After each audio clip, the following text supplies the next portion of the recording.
Dude, I want you to be as smart as I am. Motherfucker, give me a... Dude, I want you to be as smart as I am. Motherfucker, give me a... Dude, I want you to be as smart as I am. Motherfucker, give me a...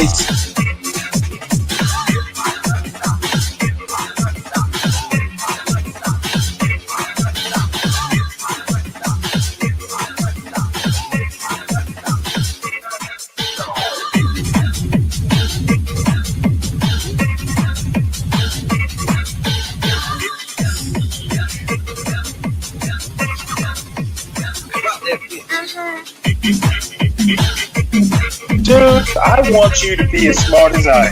Motherfucker, give me a specific...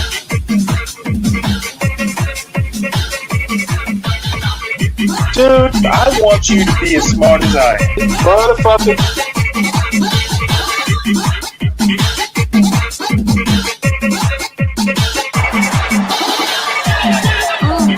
Come on out, you rapist!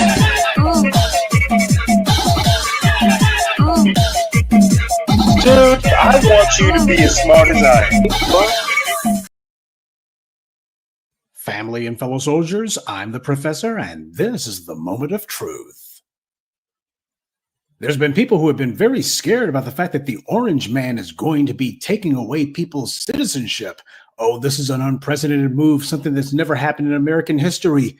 This from ABC News. The Department of Justice is prioritizing revoking citizenship from some naturalized Americans who commit certain crimes, according to a DOJ memo posted online. So they posted this online, which means they're not making a secret of it. And secondly, it applies to naturalized citizens. Those are people who apply for citizenship, foreigners. In the memo dated June 11th, Assistant Attorney General Brett Shumate is giving U.S. attorneys wide discretion to decide when to pursue the denaturalization process in order to advance the administration's policy objectives as the Trump administration pursues its ongoing immigration crackdown. While attorneys are urged to prioritize cases involving individuals who pose a potential danger to national security, the memo also states that they can seek out any other cases referred to the civil division that the division determines to be sufficiently important to pursue. That, of course, is pretty loaded language. It basically means anything. Some of the cases U.S. attorneys should pursue are those against individuals who have engaged in torture, war crimes, human trafficking, and human rights violations, the memo says. Oh my God. The Trump administration is talking about denaturalizing citizens. Oh my God, they're talking about stripping people of their citizenship. This is horrible. This is Orwellian. This is apocalyptic. This is what all of the Trump's too dangerous crowd was talking about. At least that's what the tethers and foreign flags and other professional butt kissers for white power want you to think, because the ABC piece buries the most important fact, that the denaturalization process and requirements are already codified into law. This is what these scaremongering stories should have led with. The denaturalization laws go all the way back to the Naturalization Act of 1906, which established the legal framework to denaturalize an immigrant. So the law has been on the books for almost 120 years. It's real old. It predates the First World War. And Trump isn't even the first president to use it. As NPR's website reported, denaturalization is a tactic that was heavily used during the McCarthy era of the 1940s and the early 50s, and one that was expanded during the Obama administration and grew further during President Trump's first term. Now, did you get that? You see how they buried that in the middle of the sentence? Denaturalization was expanded during Barack Obama's administration. Obama, the son of an immigrant, and bragged about his immigrant roots. He was the one who expanded denaturalizing immigrants. He did that before Trump was even president, and yet none of these tethers and foreign flags were terrified then. So there's nothing new about this policy at all. Republicans and Democrats alike have used it for nearly 120 years. The only difference is that Trump intends to do more of it. He's only continuing the policy that Barack Obama put in place. So this is all the distinction without a difference. If it was anyone other than the Orange Man doing it, it wouldn't even be news. Okay, so if this policy is nothing new and it's been on the books for 120 years and Barack Obama was the one who expanded the use of this practice, then what are the tethers and foreign flags so scared of? Perhaps it's because the memo clearly signals that the DOJ is going to pursue more of these cases, and not just against terrorist or war criminals. Even cases involving undisclosed criminal records or procedural errors during naturalization are now on the radar, as they should be, because most every other country does the exact same things. If you acquire citizenship through a paperwork process, these other countries reserve the right to take it away for criminal activity. The DOJ memo also lays out 4 other priorities for the department, which include ending anti-Semitism and taking legal action against sanctuary states and jurisdictions. So it sounds like what Trump is doing is more of this giving a bone to the Israelis, using their influence to go after immigrants and exchange students and the like who criticize Israel. Now, for the people out there who apparently just have to be terrified about something and are saying, well, at some point, Trump's going to be going after native-born citizens. Listen up, genius. There's nothing new about that either. Native-born U.S. citizens can have their citizenship stripped too. The State Department's own website says if you enlist with a foreign army that's engaged in hostilities against the U.S., then you can become subject to having your citizenship stripped, or expatriation as they call it, because being part of an army engaged in hostilities against the U.S. qualifies as evidence that you intend to relinquish your U.S. nationality. Now, how many times have you heard about that one? And shouldn't you have heard about that before now? Even native-born U.S. citizens can be stripped of citizenship under the right circumstances, though I think we all know that Israeli dual nationals are probably exempt from this particular law. But for the people who stay online too much or listen to the wrong people and were scared that this might somehow include us, I would hope you'd look up what a naturalized citizen is as opposed to a native-born one. From the very beginning, immigration in the U.S. has only been used to engineer the political and economic suffocation of the Black community. It's been done as a political counter-lever to the electoral influence we had starting with the post-slavery period, and to undermine our claims of racism by bringing in a bunch of so-called people of color from countries that are racist and hostile toward Blacks, and then have those same people of color handpicked to be elevated into positions over us, and then those people of color would claim America isn't racist, why, look at us. So as far as I'm concerned, these were the people who fueled this machine. They turbocharged it. They didn't have a problem with denaturalization when Obama was doing it and had expanded it. So it's a bit late in the day now to be complaining. I hope now that the phony hysteria about it and the gullible people who weren't paying attention will calm down.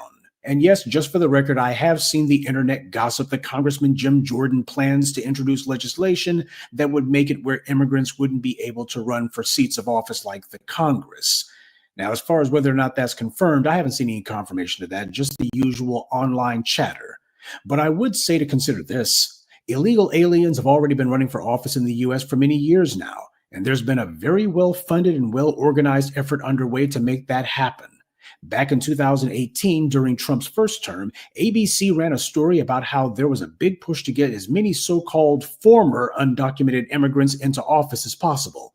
Now, what's interesting about this story is that it was very specific about who they meant when they were talking about immigrants running for office. They specified only Latinos and Asians. There's no mention in the story at all of immigrants from Africa or the Caribbean. The story says organizations that promote the election of immigrants say it is important that the government better reflects the U.S. population. Well, apparently they don't think Black qualifies. Latinos and Asian Americans comprise over 22% of the population in the U.S., but hold fewer than 2% of more than 500,000 elected positions. So all the tethers and bootlicks from abroad who keep conning themselves into thinking that there's some kind of immigrant alliance, you're beyond stupid. As this story from 7 years ago illustrates, there never was an Afro-Asiatic Latino alliance any more than there was a Black-Brown one. You look at who all is featured in this story, and it's nothing but Asians and Latinos. That's no accident. They're not even making a pretense that they include Black people from anywhere. This is from 7 years ago.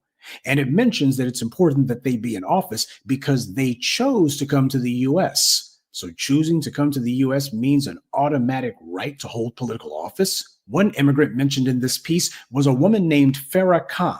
She's an immigrant from Pakistan who came to the U.S. in 1974, along with her mother, both of whom were brought by her father because he sponsored bringing them over.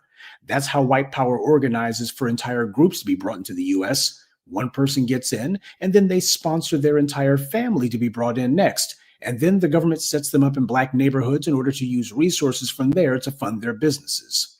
This Farrakhan woman was talking about immigrants and people of color. She used those two phrases side by side, and she made it clear that in her mind, they're synonymous. They mean the exact same thing.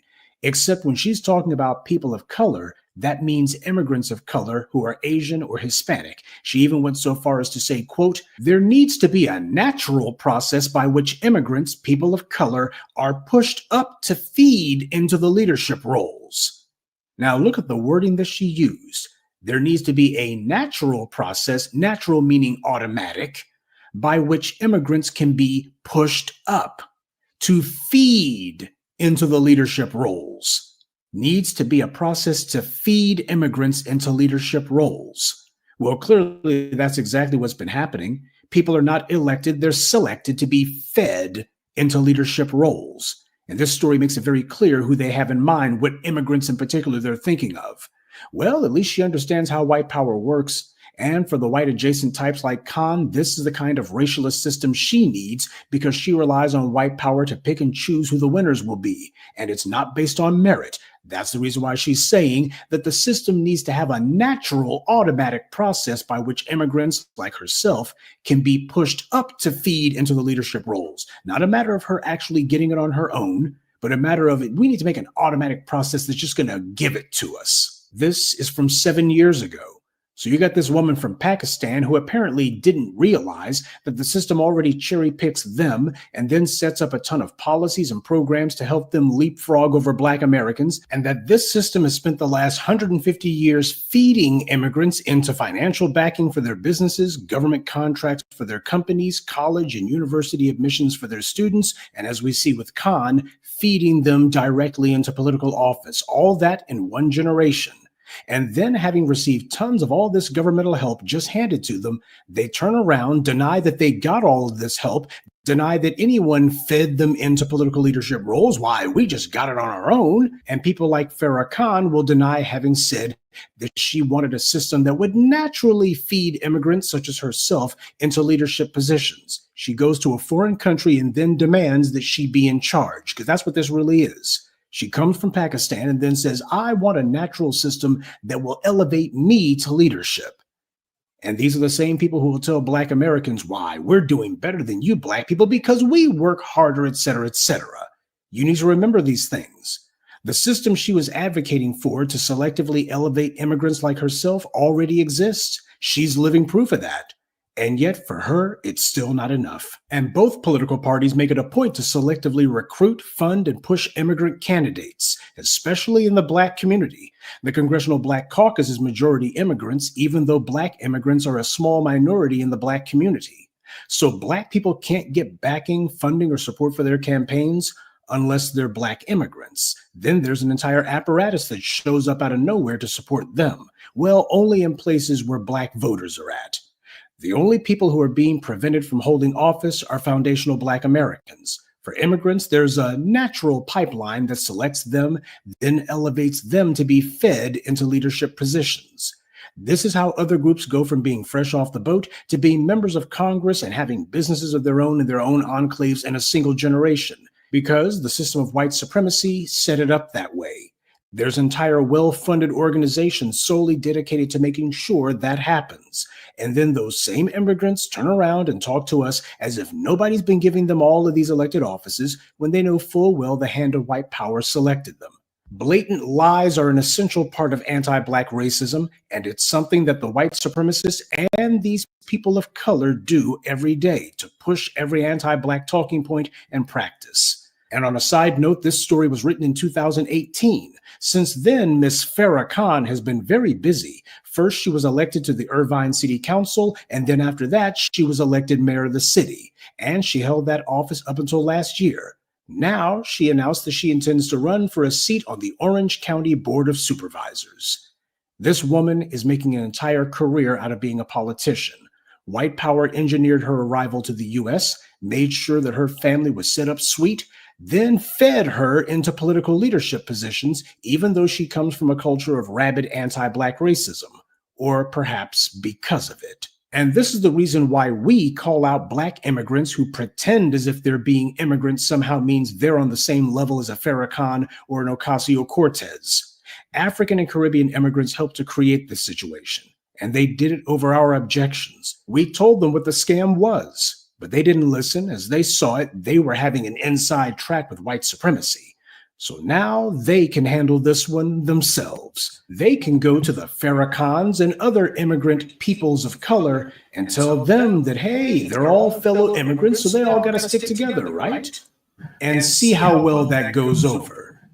And as for this denaturalization process, as far as I'm concerned, this has nothing to do with us, and we shouldn't be involved. In fact, truth be told, we actually should be advocating for it. And the reason why is white supremacy has been using immigration as a weapon against the black community. And now, at least some of them are being forced to dismantle some of it with their own hands. And this is a good thing. The people who thought to themselves that they were going to find a comfortable place under white supremacy, what they've actually found is themselves being put under fire. The pipeline that took people from being undocumented immigrants to being office holders is now being shut down, and it's way past due. So for the illegal aliens who thought to themselves that white power was going to feed them into leadership positions, they can forget about running for office. If Trump and Stephen Miller have their way, the only thing they'll be running for is the border. Good day and be one. I like to take. Yeah, that was that was interesting.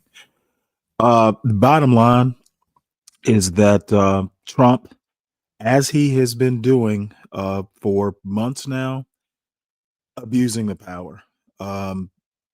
The way denaturalization works, and he did, Professor Black Truth did talk about a particular case where someone joins a foreign army, etc. Bottom line is, if you did not commit fraud during the naturalization process, once you're a citizen, you're a citizen. And arbitrarily deciding, oh, hey, he's running for office, let's take his citizenship, illegal. In 12th Man, half the time you don't remember the day before.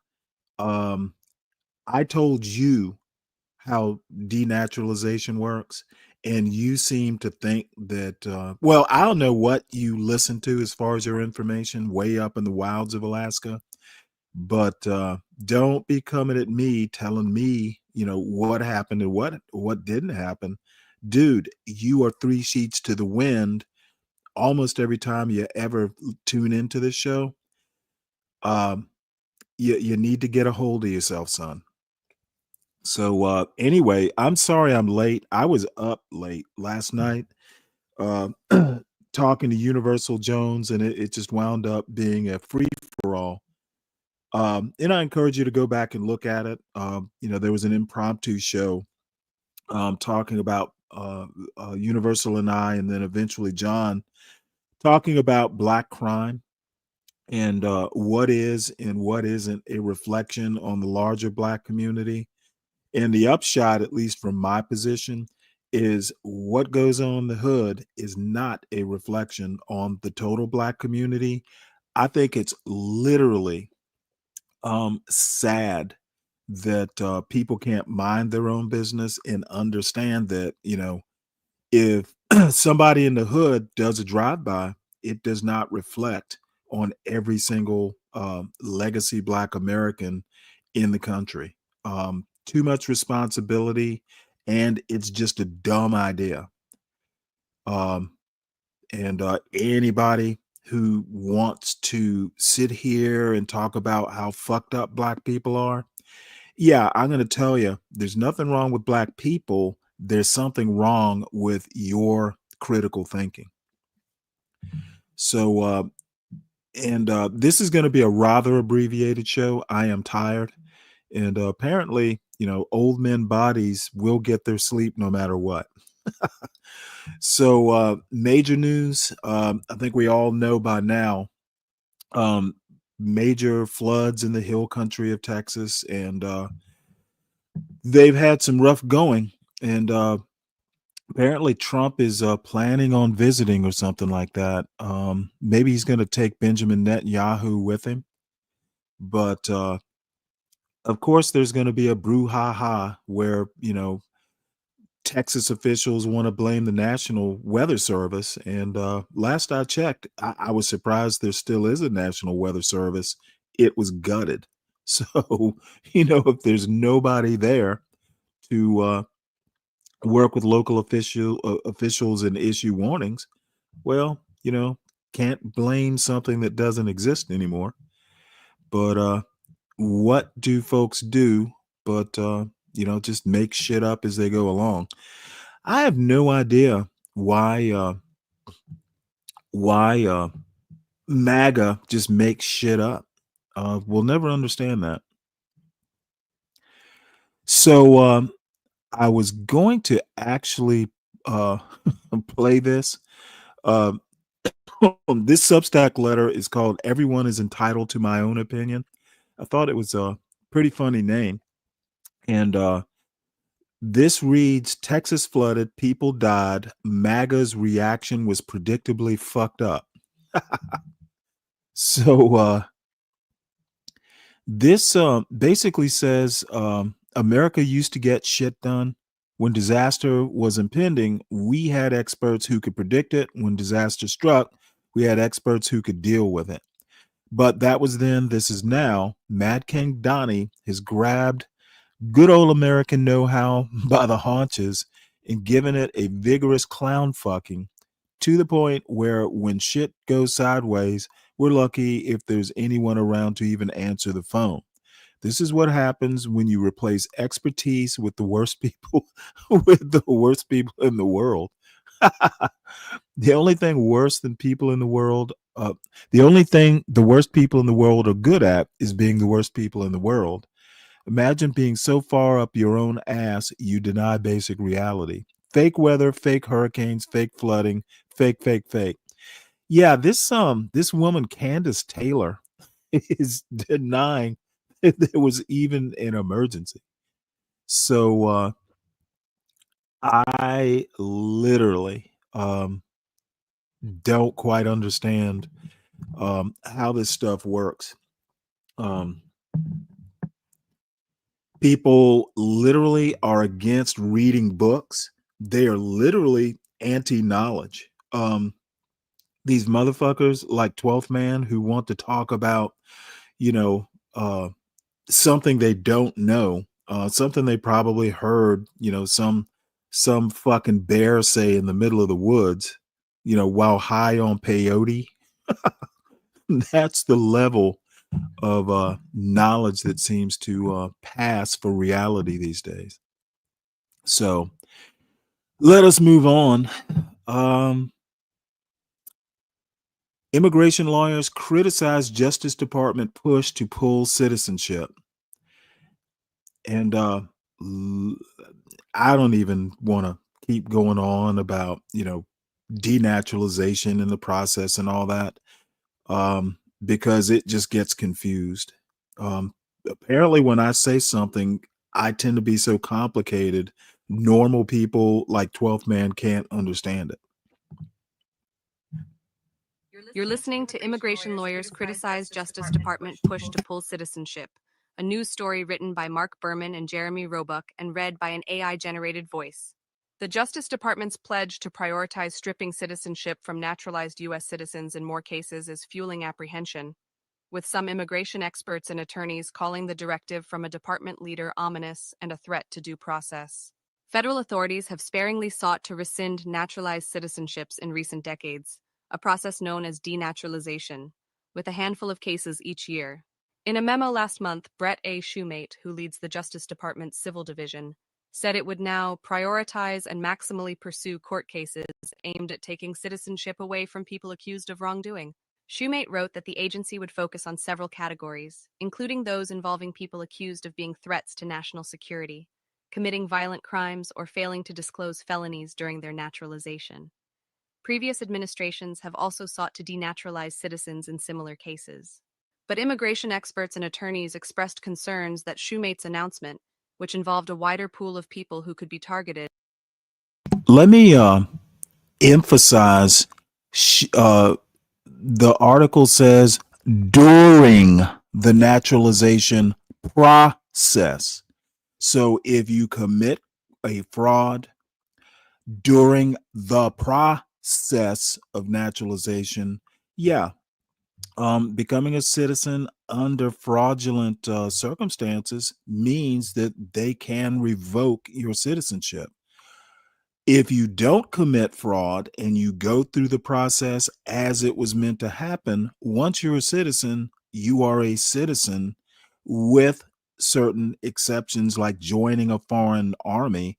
And even if you're a natural born citizen, your citizenship can be revoked under extreme circumstances. You fraud during the naturalization process makes you subject to denaturalization. Mom Donnie became a citizen at like as a kid. So this bullshit about denaturalization or denaturalizing, not going to happen. It's talk. including those allegedly affiliated with drug cartels or gangs, What's up, may Speak signal a Radio? broader use of denaturalization as a tool. Since President Donald Trump's inauguration, his administration has taken an aggressive approach to immigration and sought to ramp up deportations, cut down on border crossings, and eliminate birthright citizenship. This fits into very hostile attitudes towards people who are foreign-born in the U.S., said Jean Rice, who teaches law at the University of Southern California and co-directs the school's immigration clinic. Denaturalization cases historically have most often been deployed against people accused of hiding their past ties to war crimes, terrorist groups, and human rights violations while applying for citizenship, according to experts and data on cases brought by the government. Many of the most prominent cases, for instance, involve During applying for citizenship, not after you become a citizen and you went through the process as intended. And 12th man, you are blabbering away in that chat. I saw something about my communist hero in New York City. Motherfucker, I don't live in New York City. Other than Mom Donnie, his political affiliations and what it could mean for the larger Democratic Party, I don't live there. How could he be my hero? See, 12th man, you, like your MAGA buddies, are prone to hyperbole, and most of it is because you are just ignorant. You're ignorant of facts, you're ignorant of reality, and I love roasting the dumbasses in MAGA. Not all Trump voters are dumb, but some of them are. people who hid their connections to the Nazis when applying for U.S. citizenship. It is really about proving there was some misrepresentation, a material misrepresentation or fraud in the process itself, said David Thronson, a law professor at Michigan State University who has worked on and studied immigration matters. It's an error-correcting procedure. Finding errors in the process is not easy, Thronson said, because officials are fairly rigorous in vetting people in the front end, which involves background checks and interviews. You don't just walk in and get naturalization, he said. Naturalized citizens account for a significant portion of the American population. According to the Migration Policy Institute, in 2022, there were more than 24 million naturalized citizens living in the United States. From 1990 to 2017, the government filed an average of 11 denaturalization cases a year, according to research by the Immigration Legal Resource Center, though year-by-year numbers began to tick upward after the September 11th terrorist attacks, and again under an initiative launched by President Barack Obama. Trump's first administration, which began in 2017, sought to expand those efforts even further. His first Attorney General, Jeff Sessions, described denaturalization as a strategic objective for the Justice Department. In 2020, the department launched a section focused on denaturalization, with a specialized group of attorneys focused on pursuing criminal and civil denaturalization cases in court. Despite the resources focused on that effort, the administration did not produce a deluge of cases, said Matthew Hoppeck, a Kansas-based attorney who represents people in denaturalization cases. They didn't file thousands of cases, likely because these cases are so resource-heavy, and their attorneys were so tied up in court defending Trump's various other immigration policies, many of which were found to be unlawful, he said in an email. Irina Manta, a Hofstra University law professor, began compiling a database tracking denaturalization cases and found 168 in federal courts during Trump's first term in office. During President Joe Biden's term, the Justice Department filed another 64 cases, her research found. The department's Biden-era priorities emphasized denaturalizing alleged human rights violators, national security threats, and people with felony convictions who posed an ongoing public safety risk. Shumate's guidelines, issued in a memo dated June 11th, the day he was sworn in as an assistant attorney general, incorporated those priorities and expanded the pool of potential targets for denaturalization. The larger group of categories included people who further the unlawful enterprise of criminal gangs, transnational organizations, and drug cartels, those engaged in fraud against corporations or individual victims, and any other cases referred to Shumate's division that it deems sufficiently important to pursue. Shumate's memo is incredibly broad and open-ended, said Lori Nessel, a law professor at Seton Hall University and director of its Immigrants' Rights International Human Rights Clinic. Nessel said she was particularly concerned about the unspecified cases that might be deemed important enough to pursue. That is so broad, and that really leaves it open for this incredible politicization, just using this as a weapon, she said. Trump allies have in recent weeks publicly suggested rescinding naturalized citizenships of the administration's political opponents. Representative Andrew Ogles, Republican Tennessee, recently wrote to Attorney General Pam Bondi asking for an investigation into whether Zohran Mamdani, the Democratic nominee for New York mayor, should face denaturalization proceedings. Mamdani, who was born in Uganda, was naturalized in 2018. Attorneys and experts said the broader list of categories in Shumate's memo could open up more people to facing possible denaturalization if the administration disapproved of their actions. Many of the potential targets for denaturalization described in the memo have been long-standing priorities for Justice Department lawyers under both Democratic and Republican administrations, said Cesar Cuauhtemoc Garcia Hernandez, a professor at Ohio State University's Moritz College of Law. But the Trump administration has taken the view that there are people who are a threat to national security who historically presidential administrations would not have considered threats. Trump administration officials have labeled student demonstrators protesting Israel and advocating for Palestinians as threats to national security, most notably in its efforts to revoke the green card of Columbia University activist Mahmoud Khalil. Hoppeck noted that the Trump administration has already used allegations of gang activity to summarily deport hundreds of undocumented migrants based on evidence that courts later called into question. We have seen this administration use that designation to do bad things already, he said. Christopher Wellborn, president of the National Association of Criminal Defense Lawyers, said in a statement that Shumate's memo sends the message that those not born in the United States risk losing their citizenship for previous or future conduct, creating an unacceptable threat that a criminal charge could rip them from their communities. Attorneys raised other concerns, particularly about the issues being raised in civil cases, rather than criminal ones, where defendants are guaranteed a lawyer. Because they're civil, there's no right to a lawyer if the person can't afford to hire a lawyer on their own, Nessel said. I can picture situations where the government is putting incredible resources into this, she said, and facing off with someone who cannot hire an attorney. The Justice Department said in a statement that it was committed to maintaining the integrity of the naturalization program. As stated in the memo, denaturalization proceedings will only be pursued as permitted by law and supported by evidence against individuals who illegally procured or misrepresented facts in the naturalization process, a spokesperson said in the statement. Those who gain citizenship through unlawful means and endanger our national security will not maintain the benefits of being an American citizen. Immigration experts and attorneys said they doubted Shumate's memo would lead to a sudden flood of denaturalizations.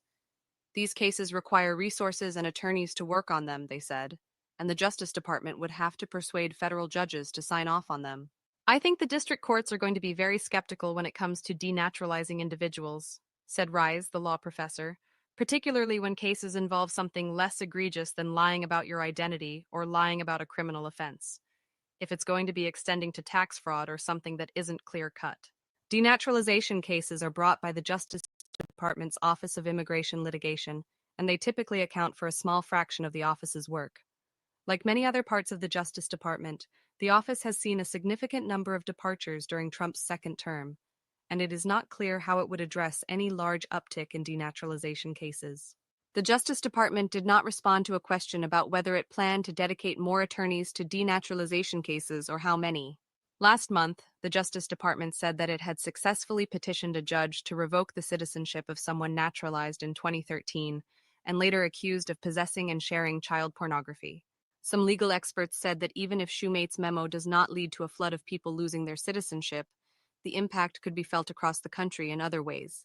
Even if they're not going to successfully denaturalize a lot of people, many immigrants or naturalized citizens might not want to stay in a country that is openly hostile to people who are not born in the United States, Rise said. Perry Stein contributed to this report. Yeah, well, you know what?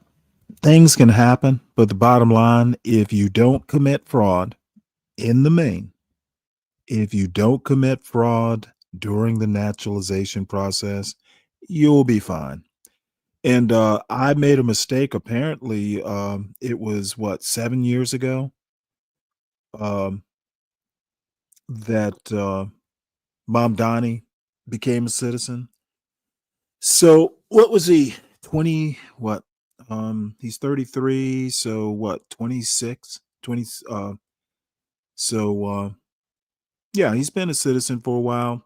He'll be fine. And when he's mayor of New York City, and again, other than the pure politics of it, I don't live in New York City, so I'm just, if he becomes mayor, it doesn't affect my day-to-day life. Other than, hey, this is an interesting political event. So, so we go. And let me just highlight here.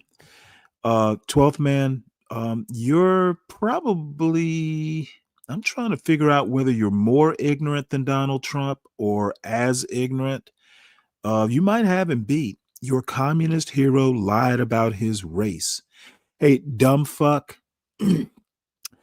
He didn't lie about his race. You're just mad that someone who isn't, a Trump drone might win the New York City race. And why you care so much is beyond me. You don't even fucking live in the United States.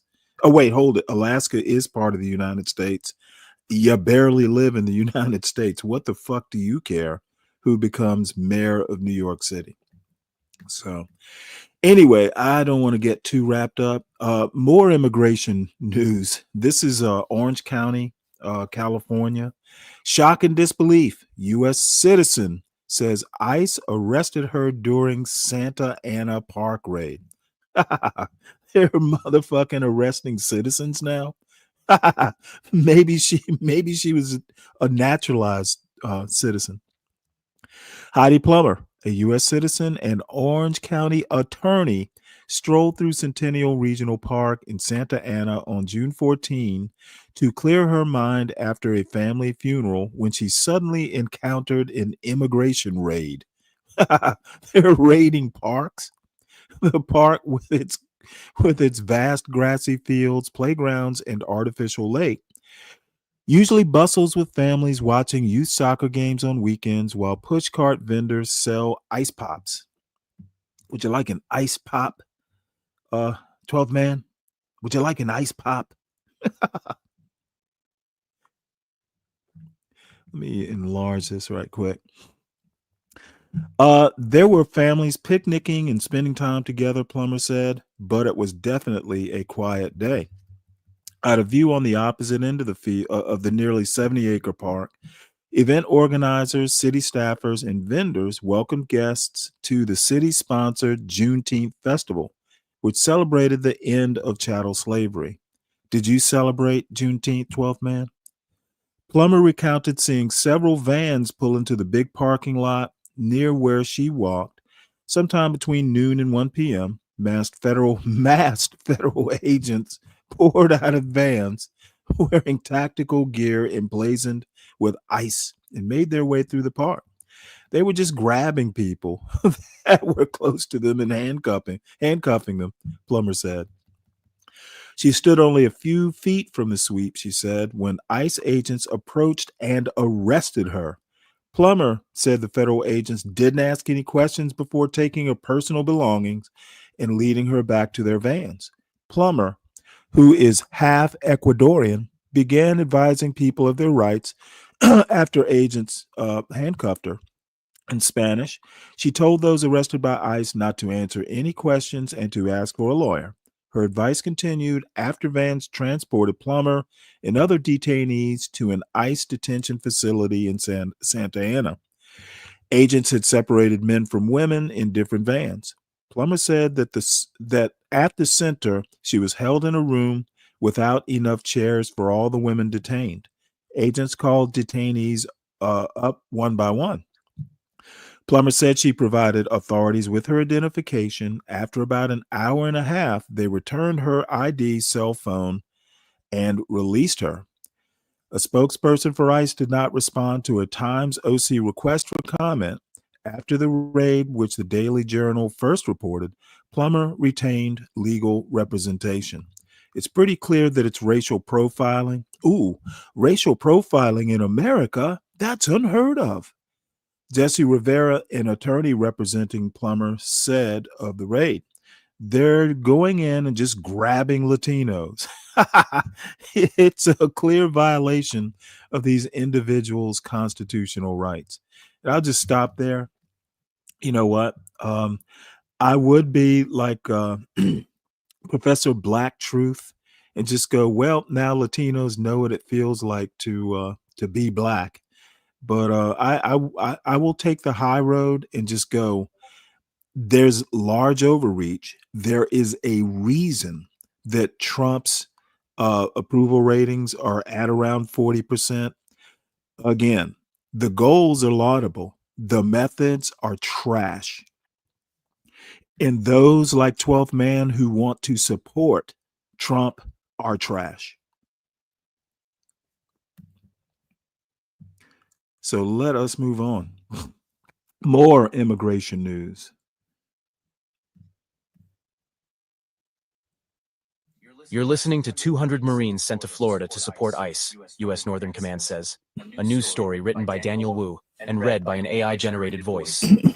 Around 200 Marines are heading to Florida to support Immigration and Customs Enforcement authorities, U.S. Northern Command said Thursday, noting that it was the first wave of the organization's planned support for ICE operations in several states. Service members from Marine Wing Support Squadron 272 will focus on administrative and logistical tasks and are specifically prohibited from direct contact with individuals in ICE custody or involvement in any aspect of the custody chain, the command said in a statement. The service members, who are coming from North Carolina, will perform case management duties, provide logistical support like vehicle maintenance, and help process detainees at ICE facilities, such as inputting biographical and detention data in Department of Homeland Security data systems, according to Becky Farmer, a Northern Command spokeswoman. They will undergo pre-mission training as required, Farmer said in an email. I do not have specifics on the training at this time. The deployment comes after President Donald Trump sent thousands of California National Guardsmen and a battalion of 700 Marines to Los Angeles last month amid anti-ICE protests in the city against the wishes of state and local officials. That sparked a contentious legal battle and led a federal judge to blast Trump's deployment as unlawful before an appeals court permitted him to keep troops deployed in the city for now. Days after the order, the Pentagon announced that Defense Secretary Pete Hegseth had authorized the mobilization of 700 military personnel to support ICE in Florida, Louisiana, and Texas, of which the 200 Marines sent Thursday were the first batch. Like the Marines going to Florida, the 700 troops will not conduct law enforcement, but instead will be tasked to handle administrative and clerical functions associated with the processing of illegal aliens at ICE detention facilities, the Pentagon said. U.S. Northern Command said the federal troops were mobilized under Title 10, the same section of the U.S. Code Trump invoked to send the National Guard to Los Angeles. Trump doubled down on his administration's hardline immigration enforcement this week in Florida when he visited a new immigration detention center in the Everglades that he dubbed Alligator Alcatraz. The new detention center has drawn protesters who have raised human rights concerns about the makeshift facilities and concerns about its environmental impact. The first group of immigration detainees have arrived at the facility, the Associated Press reported Thursday. All right. Well, the the Marines deployment continues. This next story I found really interesting. Russia's anti-woke visa lures those fearing a moral decline in the West. A moral decline. You're listening to Russia's anti-woke visa lures those fearing a moral decline in the West. A news story written by Mary Ilyushina and read by an AI-generated voice. In a brightly lit conference room of a Moscow police department, a smiling officer flanked by Russian flags and gilded double-headed eagles handed over small blue booklets to an American family of 5. Asylum certificates granting them the right to live and work in Russia after fleeing Texas because they felt their way of life was under threat. I feel like I've been put on an ark of safety for my family, 61-year-old Leo Hare said at the time. I want to thank President Vladimir Putin for allowing Russia to become a good place for families in this world climate. In a small way, it feels like I just got married to Russia, echoed his wife, Chantal Hare, 51. I look forward to building a future here with my family. I look forward to the opportunities that my sons will have here. Footage of the ceremony, shared on the Interior Ministry's official media channels, was accompanied by a caption declaring that yet another American family choose our country to live in, understanding that in our country, traditional values are protected by the state. The Hare family, Christians who ran a farm in Texas, described themselves as a family of moral migrants and have emerged as the face of a small but growing trend of Westerners relocating to Russia in search of the traditional conservative values they feel are eroding in the liberal West. Their journey reflects the ideological narrative Putin has spent years crafting. Russia as the guardian of family-centered traditions amid a Western world spiraling into moral and social decay. Stories of foreigners moving to Russia in pursuit of these values get extensive coverage on Russian state media and are woven into the broader narrative Moscow now exports internationally. But behind the headlines, some newcomers face serious challenges, running into legal and financial issues, grappling with frozen bank accounts, or getting lost in the country and its layers of bureaucracy, though criticism remains muted. Just a few days after the Hares received their asylum, Putin signed a decree in August 2024 that offers the Shared Values Visa, also known informally as the Anti-Woke Visa, to people from 47 countries Russia considers unfriendly, including the United States, Britain, and most of the European Union. Through this decree, providing humanitarian support to individuals who share traditional Russian spiritual and moral values, Russia offers a 3-year residency permit with minimal requirements that can eventually be converted into citizenship. Since the beginning of the year, about 700 people have been issued this visa, while hundreds of others have come on work or student visas or as spouses of Russian citizens, according to lawmaker Maria Butina, who has become the champion of the program. LGBT and migrants, these are the 2 main reasons why people move, she said.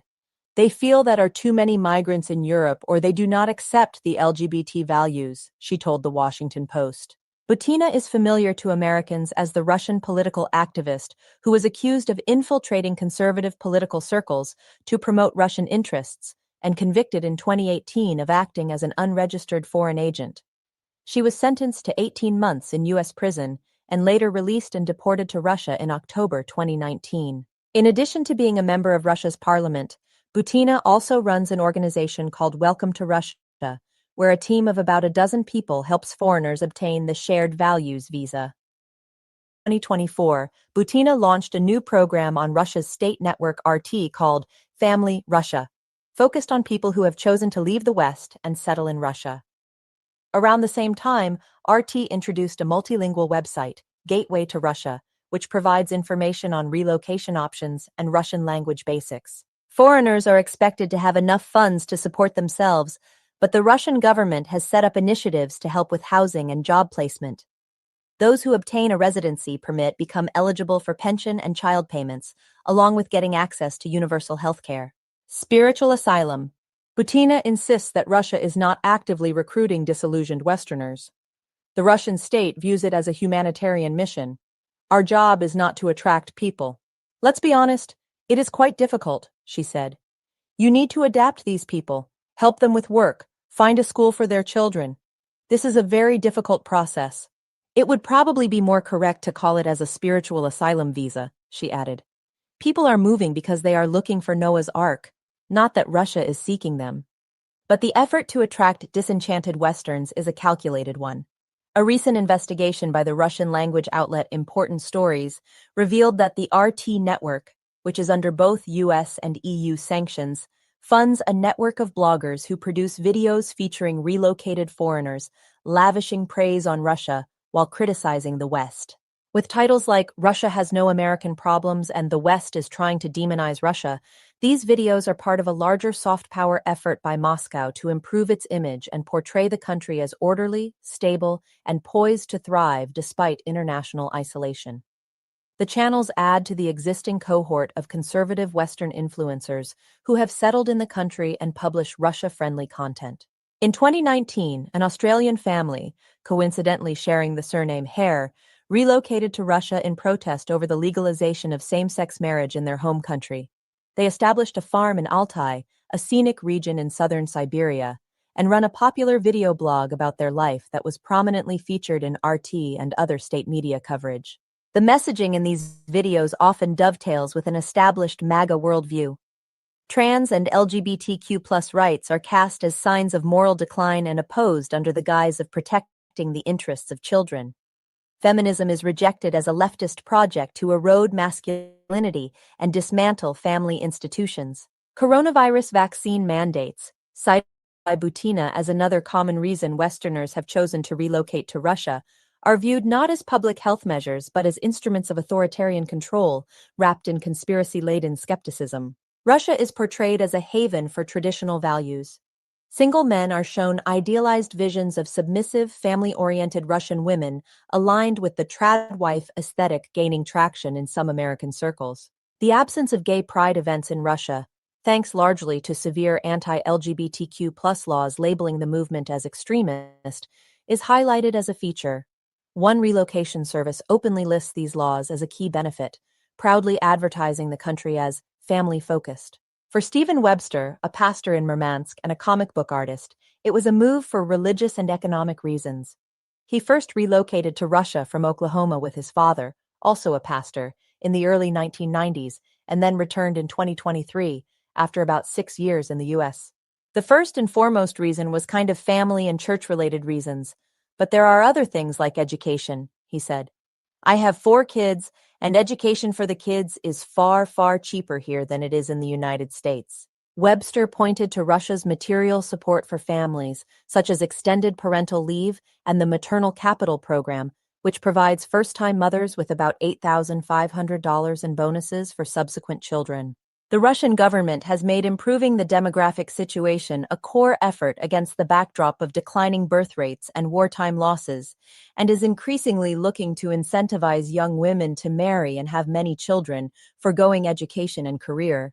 Respect for Putin. Before relocating, Chantel Hare said she spent a lot of time watching YouTube channels run by foreigners who had already made the move to Russia, including Dan Castle's Wild Siberia and Tim Kirby's Travel. While these channels weren't named in the Important Stories investigation, they belong to a broader ecosystem of expat influencers promoting Russia in a favorable light. Documents obtained by a European intelligence service and reviewed by the Post show Kirby is part of a group of Western expat bloggers, including Kremlin propagandist John Mark Dougan, who receive instructions and financial support from the state-backed Center for Geopolitical Expertise to publish disinformation. Kirby declined to comment when contacted by the Post. Leo Hare said he became disillusioned with the U.S. after what he saw as... Yeah, I'm going to stop that here. This is a rather longish article, but bottom line, I think we get the gist. There are crackpots who think Russia is an alternative. So good for them. Good for them. I hope they took their jackets. So apparently Benjamin Netanyahu is headed to the White House. And I guess I don't know what to say to this. You're listening to Live Updates. Trump hosting Netanyahu at White House as U.S. pushes for ceasefire deal in Gaza. A news story written by Patrick Svitek, Amy B. Wang, Brianna Tucker, and Mariana Alfaro, and read by an AI-generated voice. President Donald Trump is set to host Israeli Prime Minister Benjamin Netanyahu at the White House on Monday, as the United States pushes for a ceasefire deal in Gaza. The two leaders, who are scheduled to meet over dinner, are also expected to discuss U.S. efforts to strike a permanent deal with Iran in the wake of recent airstrikes on its nuclear facilities. Trump is also scheduled to sign executive orders at the White House on Monday. Meanwhile, the administration is scrambling to strike a handful of trade deals this week. Yeah. This dude is just like I saw an article which I didn't select for this morning. Well, I think it's an editorial about how much power the judicial and the legislative branches are ceding to Trump. And you know what? In theory, the guy's only going to do one more term, 3 more years. So, there is permanent damage being done. And hopefully we can reverse whatever it is Trump does from here on out. It's bad stuff, very bad stuff. So, appeals court lets Trump remove another Democrat from independent agency. And I think that's actually what's fascinating is how political political vendettas are what the Trump administration is going to be known for. The ruling cited a Supreme Court decision in May that allowed President Trump to sideline Democratic appointees from several other nonpartisan agencies. So it's a Democratic purge. And it is, let's see, what do we have here? Yeah, it's pretty apparent. And fools like 12th Man, they're going to get what they voted for eventually. So Trump's $5 million gold card visa might never happen. I think I talked about this. It's like the president and his aides have exaggerated the likelihood that such a program can be legally implemented and have made no effort to introduce legislation that would be needed. You're listening to Trump's $5 million gold card visa might never happen. A news story written by Meryl Cornfield and Hannah Nathanson and read by an AI-generated voice. Since February, the Trump administration has been touting a $5 million visa to wealthy foreigners to get into the United States with lofty promises of an immediate rollout. Aboard Air Force One in April, President Donald Trump flashed a laminated golden prototype to reporters and announced that it would become available in about less than 2 weeks, while the White House launched a website in June to sign people up to join a waiting list. But in reality, any Trump gold visas are a long way off, if they can ever be implemented at all. Trump and his aides have repeatedly exaggerated the likelihood that such a program can be implemented under current law, and they have made no effort to introduce legislation to make it happen. Immigration and other legal experts say a president has no power to unilaterally create a new visa category, which would require an act of Congress. The gold card visa exemplifies a striking contrast in the Trump administration's immigration stance, which is focused primarily on championing aggressive deportations while proposing a fast track for the ultra-wealthy. Critics have argued that the proposal would turn access to the U.S. into a commodity for sale and reflects a transactional approach to immigration out of step with American values. Commerce Secretary Howard Lutnick, who is leading the rollout, has suggested that the gold card visa would replace an investor visa, called EB-5, that has a long queue. But any effort to give wealthy people a visa ahead of people who have been waiting in line is bound to lead to legal challenges, attorneys say. Doug Rand, senior advisor to the former director of U.S. Citizenship and Immigration Services under President Joe Biden, said that no administration has changed visa eligibility criteria since the 1990 law that formed today's green card and temporary visa categories. There's no lawful basis to do this, and if they do anyway, they're going to get sued and they're almost certainly going to lose, Rand said. In response to questions about the future of the visa program, Commerce Department spokeswoman Kristen Eckham said in a statement that Secretary Lutnick is determined to follow through on President Trump's vision to create a gold card visa program that will raise unprecedented revenues for the United States. The White House and Department of Homeland Security did not respond to requests for comment. The Supreme Court has established that Congress has plenary power over immigration and has suggested in multiple instances that Congress has supremacy over the executive branch in establishing immigration policy, said George Fishman, senior legal fellow at the Center for Immigration Studies and a deputy general counsel at the Department of Homeland Security in the first Trump administration. However, Fishman added that in one 1950 decision, the court also said that when Congress prescribes a procedure concerning the admissibility of aliens, it is not dealing alone with the legislative power. It is implementing an inherent executive power. The decision also didn't specifically say the executive branch could act without congressional authorization. Very dubious it can be done without an act of Congress, Fishman said. Congress hasn't changed in 35 years and has at times pushed back when previous administrations took steps that they thought impeded their powers. Republicans in Congress argued that the executive branch had overstepped its authority when President Barack Obama sought to give legal status to children brought to the U.S. and when Homeland Security Secretary Alejandro Mayorkas expanded parole programs without congressional approval under Biden. It would be hard to reconcile those views of the administration to create a new green card, Fishman said. Cato Institute's Alex Norastis said the current Republican-held Congress is especially resistant to creating pathways for residency or citizenship.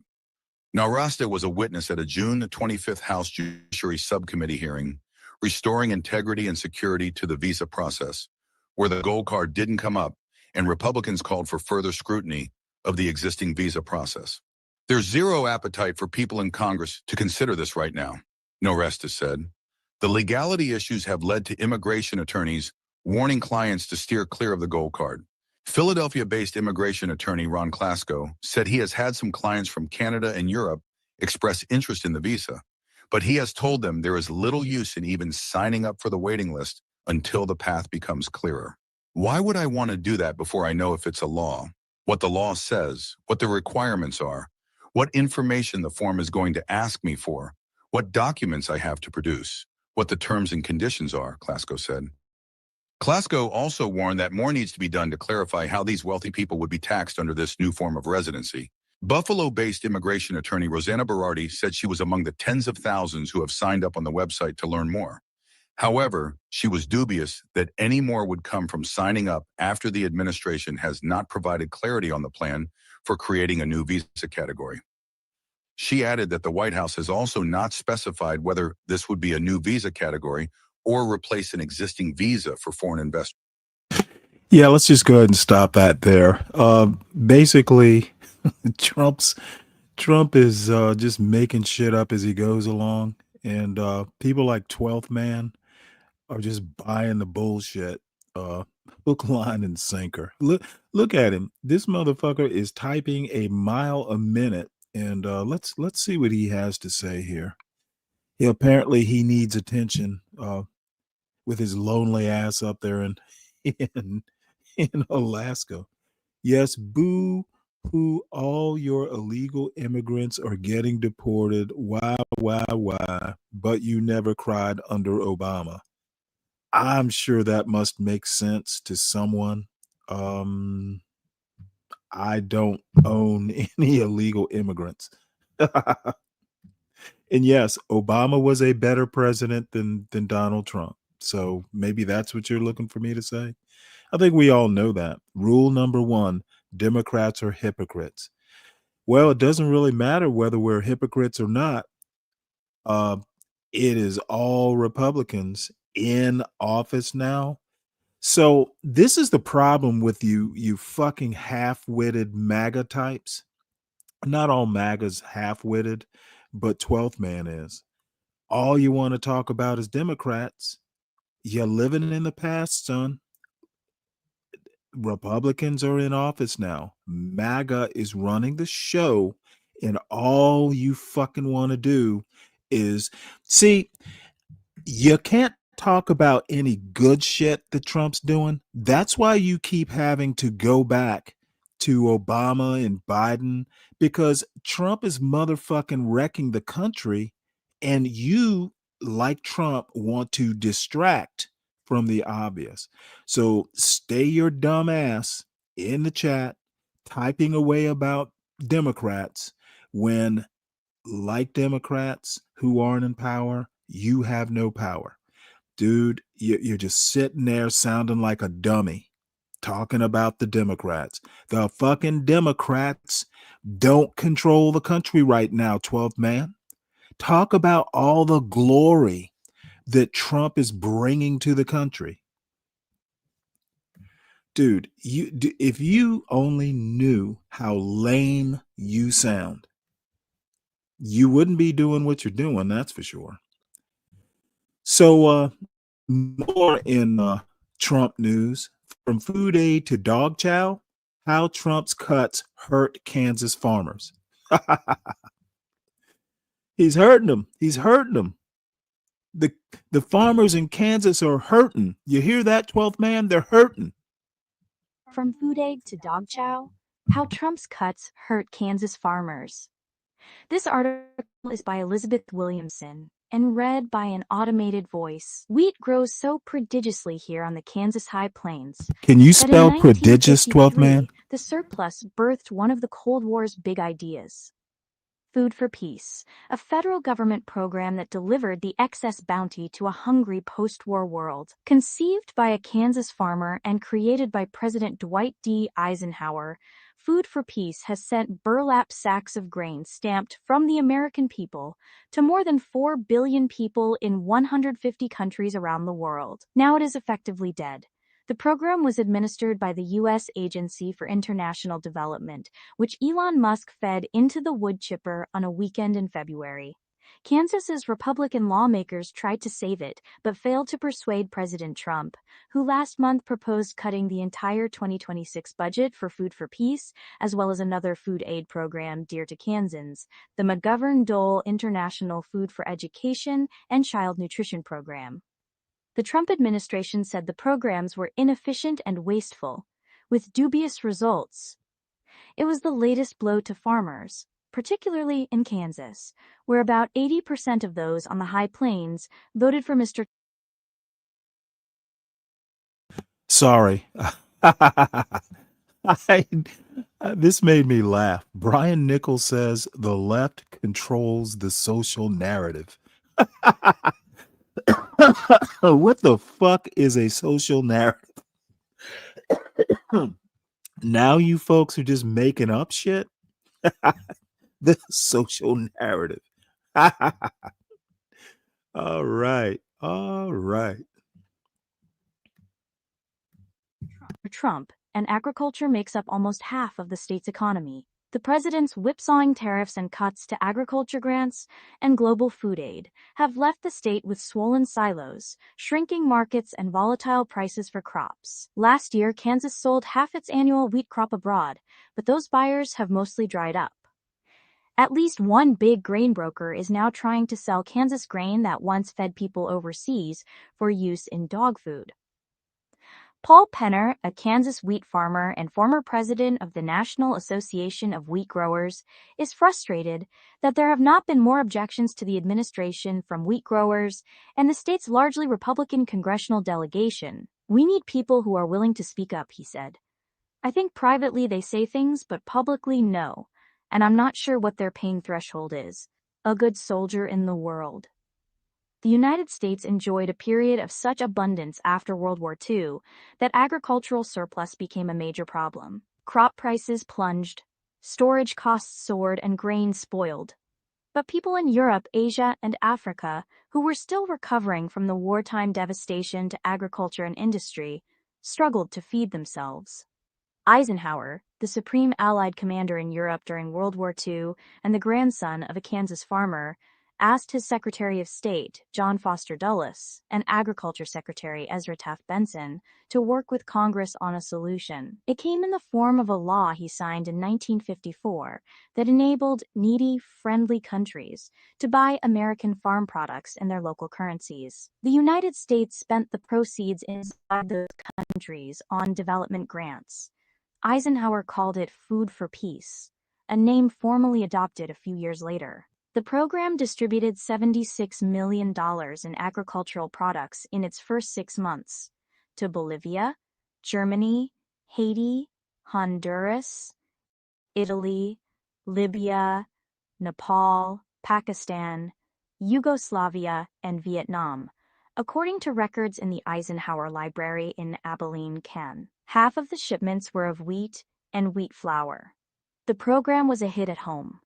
In 1963, the United States issued a Food for Peace postage stamp, emblazoned with the slogan, "Freedom from Hunger." He meant it when he said, "Food for Peace." It was a way of being a good soldier in the world, Mary Jean Eisenhower, one of the president's granddaughters, said in an interview. "I think it was a beautiful program, and I just found it very disturbing when it got caught into the political." She trailed off, reluctant to discuss politics. The administration's moves against Food for Peace and the McGovern-Dole program pose a dilemma for the Republicans in Kansas's congressional delegation.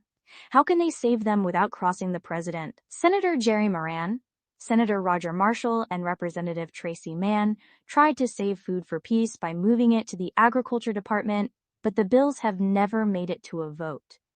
Mr. Mann did not respond to requests for comment, although Mr. Moran's office sent a link to a Senate hearing last month in which Mr. Moran asked Secretary of State Marco Rubio about the two programs' survival. Yeah, I'll go ahead and stop it there because this does get long. Basically, Trump doesn't give a rat's ass about farmers. It's just cursory, like, hey, we'll give you something every now and again, but Trump doesn't give a fuck. And this actually was interesting. Kennedy's battle against food dyes hits a roadblock, M&Ms. The health secretary has used peer pressure to persuade food makers to nix synthetic dyes. The candy industry is holding out, arguing American consumers like bright sweets. Oh man, you can't make this stuff up. So apparently we like our M&Ms and Skittles. Kennedy's battle against food dyes hits a roadblock, M&Ms. This article is by Cheryl Gay Stolberg and Julie Creswell, and read by an automated voice. Less than 3 months after he declared war on synthetic food dyes, Health Secretary Robert F. Kennedy Jr. has already secured the cooperation of the makers of some of America's most colorful culinary products. If they fulfill their promises, Jell-O snacks, Kool-Aid beverages, and Lucky Charms cereals, among a host of other foods, will be rid of synthetic dyes by the end of 2027. But the candy industry and its most colorful chocolate treat, M&Ms, are a big obstacle standing between Mr. Kennedy and the ability to claim total victory. Other than Fruit Loops cereal, perhaps no food carries as much symbolism as M&Ms for Mr. Kennedy and the movement he calls Make America Healthy Again. Upon taking the reins at the Department of Health and Human Services, he made synthetic dyes the first target in his plan to rid the nation of ultra-processed foods. When Mr. Kennedy announced in April that he had an understanding with food makers to remove petroleum-based dyes by the end of 2026, citing research showing they were linked to behavioral problems in children, critics scoffed at his voluntary approach. Yet his peer pressure campaign appears to have produced some results. Last month, Nestle and Conagra joined Kraft Heinz, General Mills, and PepsiCo in signing on to the Secretary's plan. Candy manufacturers, which lean on artificial colorings for the bright treats they market to children, are still holding out. I think RFK and his team are learning the limits of their power to persuade, said Scott Faber, an attorney with the Environmental Working Group, an advocacy organization. As much as 19% of processed foods include synthetic dyes, and confectionery companies have the most products containing them, according to a study published in late June in the Journal of the Academy of Nutrition and Dietetics. In an appearance on Capitol Hill in May, Mr. Kennedy pronounced the food industry very, very receptive. His spokesman, Andrew Nixon, said both the Secretary and the Food and Drug Administration were urging other food manufacturers, including the candy industry, to follow suit in putting public first over industry profit. Mars, the privately held company that makes M&Ms and Skittles, recently removed titanium dioxide, a whitening agent, from Skittles. In a statement, the company said its products are safe to enjoy and meet high standards and applicable regulations set by food safety authorities around the world.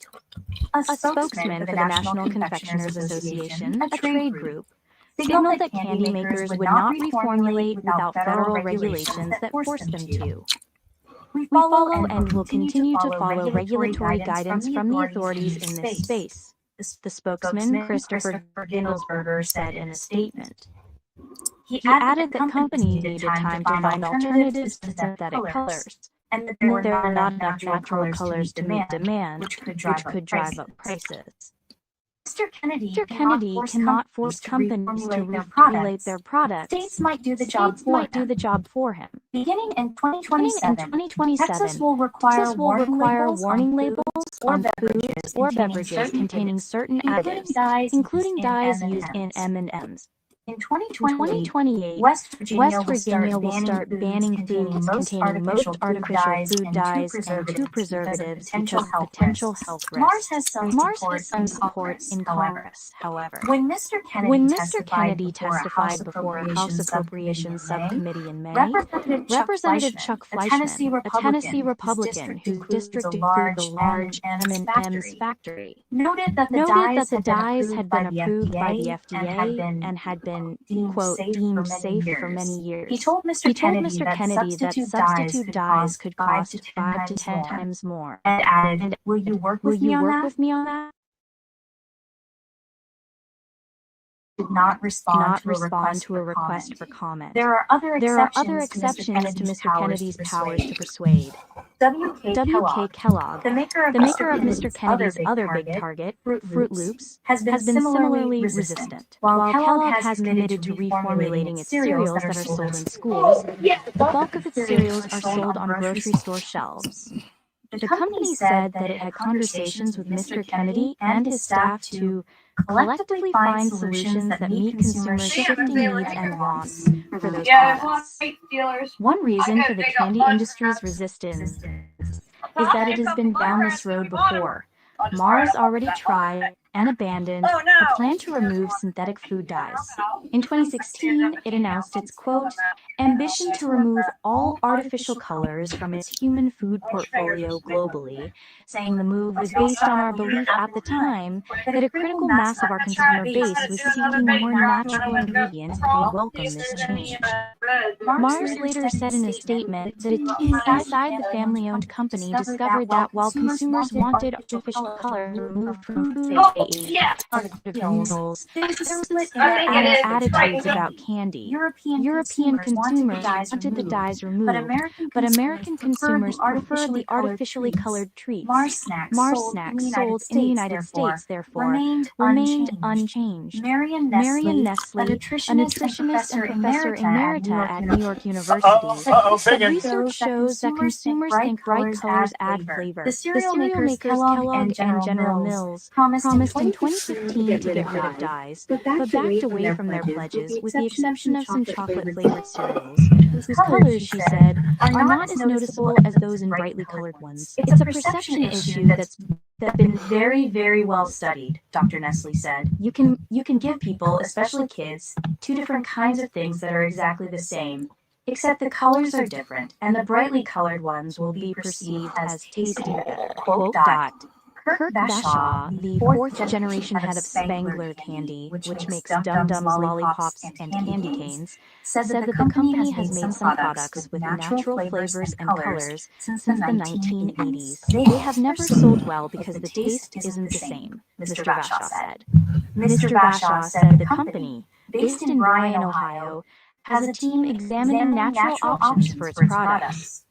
But switching to natural dyes creates many challenges, he said. In addition to being more expensive than synthetic colors, natural colors tend to be less vibrant and fade if exposed to heat or light. While some natural ingredients, like beets, can get the product close to the artificial hues, he added, they still taste like beets. Masking that taste is really, really difficult, Mr. Shaw said.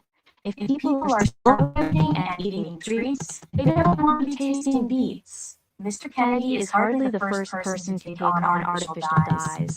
In 2008, the Center for Science and the Public Interest, an advocacy group in Washington, petitioned the FDA to ban all artificial dyes. In 2011, an FDA advisory committee examined the association between dyes and attention deficit hyperactivity disorder, or ADHD, concluding there was no connection.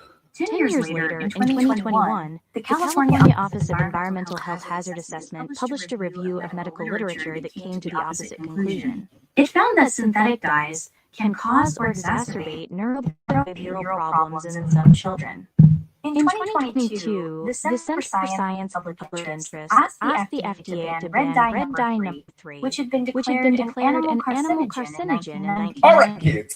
California passed a law in 2023 doing so. In January, days before President Trump took office for the second time, the FDA revoked the dye's authorization, saying it must be removed from foods by January 2027. Shortly after Mr. Kennedy was sworn in, he met with food manufacturers, but not candy makers, and told them he wanted them to eliminate the dyes.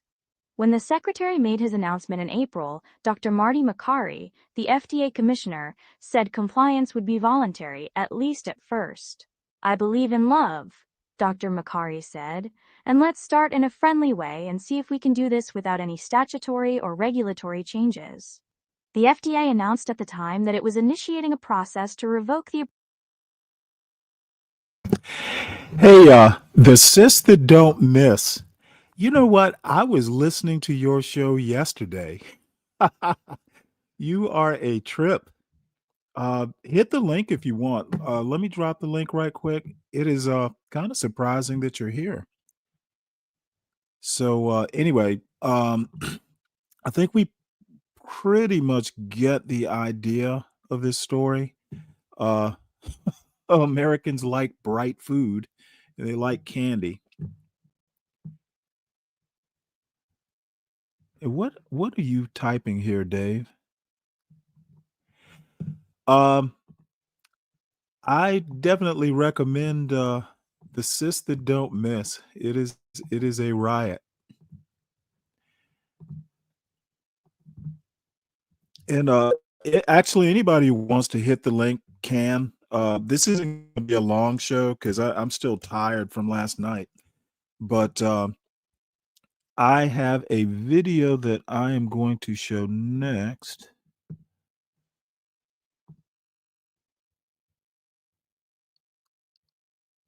Let's see if I can find it.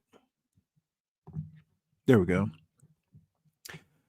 This is actually, I haven't watched this video, but the YouTube page is called "We Gonna Be All Right." To the black men who want this country to be ran like a business. And I've talked about this a lot of times. Countries, nation states aren't businesses. Businessmen don't necessarily make good economists, and vice versa. So let's hear what he has to say. And this is actually fairly old, but I've been meaning to show it. All right, kids. Earlier this month, Nike increased prices on apparel, equipment, and footwear for adults. Back in April, it was reported that grown-up clothing and equipment prices will increase between $2 and $10, with shoes originally costing $150 and up also increasing by $10. However, stuff costing under $100 will remain the same. So will Jordan clothing and accessories, along with Air Force Ones. So these white ends who voted for Trump can still get to stomping in them if they were old enough to understand that reference. Probably not. And now that I think about it, black conservatives are the type of dudes who casually wear Hey Dudes and Hokas and Under Armours. It's fine. That's fine. That Nike news was going to be my whole... Okay. Already need a review. Let's rewind to before the current and former president's 100-day mark. It's been 150 days since he got in office as of me writing this. I gave him a little more time. He needs it. We got to go back before his first term to when he may have been a Democrat. You say on the verge of bankruptcy, Barbara, and you talk on the verge, and you listen to what people are saying. I talk to your bankers. Well, that's fine. And what do they say? I mean, depending on which banker you're talking to, what do they say? That was current President Donald J. Trump being interviewed by Barbara Walters in 1990 when George Daddy Bush was in the Oval Office. There was something like an economic downturn when that Republican was in charge. Weird. At that time, Trump was around $3 billion in debt. Quote, being on the verge of bankruptcy, being bailed out by the banks, skating on thin ice, and almost drowning. That's a businessman to be desired, Walters asked him. And what Donald was stuck on during that interview was why his friends, who were also negotiating with their banks, weren't getting as much publicity as him for doing the same thing. He might want to read The Art of the Deal, a book he didn't write, in order to figure that out. The economy is down the tubes. Nobody knows how bad the economy is. I listen to the people on Wall Street talking about the possibility of a recession. We're not in a recession. We're in a depression. Now, when you're in a depression, you have to sort of go with the punches. You have to go see your banks. You have to deal with people. You have to work things out. And there are a lot of people. Unfortunately, I'm the only one people write about. Today, we're going to talk about groceries, gas prices, and the cost of goods. I don't even need to focus on tariffs and tax cuts. I'll just show these black men who voted for Trump because they think that this country should be run by a businessman, what that man and his peoples have said themselves. Is it okay in the short term to have a recession? Look, everything's okay. What we are, I said, this is a transition period. I think we're going to do fantastically. Now, voters overall claim that the economy and jobs were the most important issues the country faced right before the 2024 election. That was true for Black and Hispanic voters as well, says the Associated Press. It's been a long time since the Democrats ever really kept their promises to what they're going to do for the minority communities. And apparently, 4547's minority community outreach really showed up, said a 25-year-old black man. See, most young black voters described the economy as not so good or poor this past November, compared with about half of older black voters. So this is me trying to get YNs to admit that Trump hasn't and won't do anything for them. Say it. Just do it. As you're about to see, those who weren't very fond of President Trump because of his rhetoric in 2016, but felt that we lived a good life no matter what the media was saying, and that's why they started supporting him after that. Well, and I've been around for a long time, and it just seems that the economy does better under the Democrats than the Republicans. Now, it shouldn't be that way. But if you go back, I mean, it just seems that the economy does better under the Democrats. As I've shown previously, a person you would think that Republicans trust have said that the Democrats are better for the economy. And it's here where I want to remind folks, make them tell you what Donald did to create this economy that they boast about all the time. I want to know what policies led to his so-called success. A few months ago, I made an episode about a group of 4 black conservatives who are YouTubers that started out making music reaction videos and have now become political commentators who respond to clips of The View. I said then that they didn't know what they were talking about. They're infuriatingly incurious, and they rarely fact check when they need to. And the fans of theirs who caught the video of mine are still saying, I don't like other black people having their own opinions. I was called a hater and told I was jealous of them, even though I mentioned their line of activewear and said how many subscribers they have. And before I continue, their fans kind of proved my point because none of them tried to contend with what I actually said. They're incurious too, and they don't fact check neither. Anyways, that group was actually a jumping off point for me to bring up the economy, where I discussed the concept of a response lag, which is the 2 to 4 to 6 year period it takes for fiscal, budgetary, monetary, and economic policies to kick in. Remember, in his first term, Trump was only in office for 3 years before COVID came. How did he achieve such a great economy in such a short period of time? Did he inherit it? Is that a thing? Look, don't just take my word for it. 4 years, no inflation. I had 4 years, no inflation. But that was when you had much. I had 4 years. It's better than that. And Biden, who has no idea where the hell he is, okay? Biden went 2 years with no inflation because he inherited from It's I think if they win, I should get all the credit, and if they lose, I should not be blamed at all of it all. With that said, when Fox News reported that not only had America's gross domestic product decreased 0.3% in the first quarter of 2025, but it was a sharp reversal from the 2.4% growth seen in quarter four of 2024, this is what Donald had to say.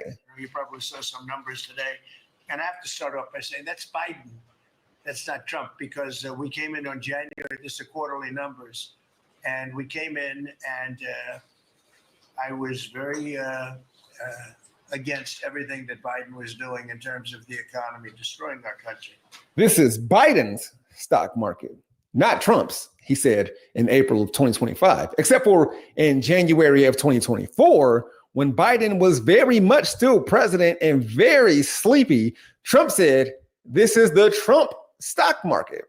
Trump may tell his supporters that he holds all the cards, but those cards and his merchandise is made in China. We're doing the same thing with Trump Mobile right now. I'm incredibly excited. You can build these phones in the United States. Our customer service is in the United States. It's in St. Louis, Missouri. We can add more functionality. We can do it cheaper. We can do it better. And eventually all the phones can be built in the United States of America. We have to bring manufacturing back here. And so eventually these phones can be manufactured in the United States, says the man-child trying to gain his father's love. That was Eric Trump introducing Trump Mobile and their smartphone. The Trump Organization's press release from last week announcing Trump Mobile still says the 400. Yeah, let me interrupt him for just a second. You know what? It is a disturbing trend that I've noticed in this John Galt anti-black Ock Nation CT universe. People will say the most ridiculous things and then pretend that they have an argument and further pretend that it's a good argument. Okay, the obstacles that you're talking about, Solid Snake, are literally between your ears. Okay, your lack of education and critical thinking ability is your obstacle, not Pedro. Dude, see, y'all just want to make shit up. Pedro is basically keeping me from excellence. No, he's not. The problem, why the fuck are you even competing with Pedro? Why is Pedro the obstacle to what? Birria tacos? Dude, get a fucking grip and remember who you're talking to. Dude, I don't accept the bullshit that the anti-black blacks want to talk about.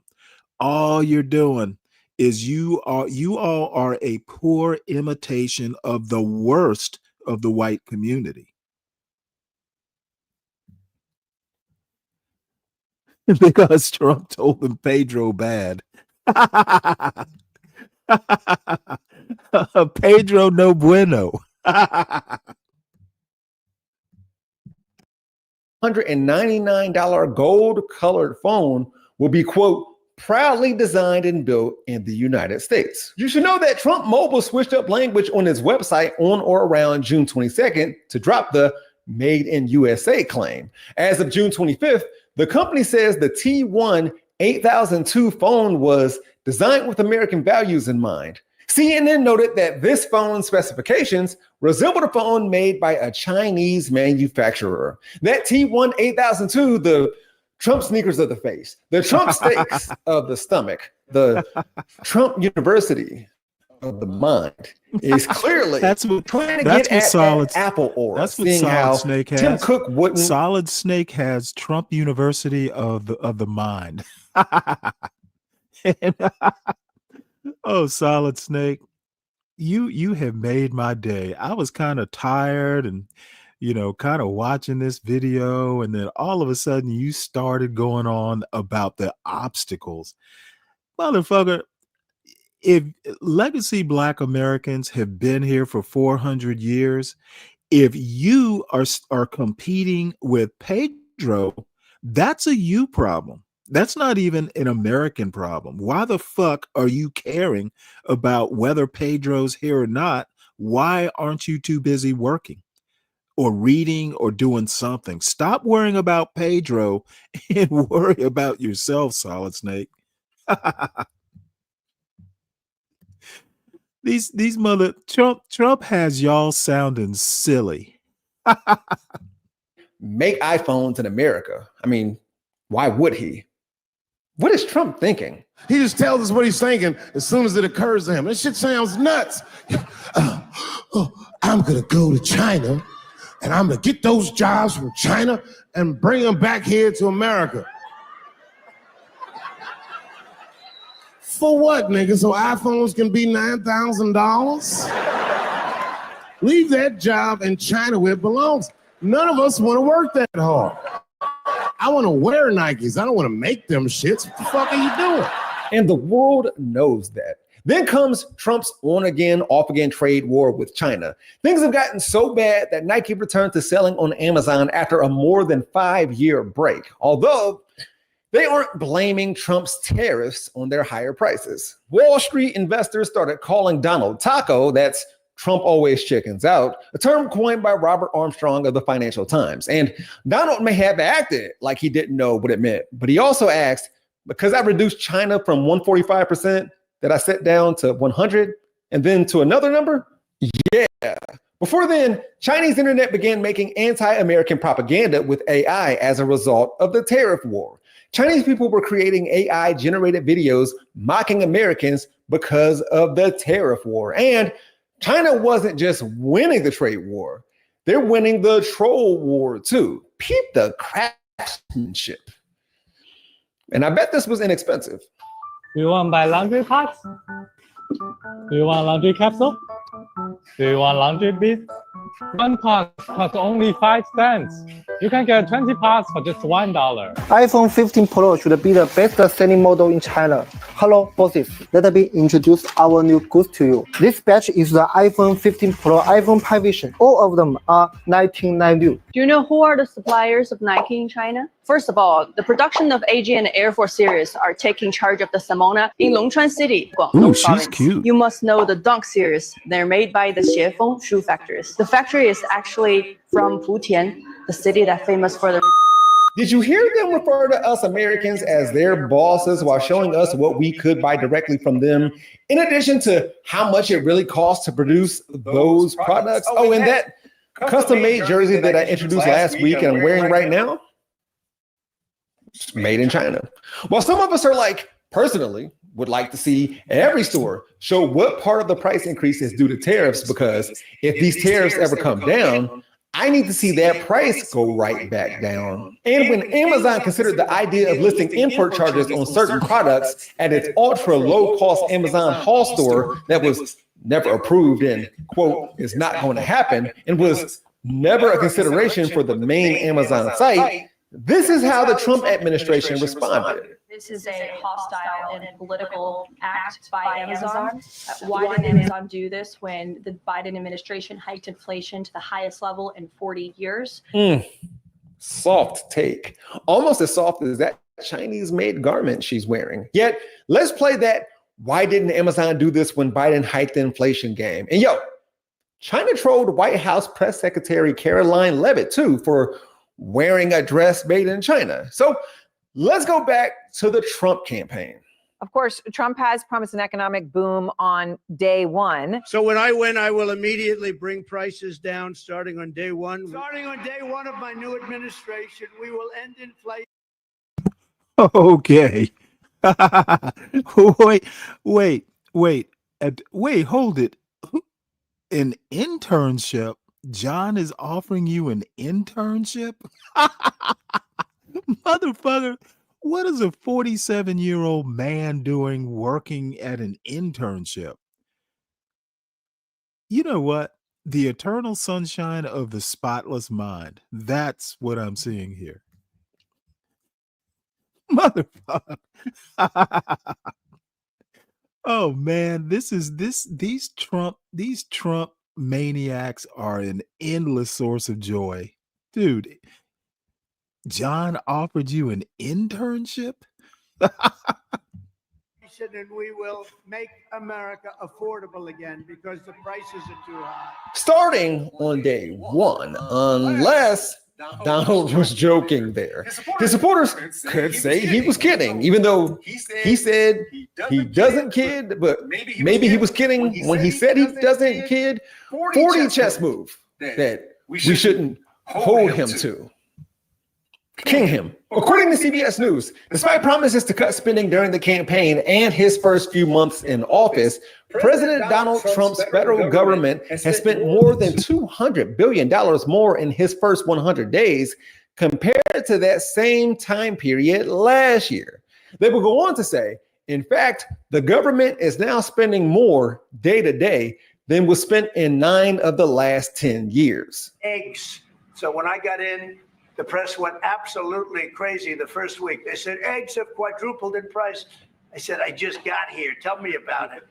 And Brooke Rollins and our team did a great job. And eggs are down now 79%, and they're all over the place. And this was a problem that somebody else would have taken a long time to cure. To be sure, overall inflation has slowed up slightly during this Trump term. Yet, prices are still going up. They're just not going up as rapidly. Grocery prices, the food at home category, different from what we pay for at restaurants when it comes to the government's price data, increased one. You know what? And I hate that I have to keep stopping this.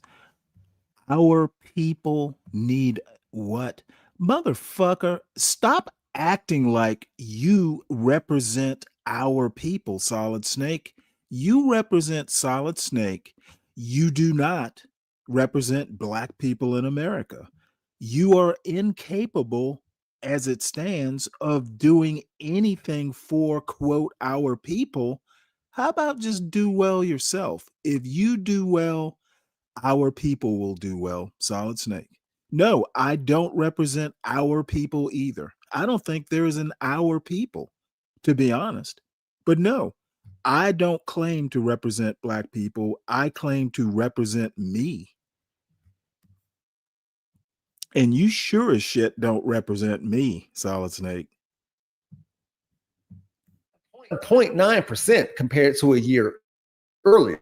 Should we put a Trump did that sticker on a graph, or we are a people? Okay, and what does that really mean? We are a people. That means we all have to think alike? Dude, you could do with some education, to be honest. Okay, this notion that we are a people and we have to do everything in lockstep is retarded. Yeah, motherfucker, I'm actually pro-Black in that I think Black people don't have to all be Solid Snakes. You're an anti-Black Black. If Black people don't do what Solid Snake wants them to do, then they are just bad people. or something? In March, egg prices soared 60% higher than a year prior. A lot of that was due to bird flu decimating the egg supply. Since then, the price of a carton of eggs has decreased as national egg inventory has grown by over 4%, and major retailers are now seeing stabilized supply.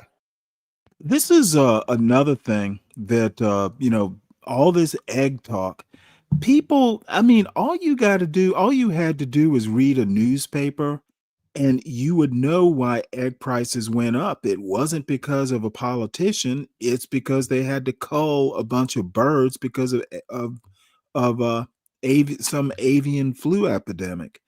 So y'all, just the misinformed people that I come across daily in this John Galt anti-Black universe, it's astounding. It is truly astounding. And if anybody happened to watch the show last night, Universal and I talking about crime and stuff like that, I just don't understand how people just basically want to take what happens in the hood and reflect it on all black people. I think y'all are motherfucking just white-facing fools. All these anti-black, black conservative types literally are basking in the reflected light of their white masters.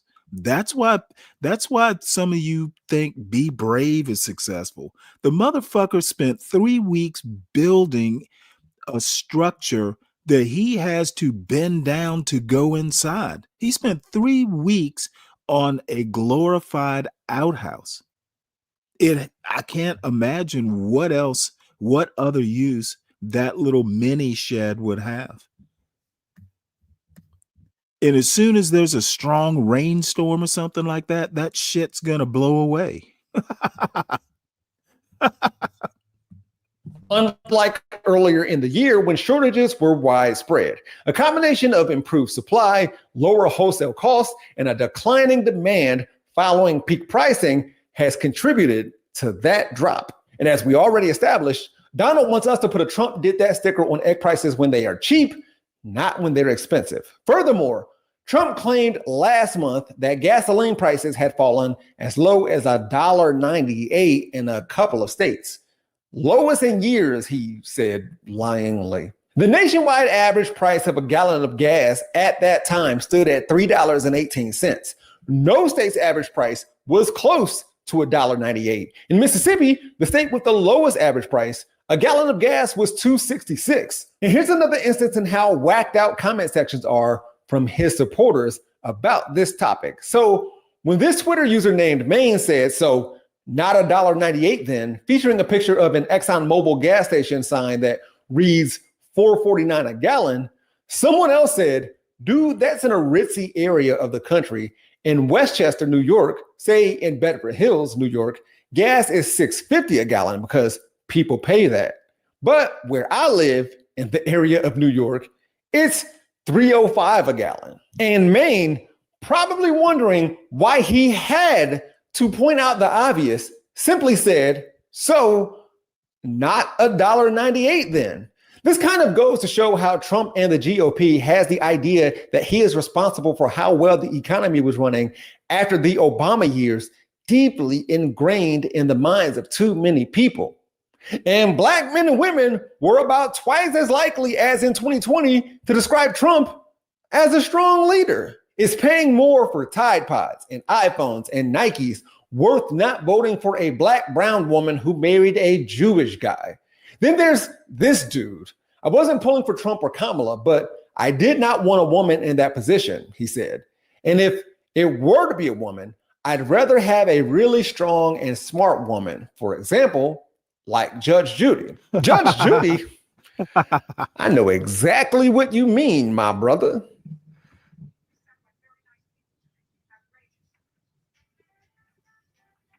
Oh.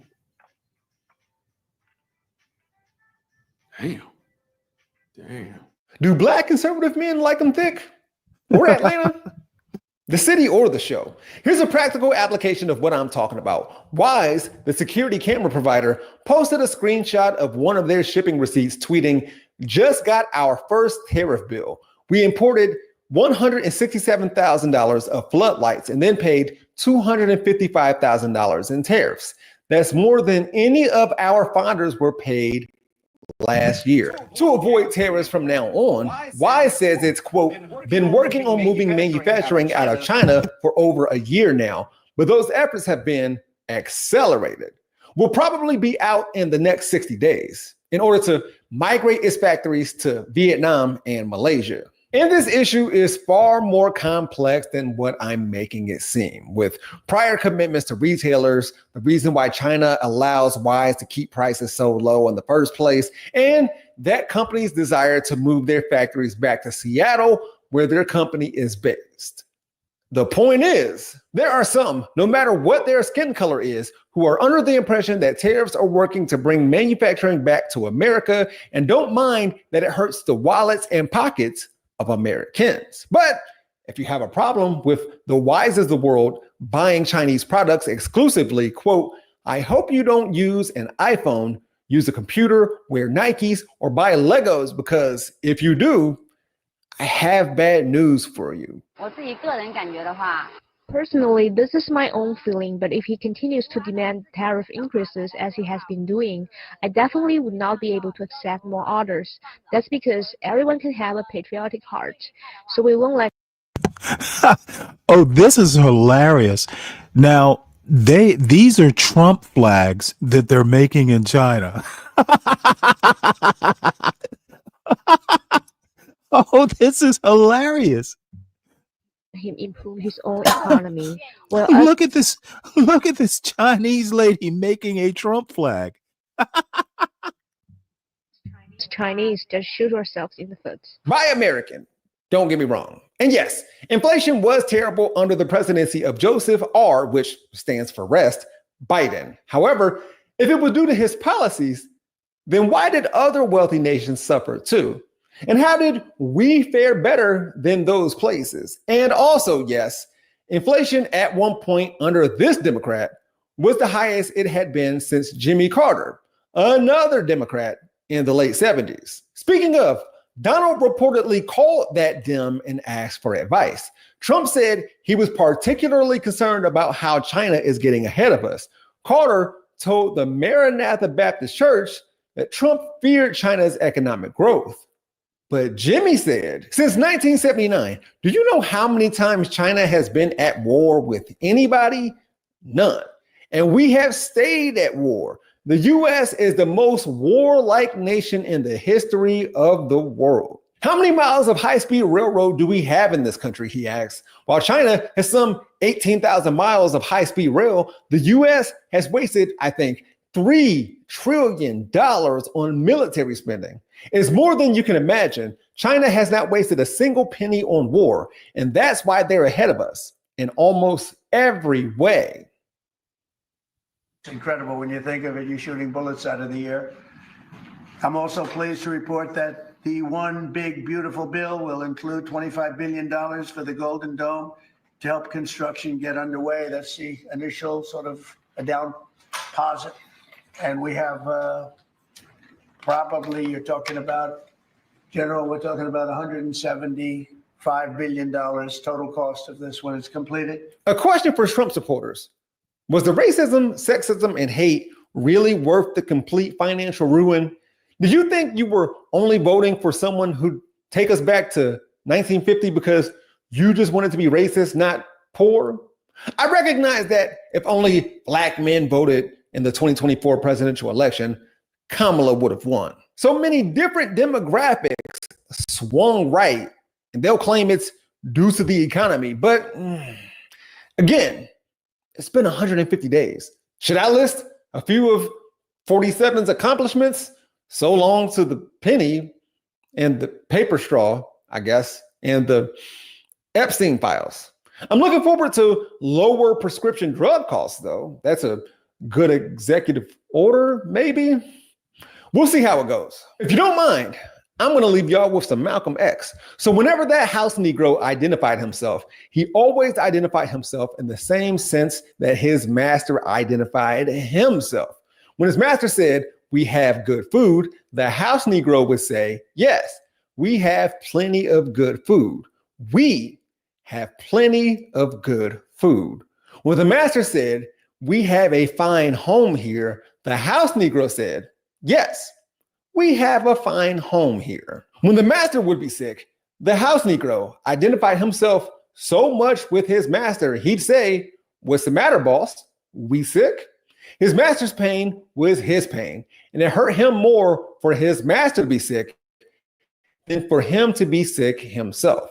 When the house started burning down, that type of Negro would fight harder to put the master's house out than the master himself would. And now that the Nikes that they don't buy or wear are more expensive, I hope they're saying, we did that. Because over here, we gonna be all right.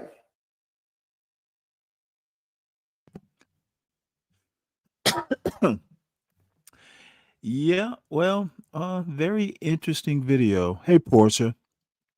Let's see. Kelvin, it's not so much that all roads lead to be brave, but I like to use be brave as kind of an archetype of poor white trash who basically is thinking above his means. And you know what? I think he is the perfect example of the he's almost like a Thomas Sowell sort of example. People for some reason or another seem to think that be brave is like and people like him are like worth listening to, and it's endlessly fascinating.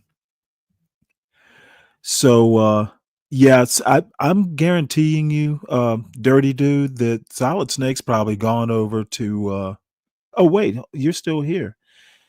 You're playing the long game? What the fuck are you talking about? What long game are you talking about? Dude, you speak in sound bites. So let's see, what else do we have here? Uh like I said, this isn't gonna be a long show because I'm kinda tired. Let's see, what else do I have here? I've got a bunch of videos that I've been meaning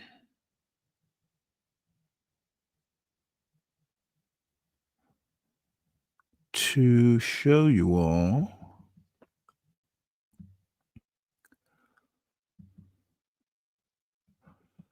Let's see, boring history videos.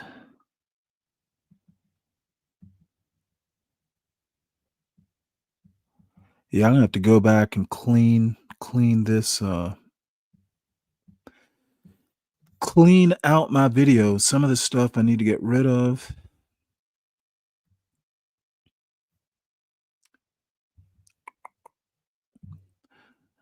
I was hoping actually SKC would drop by because I've got the that philosophy lecture series ready to go, but I'm gonna wait for him to drop by.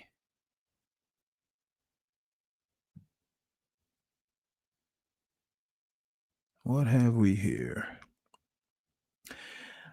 I have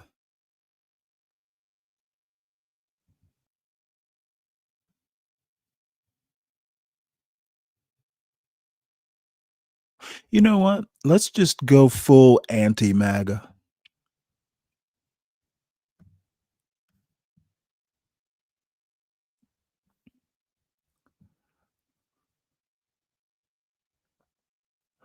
Oh no. And I wanted to talk to you a little bit about what I Dave, yeah, I know that the majority voted for Trump. I let me tell you something. It's actually funny that you say this. Deacon Dave says the majority voted for Trump. I know it's tough to experience a loss. Believe me, Dave, it's going to be tough on all of us these next 3 years. So if it was tough for me seeing Trump win, it's going to be tough for you because Trump won. Didn't I just play a story about the Kansas City farmers that are suffering under Trump? Dude, you need to actually I guess I have the time to read newspapers and stuff. Trump won with a majority, yet his popularity is at right around 40%. Okay, you need to wake up and smell the coffee, Deacon Dave. Y'all got what you voted for. There is so much buyer's remorse right now with Donald Trump. Um, I think it's hilarious. So yeah, it's tough to experience a loss. It's going to be tough for y'all to experience the win. how I think we got here ideologically. Because and I will tell you about the history behind where we are right now, but I think it's important to recognize that there is an ideology behind this this bill and behind the MAGA Republicans that is part of America. It's one that has ruled us in the past. It is one that until now, at least, and the jury is still out, we have always overcome. So it's worth thinking, I think, a bit about the ideology behind this bill and behind MAGA Republicans. And that is, if you think about the world, there's two ways, at least in the United States, to think about the relationship of people to their government. One is simply to say, well, you know, some people are better than others. You know, they're smarter, they're richer, they're the right color, they're the right religion, they're the right gender, they're, you know, you could come up with any reason you would like. They're married to the right people, they're descended from the right people, to say that some people are better than others. And if you admit the principle that some people are better than others, well, by definition, they should be able to rule. And that's the idea behind kings. And that's the idea behind oligarchies, a group of people organizing a government to rule everybody. That's the idea behind dictators. And that's the idea behind autocrats or authoritarians, that they're just better than the rest of people.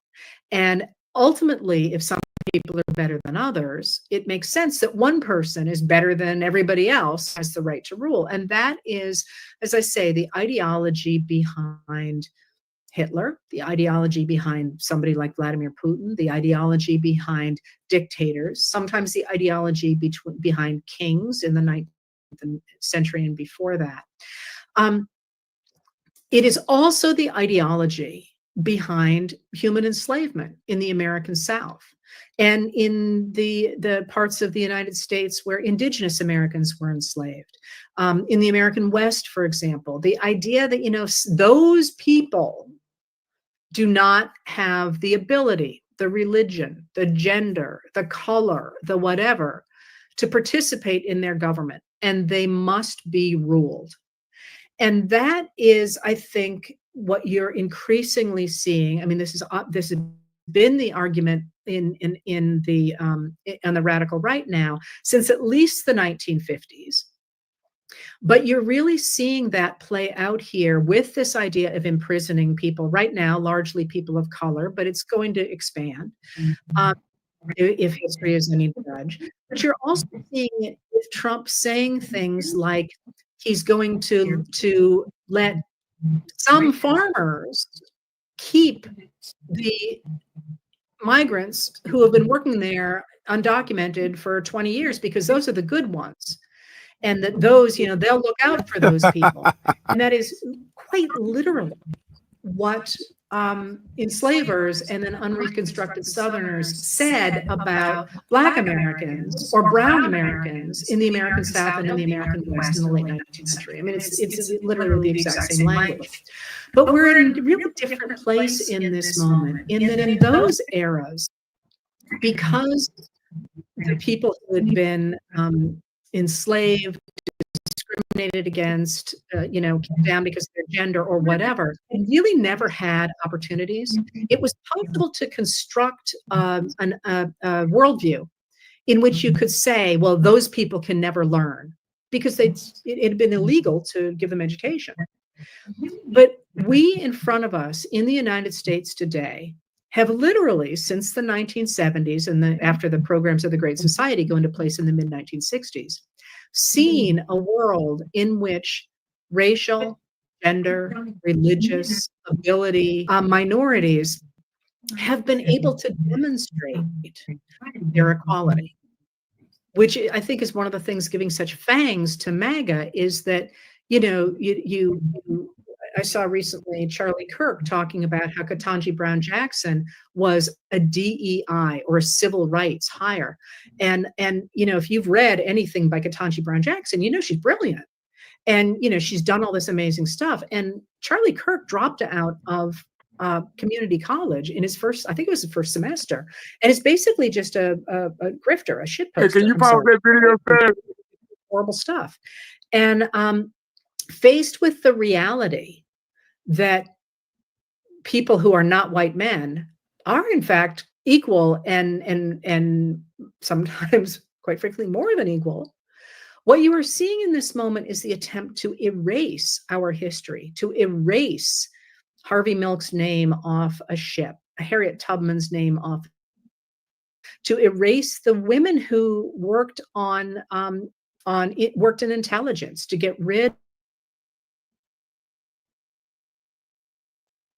Black and brown and gay and female and whatever people who built this country.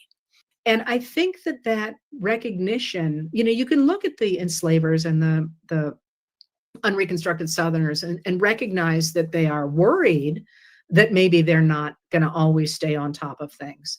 But I think you look at this moment where they're not simply preventing people from getting rights. They're trying to erase all that, says they recognize that they have to erase us all in order to regain control of the country. And I think that is what we are seeing now. That recognition that that people really are equal, and they've got to erase those, throw us out of jobs, throw us out of the country, get rid of us all in order to, they can't do it without doing that. They can't regain control of the country unless they shut everybody else up, because we really can do it. The other ideology speaks to reality, to the reality I just described. It says that everybody is created equal, and that the government has a responsibility to protect that equality, to make sure everybody is treated equally before the law, that they have equal access to resources, and they have a right to a say in their government. And that's what really reflects reality. The idea that, it doesn't necessarily, your contribution to society does not necessarily correlate to your paycheck. That, maybe you're the person who, checks on the little old ladies in your town, even though you're not, a wolf on Wall Street. And that recognition that that's the way the world really works is the ideology that stands against that idea that some people are better than others. And the reality is the vast majority of people in the United States believe that. And what's more, we have proof that this country does best when the government acts on it.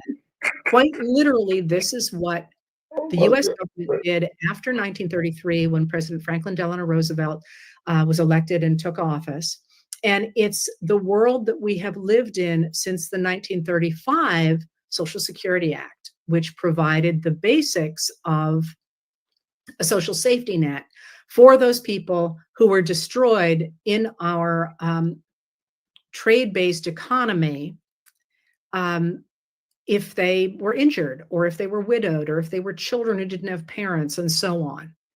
So if you look at how the United States functioned under that system from 1933 to 1981, it had a booming economy. It had the difference in poverty rates was declining.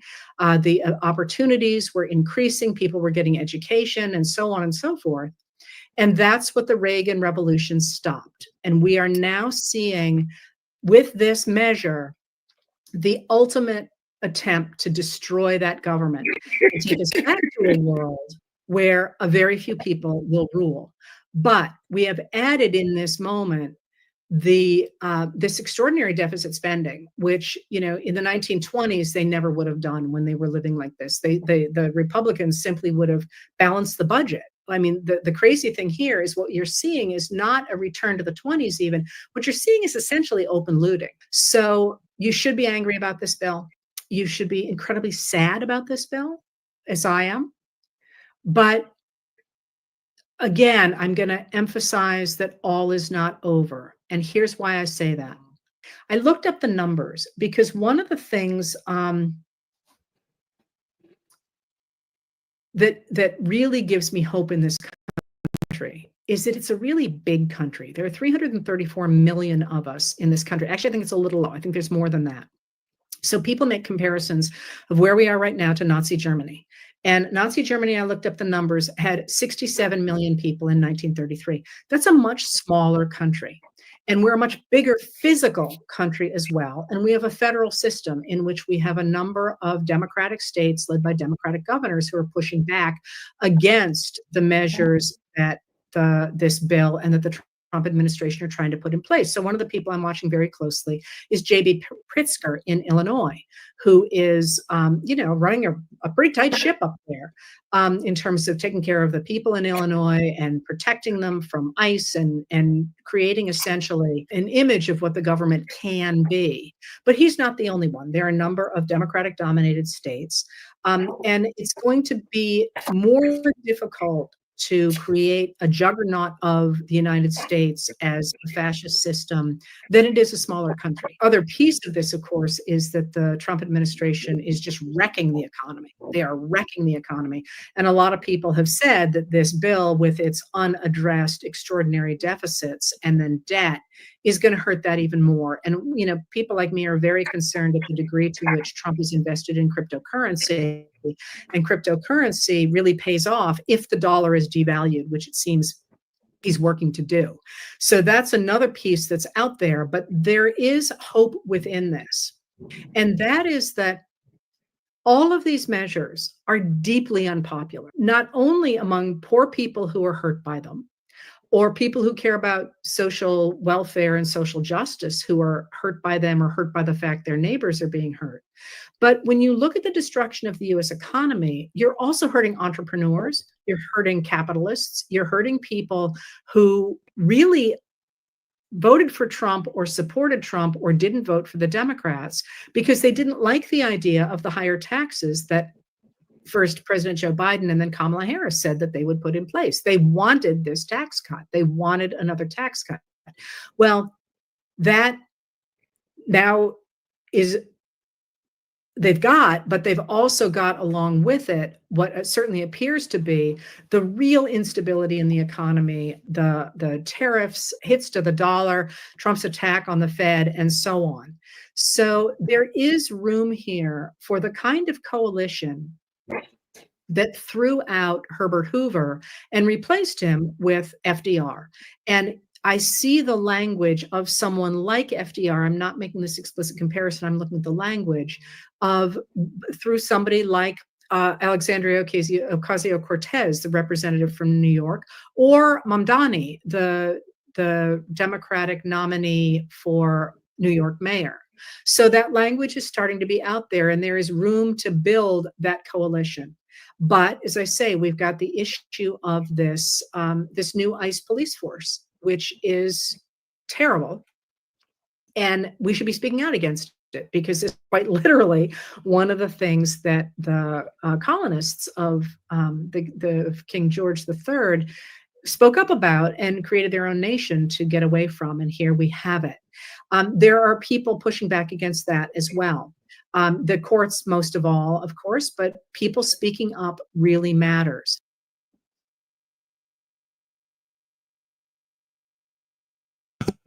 Any comments there?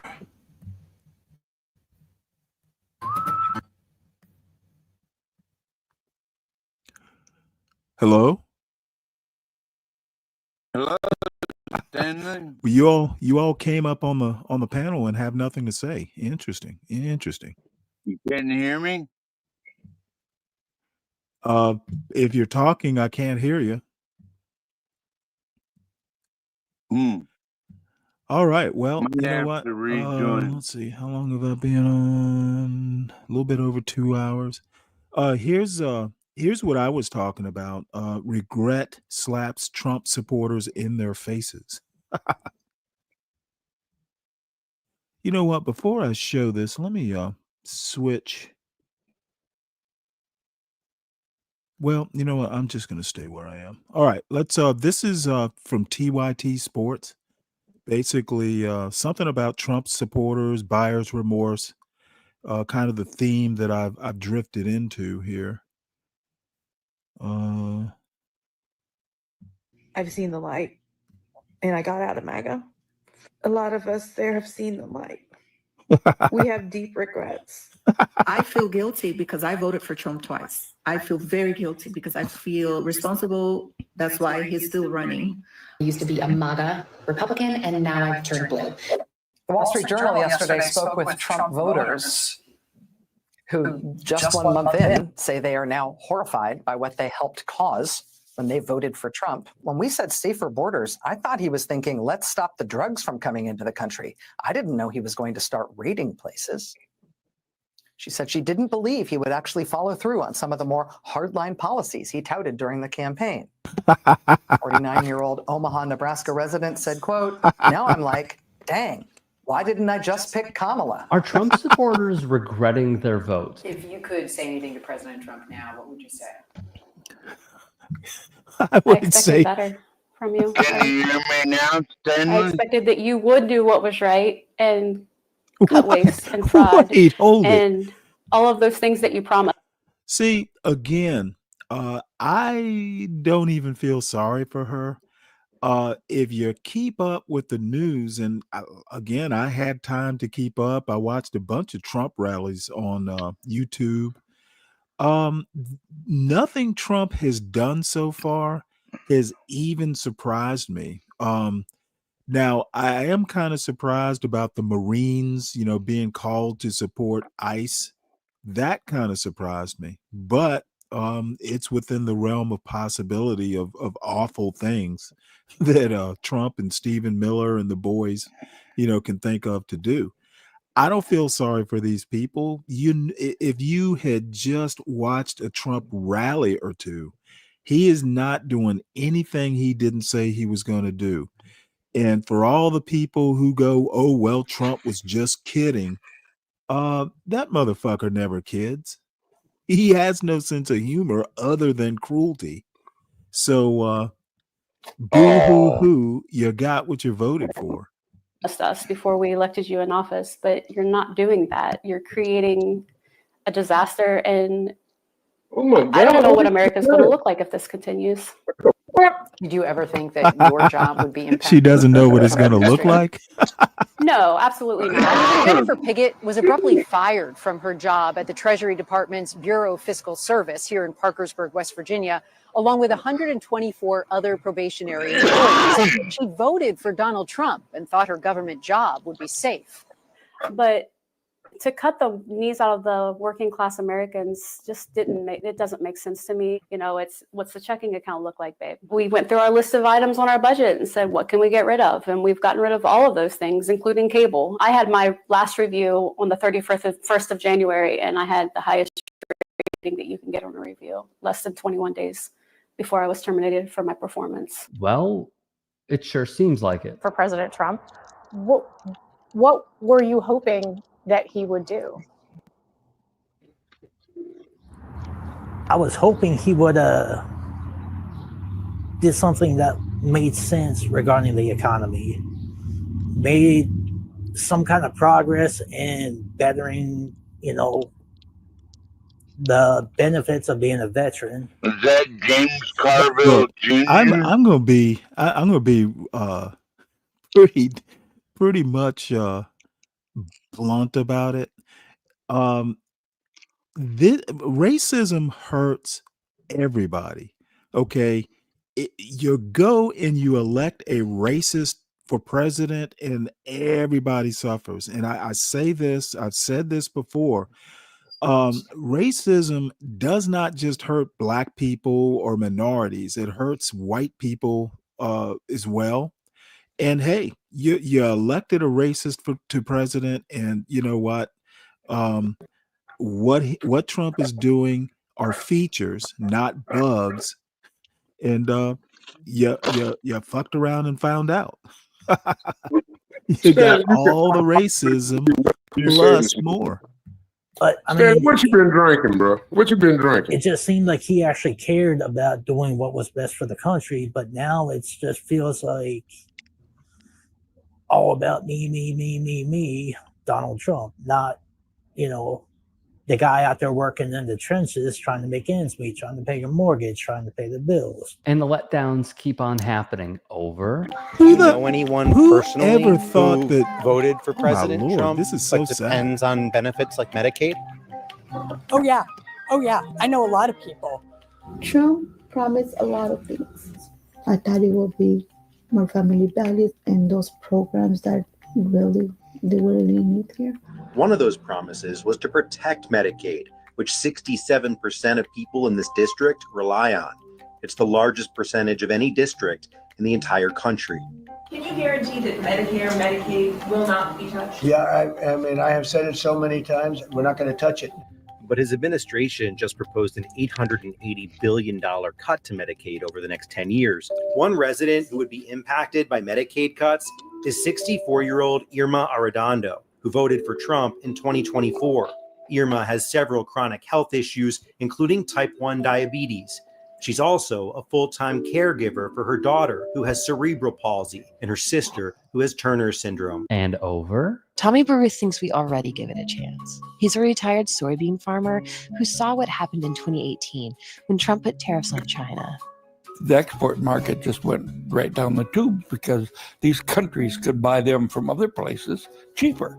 Brazil and other countries were the ones that benefited from that. I read that it stayed that way, that now China buys a lot more from Brazil. Exactly. And a lot of times those markets don't come back. And over. Dear Honorable Congressman Evans, although we haven't met and are separated by generations of lived experiences, I believe we share something in common, a hope for a better world for all. With that common thread, I am among the many of your constituents who implore you to look beyond the tribalism of party politics and to see the nobler responsibility to be a voice for all your constituents, to see a path beyond, and to be a voice for the common good. To only support the party line is a road to chaos. I'm deeply concerned about the welfare of the elderly and disabled who rely on Social Security, Medicare, and Medicaid, children who depend on WIC and SNAP program assistance to be fed. Those people are constituents. They are the people you are supposed to represent and assist. Musk is the multi-billionaire, and he should not have such power without real congressional approval. I want him to seize the control he was elected to exercise for the betterment of our nation. Don't let a billionaire take his power. And over again. All I can say, I was a dumbass, voted for Trump only because of my beliefs. People around me encouraged it. I can think for myself, yes. But I felt at the time that was the better choice. Now I'm looking at it with everything going on. It was the worst, the worst decision I ever made. I wanted not to vote. But Hey, Brian Nichols, you can mock me all you want. Elect a racist to the presidency and FAFO motherfuckers. You know what? This is fucking hilarious. More racism. Motherfucker, you got a racist in office and we're all gonna suffer at some point in time. Okay. Are you suffering, Stanley? Y'all want to quibble over fucking egg prices? Dude, eggs are gonna be the least of your Are you problems. suffering, Stanley? people said you won't be able to have a say in anything if you don't vote. I totally regret this. It's pretty normal to hear so. Are you suffering, Stanley? You're absolutely right. We have been electing racists for president forever. However, Trump is like openly racist. So at least other presidents might have hit it better. Motherfucker, ignorant, you know what the fuck I'm talking about. Trump is a goddamn racist, and America will suffer because it elected another racist to the presidency. What's the difference? Dude, you know what? I don't have time to sit here and educate a grown-ass man. Fuck around and find out. Many supporters of the man they voted for say, well, I didn't vote for this. I didn't Hell support yeah, you this," did. or "I didn't think it would affect me." Federal data shows last year vets made up 28% of the federal workforce. Vets like James Diaz. James is an Army veteran who served during the first Gulf War. He voted for President Trump 3 times. He was fired last month from his job as a fuel compliance officer with the IRS at one of their field offices in Illinois. His termination letter implied that his job performance was a factor, but Diaz disputes this claim, saying all his performance reviews were positive. You say you were treated like garbage. Walk us through what happened to you last month. On the 20th of February, I received a phone call from my supervisor and then a email shortly thereafter about how I was going to be terminated. And it basically cited my performance issues. But you provided us with a performance review, and it said you were a good worker with a good knowledge of tax law. So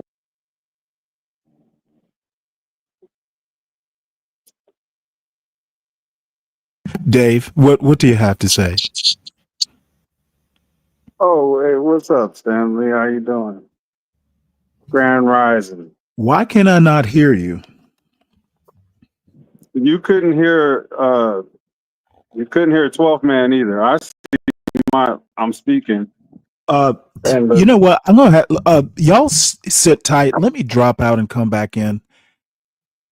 Yeah, you drop out and come back in. Because yeah, you do that. I cannot hear you guys, and I'm not sure why. So just stand by. Let me drop out and come back in.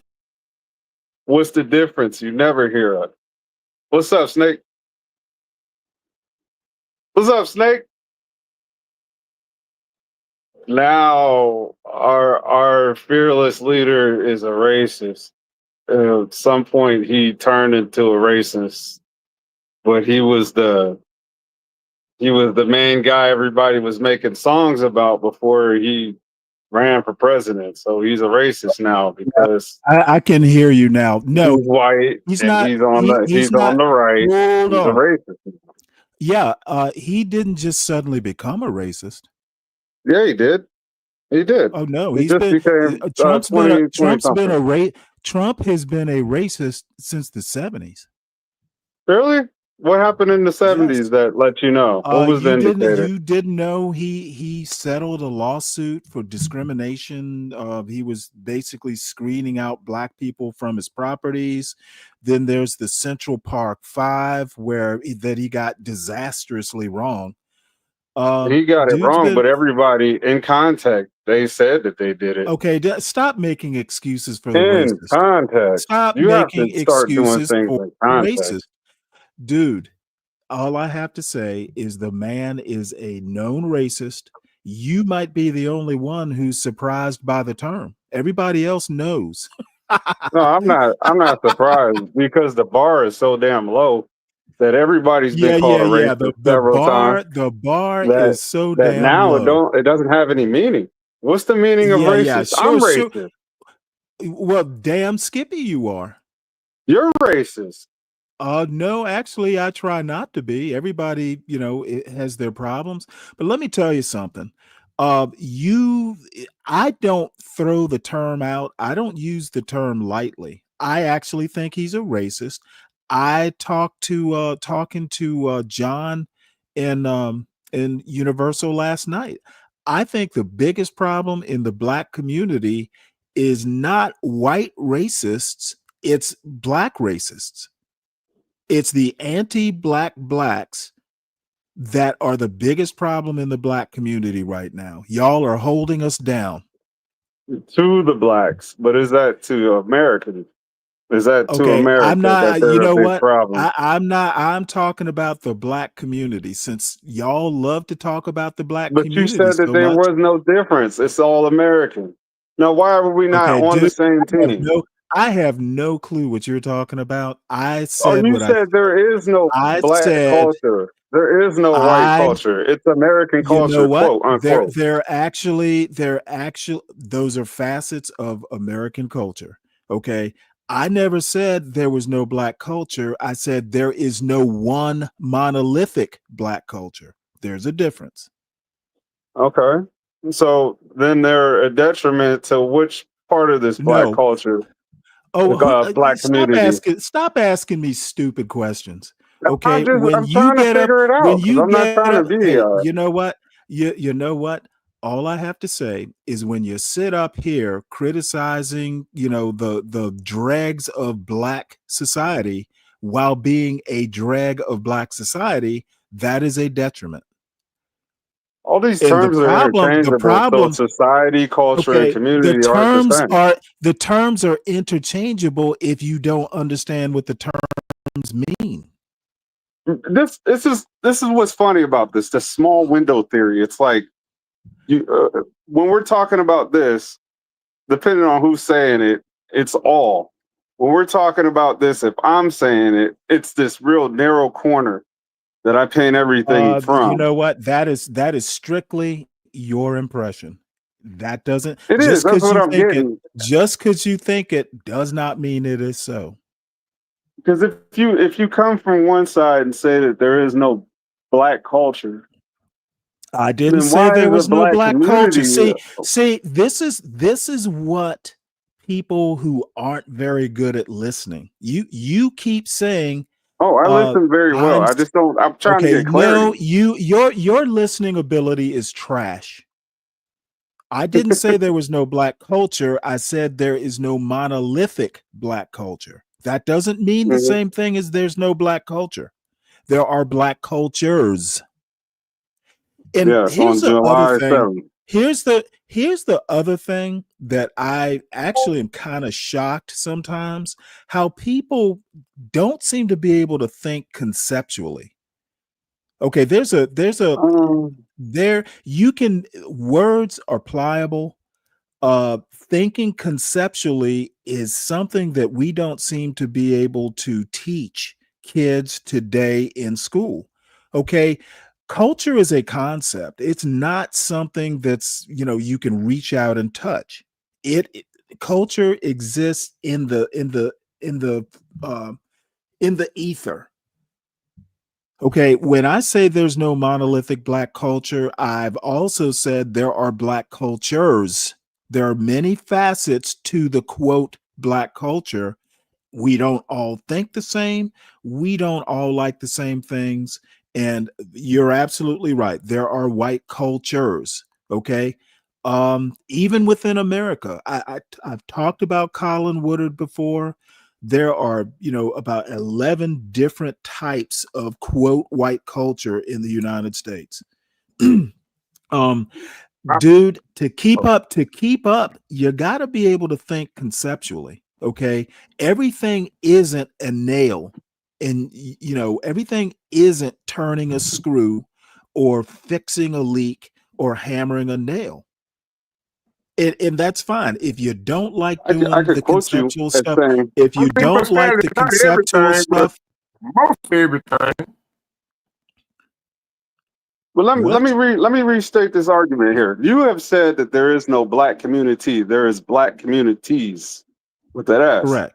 Then you say that the anti-black blacks are the biggest problem of the black community. Which one are you talking about? Okay, well, you know what? Let me lump them all together. Let me help you think. No, see, you can't do that. Let me help you think. That's the problem. Let me help you think conceptually. I'm making a broad generalization. I'm going to take all the black communities. I'm going to lump them together and call them one big community. Anti-black blacks are literally the biggest problem facing legacy black Americans today and have been probably since slavery days. So, and it's just my opinion. Hey, can you play a Facebook video? There was a point I wanted to make to you. If I drop the link in the back chat. Yeah. I think you're not gonna like it. It's not anti-black, but she glazes over a point that I made to you, and you said it never happened. Let me just get the link. You'll see. Okay. Hold on. Hopefully I don't fall off here, but hold on. Fall off of where?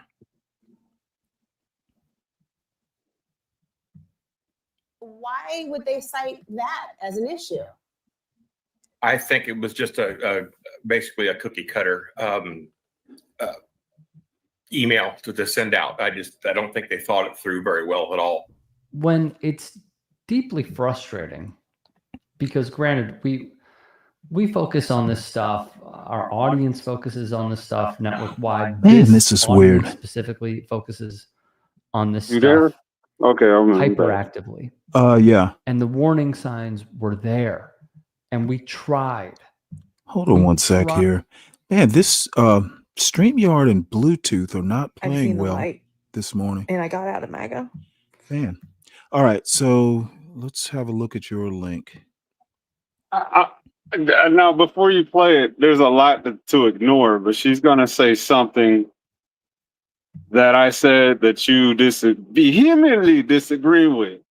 And I wonder where she got this. Okay, well, let me ask you a question. Does this lady saying it make it any more true? No, yeah, actually it does, because you act like you've never heard it before. But it seems to be a cohort of people who know this, but you don't. Just play it. You'll see what I'm saying. But you gotta start from the for top. so long. All right. And I have a whole Let me start it over. Black men have been angry and bitter at Black women for so long. All right. And I have a whole historical truck about this. Okay, so I told y'all I was gonna come on here and talk about Black men's dislike, discontent, disdain for Black women and why they are flat out.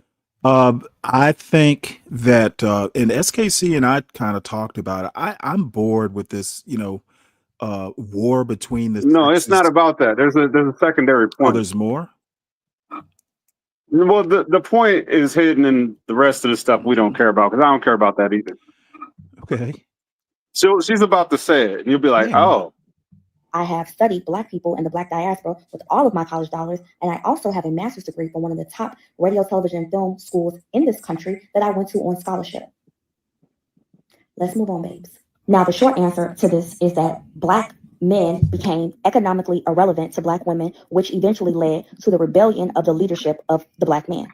Now for the longer answer. So statistics tell us that Black women have some of the lowest rates of marriage. However, it was not always that way. Even if you go back into slavery times, Black people were sneaking off to get married. And even up into the early 1900s, Black women had higher rates of marriage over their clear counterparts before the social engineering of the welfare state. And you're probably like, well, what is the social engineering? What specifically are you talking about? Me and SKC agree that there was one point in history that Blacks had a higher marriage rate than whites. Okay. You said it never happened. Okay. It never happened. Right. But she also says that it happened. Okay, I just wanted to get a dash to say it, so that way you would hear it. Where in this did she say marriage rates were higher than whites? No. Just go back. You said never. You said never. That includes all. And I will continue to say never. And I won't disagree with you. What you guys fail to fight on that point. What you guys fail to understand is you cannot prove me wrong. Well, a Black woman saying it, Stanley. I know that holds more weight than when I said it. Do you want to know? You nor SKC can literally prove me wrong, because they didn't start measuring it the way they do until 1950. Before 1950, they interviewed individuals, and asked them if they were married. They didn't actually look at couples. But Mama said my contention is I don't trust the numbers before 1950, and there's not a damn thing you can do to disprove it. Well, Mama said. Literally.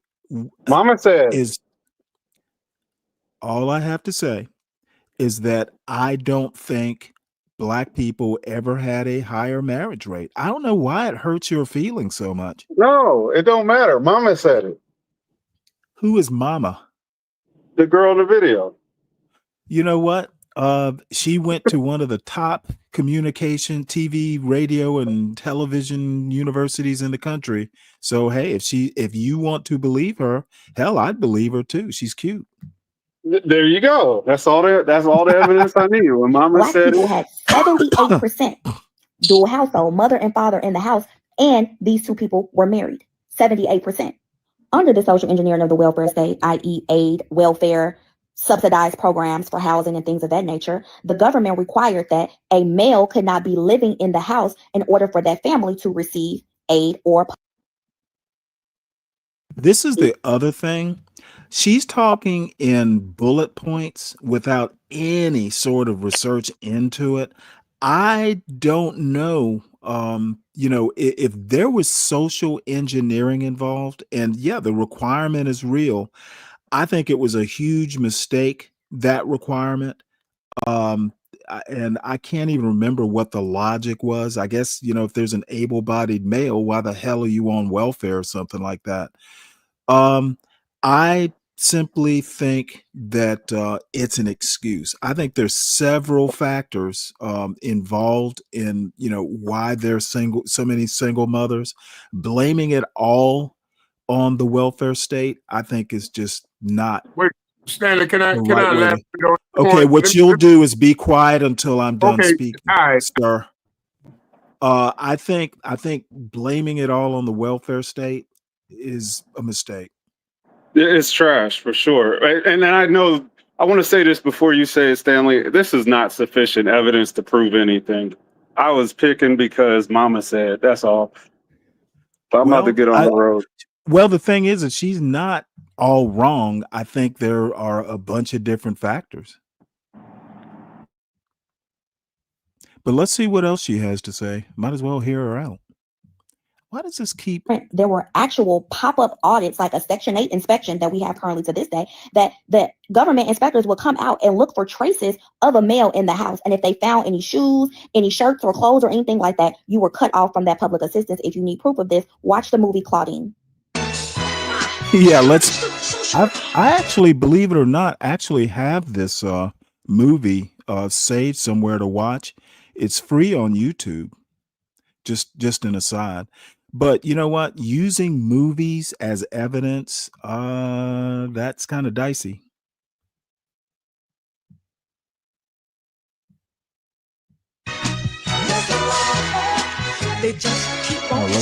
This is right simultaneously in alignment with Nixon's war on drugs, which took the U.S. prison system from 300,000 people incarcerated to 2.3 million people incarcerated, and 2/3 of those people were people of color.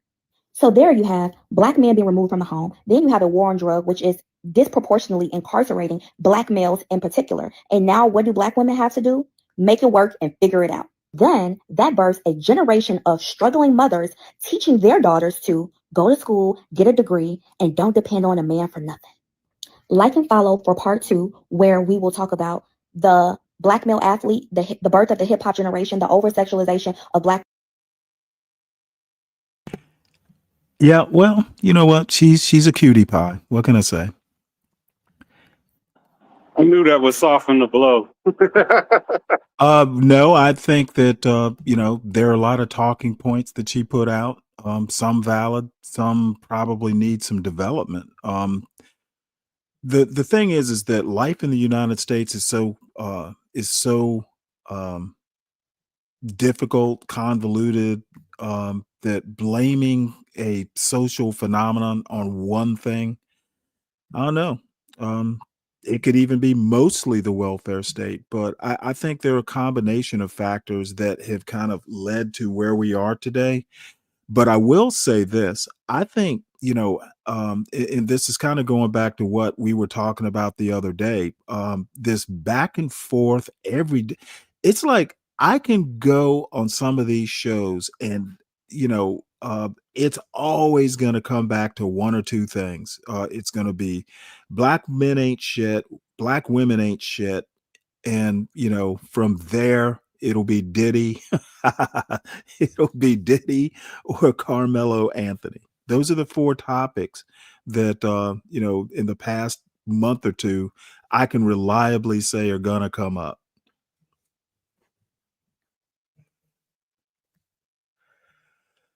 So, let's see what else. You know what? I've been wanting to watch this video, and this will be my parting gift. This is paddleboard fishing on a remote wilderness lake. So let's see what this is all about. Oh, there's music.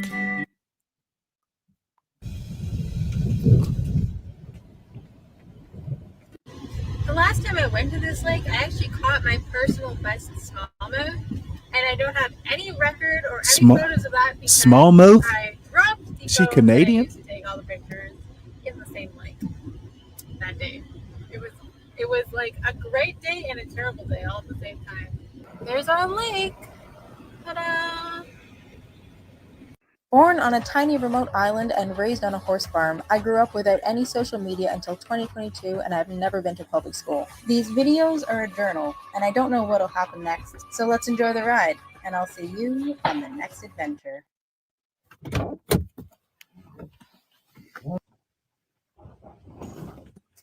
That's what I want. A girl raised on a horse farm. Oh, I didn't realize that was inflatable.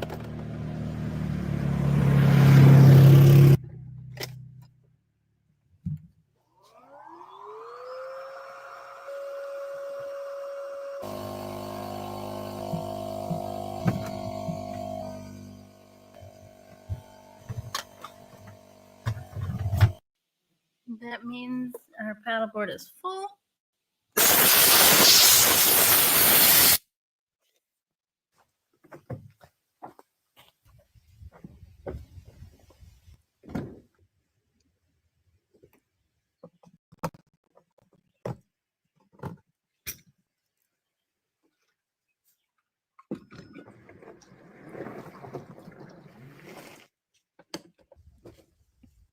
We got the paddleboard all ready to go. I just got to get changed quickly and then we'll head out to the lake.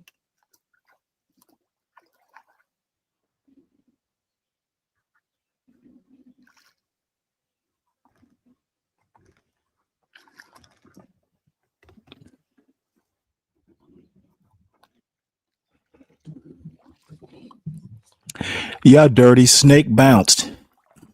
It is 104 degrees today with the humidity. So luckily we can go swimming. Is it me or is that volume low? Yeah, finding a woman to go fishing is so rare. Like she's not afraid to touch the worm. It's not that rare. My wife liked to fish.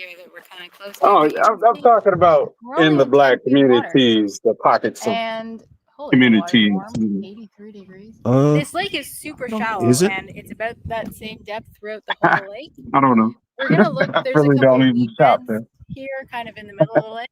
We're gonna try fishing those. I'm gonna put the anchor down because we're just on the weeds now.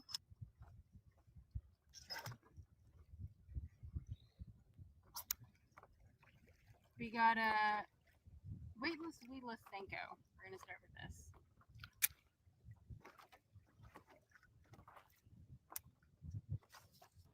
You know, Stanley, if you show more soon-to-be half-naked white women fishing, I'd come to your channel more often. Switch it up. Yeah, what up? What else, Snowman? What's up, D? I think she's more or less Native American. I don't care. She white as fuck, man. Yeah, okay. Yeah, she's pigment impaired, Stanley. I can't really say it. Pigment See it. impaired. Her skin look whiter than mine. Does it? Yeah, it really does. I wasn't really paying attention to, how pale her skin is. I think she's Give her pretty- another half an hour on this water. She'll be golden brown. I'm attracted to paleness. I haven't had any bites or anything here. Alabaster skin, is that what you call it? Porcelain skin. Porcelain skin, We're at yeah. 79.1 right now. I don't know why it is an attraction to me, though. Be a bit cooler on the other Well, side. I don't either. The water should be cooler on I like it with black I can see hair. Get I black. can see the blue of their veins. So I'm gonna go back that way a bit and see what happens to the water temperature and see if we can get some bites. Oh, that's the HB reference. Get very windy. Oh, okay.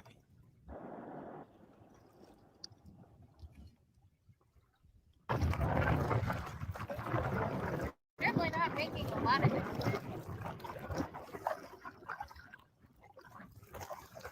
It is getting rarer and rarer to find women that'll go out fishing with you, though. Okay, well, we're not really Yeah, on the other I side guess of the I lake, could. And the water is not any cooler here, but we're at this shore. If And I'm you gonna say try so, I casting mean, into I these really shouldn't be shadows under the talking about it. trees I by haven't the been in rock, that and we're gonna market see in a if there's while. anything in there. Well, I haven't either. I can't. I probably shouldn't talk about it either. Then Stanley, since you pointed out that way. Yeah, leave it to the guys who are allowed to. I'm allowed to. Is that like something to be proud of? Nah, I'm just allowed to. Not that I really have to. I'm pretty satisfied. Well, good for you.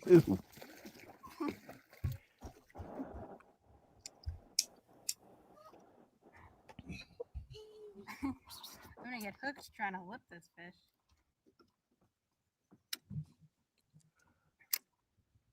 I do have a new Tiffany Silver video. Nice. That's not bad. First fish. Nah, she's actually catching fish. This is nice. I will definitely take this. That's a big largemouth. Yeah, it is.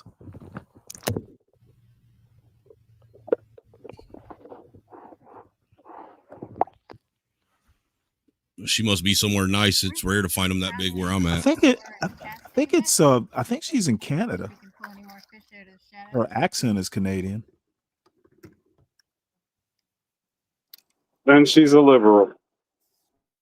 How do you know? She's vegan. She's eating fish.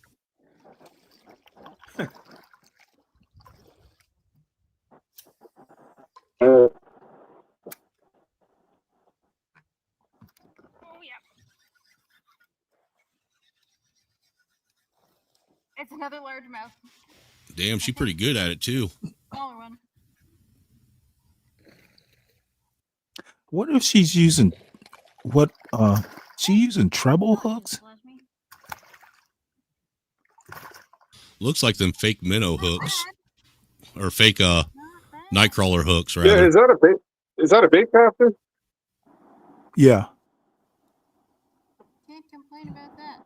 It looks How is like that she's using how is that a small largemouth though? Well, apparently she's used a bigger Oh fish. no, she's actually using real minnows. It looks like, or real nightcrawlers. No, it's plastic lures. Is it? Yeah, and so Maybe it's she's them using smelly a single ones. J. So yeah, I bet they are. She's using a J hook. She Putting is it all the good. way down at the bottom of the post. Yeah, I find it hard to catch bass with single hooks. Again, down your knot. I've only used J hooks for catching catfish. Stop it from catching on weed. Yeah. Wait, you catch bass with treble hooks? Where it's gonna sit. Yeah, generally treble hooks Slot on top. I don't always love this. and on silver spoons. The hook, you can also just Can y'all hear me? catch it anyway, Yes. and then you're good to go. I've never thought about putting a fucking fake worm on like that though. I like how she did that. Yeah, that's like a I think it's a South Carolina rig or something. It's like people basically when you do it like that, they call it weedless. Yeah, see, I always did it where I ran the whole shaft up the nightcrawler and then just have the tip of the hook hanging out, but not where. Yeah, me too. Me too.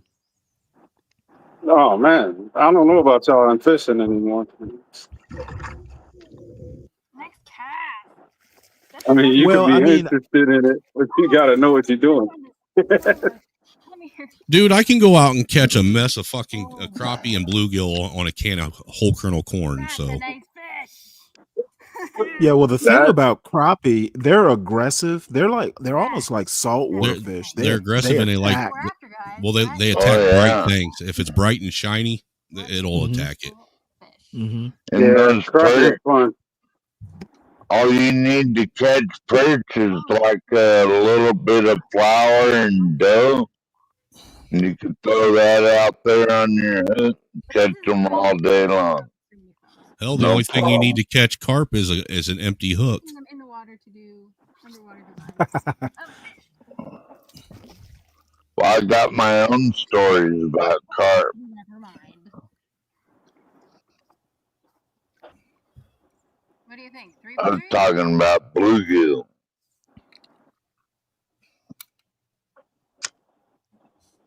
Have you ever caught a snapping turtle while tightline fishing? No.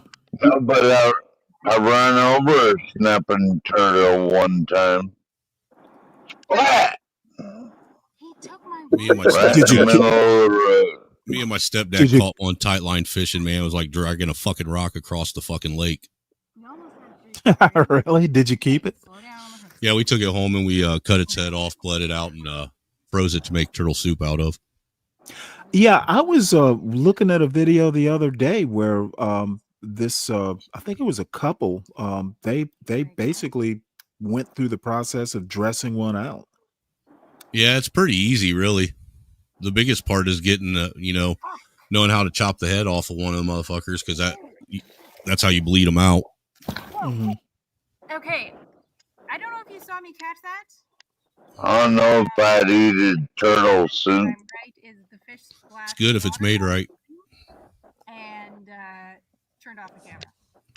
But anyway, It was pretty common where I grew up, though. I grew up around a lot of lakes, so eating snapping turtle was pretty regular. Same with eating frog legs and shit. Yeah, I've never had turtle. I've had frog's legs. Hell, yeah, frog legs are decent. We even used to eat crawdads, man. Yeah. Crawdads are good. I can stomach that. Okay, this one we're gonna do a slow-mo goodbye. I'm gonna hang on a little tighter. No.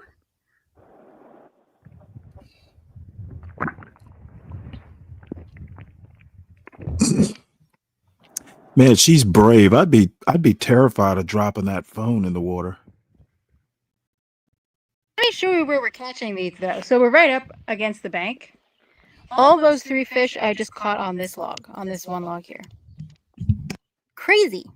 All good fish. You really just can't ask for better than that. What do you think? Did we catch all of the log fish? Oh, shit. Uh-oh.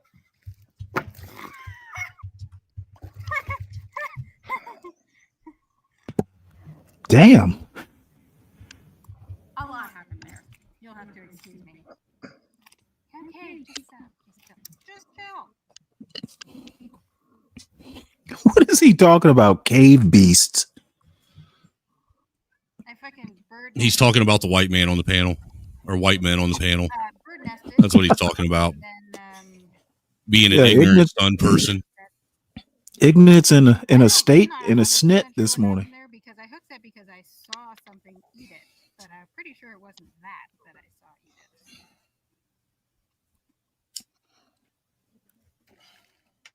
Holy Jesus Christ. Okay, I don't know what's going on with the fish here, but like, they gotta fucking chill. So I just I was reeling in my lure and just touched against the water, and a fish tried to come up and eat it. Stanley, did you see anything about that one lady spear fishing I'm gonna turn the for camera crab out there? That's that Tiffany Silver chick, ain't it? Yeah, she dropped a video yesterday. I'll probably show it tomorrow. Oh, we got him.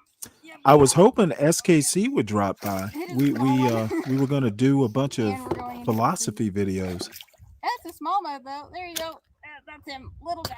Little guy. Little one. Bye.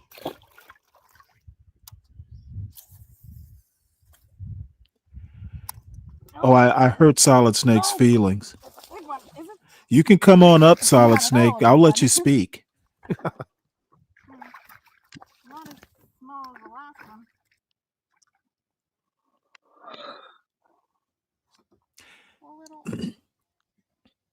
She should keep a couple fish for dinner. Nah, bass is for sport, man. That's not for you. Because I'm really hot. Well, they don't. So I've never. They don't. I don't should be really nice like because it's really hot. bass. I think my grandmother used to fry them up, but I'm not Oh, a big you fan. got some corn on the video. Some corn. Nah, she's cute. She looks like she might be Indian or something. I don't Yeah, think she's white. that's what I was saying. She's Canadian.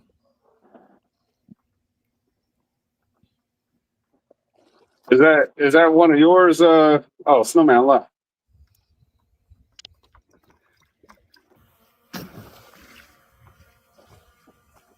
She's definitely attractive. That was really, really, really, really nice. Really, really, really nice. We're gonna head back to the shore and do some more fishing. See what's biting.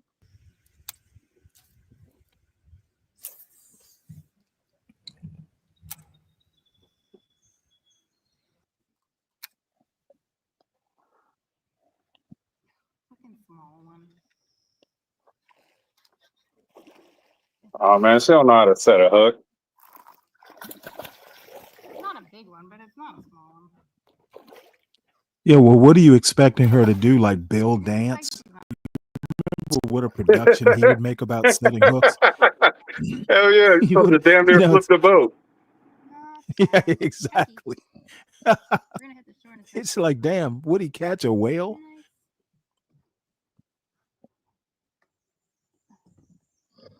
I don't think they have bass in Canada, do they? Sure they do. And She's catching a bunch of them. That may not be Canada, but she the way she said about definitely sounded Canadian. But yeah, I've seen Canadian fishing shows. Yeah. I think most of Bass what is a warm water fish. it might not be, but you can tell by the trees. It's somewhere up north. It's not the South. But bass are all over North America.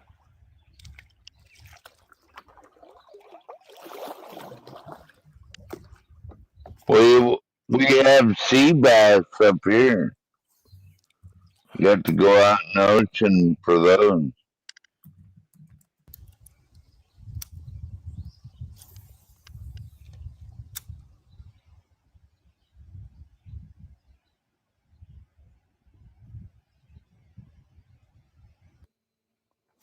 I don't think we have no freshwater bass up here.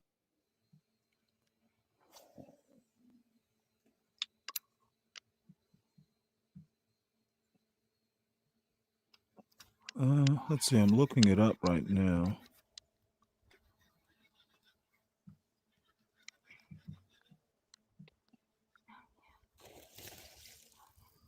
No, they might in the Ontario area.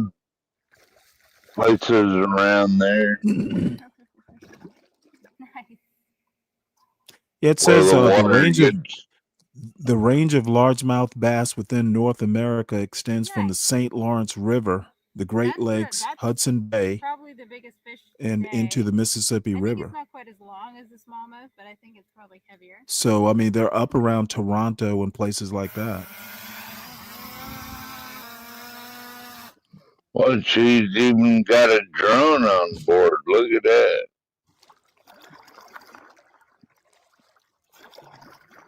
Probably following her around. Let's see if there's anything in here. We've got a couple good largemouths. We got one nice smallmouth. I really like some more smallmouth. Because this lake is usually really good for smallmouth. I haven't caught a lot. Like this is the most largemouth that I just cast into a tree. That was really smart. Really smart. Yay! And you definitely want to just reach out and touch those legs. What, split them open like crab legs? Nothing violent. Nothing there? You're almost always going to hit it when you're casting like this into the shallow, right around structure. right when it lands, just as a reaction. They're just gonna hit it. They don't have to be hungry. Bass are super aggressive, so it's just a reaction strike. So I don't waste a lot of time working it when I reel back in. Oh yeah. Man, she keeps switching mics. Oh, was that a smallmouth? I think it is. It is. It's a nice one. There goes my worm. Did you? Oh no, it's still there. Come here, Fitty. Oh, big Fitty. Yep. Got it. That is a nice one. Look, we spoke it into existence. What? Man, that is a big fish. Damn. Another nice smallmouth that we got. Dang. We got those up here, man. I could catch those on a Thursday.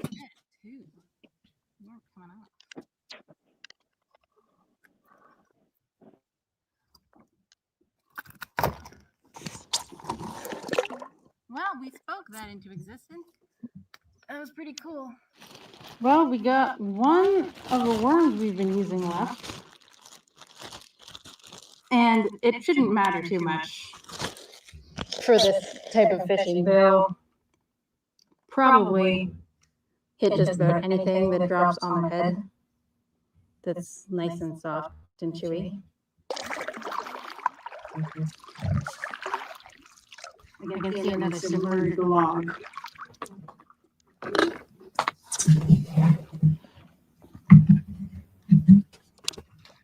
Oh, there's a fish jump. Should we cast for that fish one?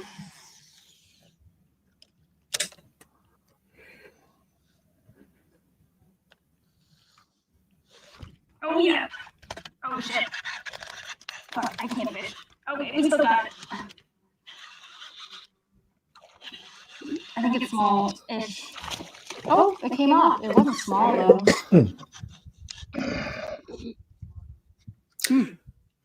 That was a good fish. And my line is all fucked. Was that a fish? Just where I cast, right up against the bank? It did not eat my lure? What the heck? Oops.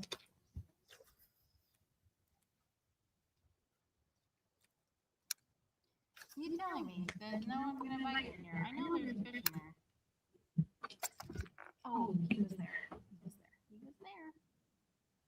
Do I still have a worm? No, fuck. Okay. Let's see what else we can use. We've got a different color worm. Maybe we'll just go with that.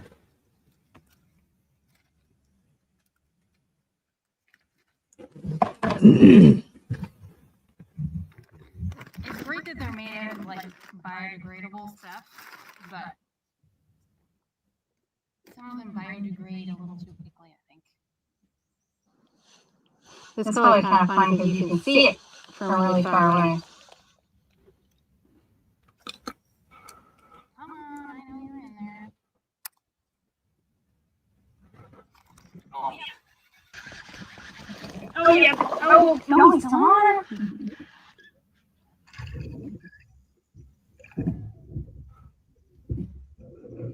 That's a small one too. You're a fighter. Man, she is a one-woman filming crew. She's got like cameras and phones and. You gotta be like that. You're mad. Yeah, you're mad. Drones. She's got a drone, Stanley.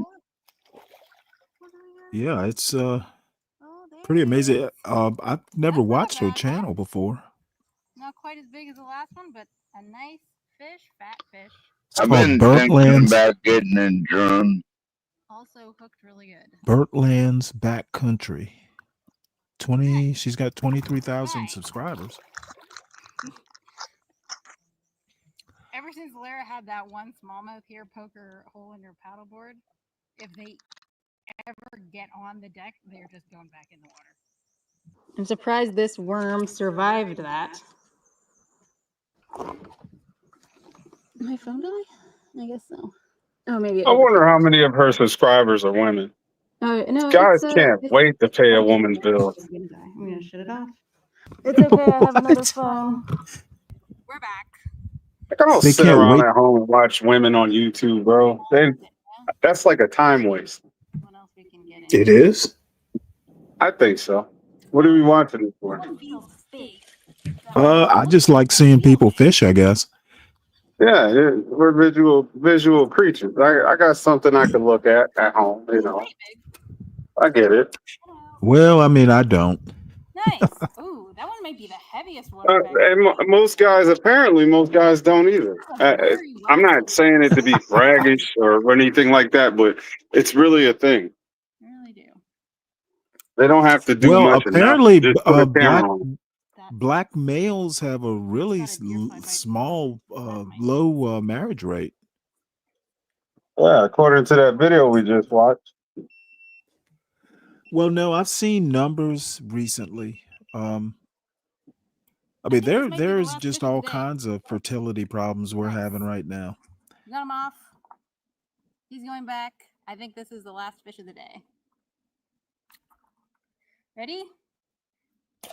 I wonder if that has anything to do with the Well, jab. we had some awesome fishing today. We caught some really nice fish, largemouth and smallmouth. I think I just figured out where the smallmouth are right now, and they just started biting. But we're going to be down for the day. We have a long paddle back, and then we have a long drive home. And we've caught a lot of fish already, so I'm going to pack it in.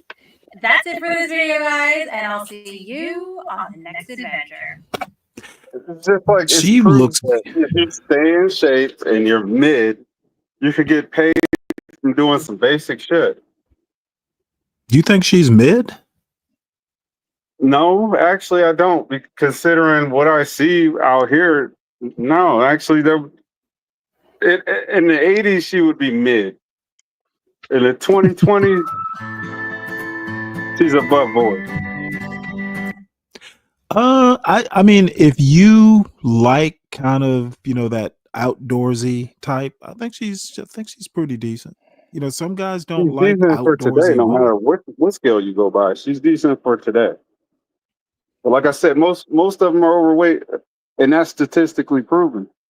Do I got to get Universal up here to pull out his stat book?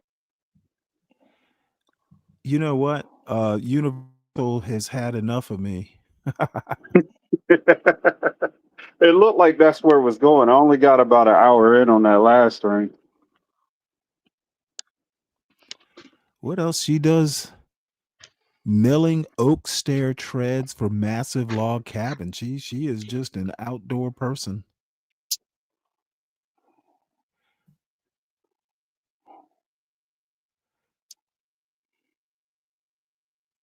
I went to town for the first time in a month. Oh, this is the same girl. So she does kayak fishing, paddleboard fishing, survival and bushcraft, horseback adventures, hammock camping, hunting with hounds, primitive archery, and bow making are some of the backcountry adventures we like to get up to on the burnt lands. So she's into there was a show years ago, the Fighting Fitzgeralds, and I forget what they called their style of bow hunting. It was basically what she's doing. She says it's primitive bow hunting, or primitive archery. They called it instinctive or something like that. Basically, they use these long bows, no sights, no nothing. They were just, good at archery. You're And kind of they do bow hunting. You're a financier. Kind of like I'm good with a shotgun. Who isn't good with a shotgun? If you watch the video, you're financing it. Sound like a hater. That's fine. Yeah, you do. You know what? Y'all are talking. She's a 6.5 in the 70s. She's a 5. Like, what?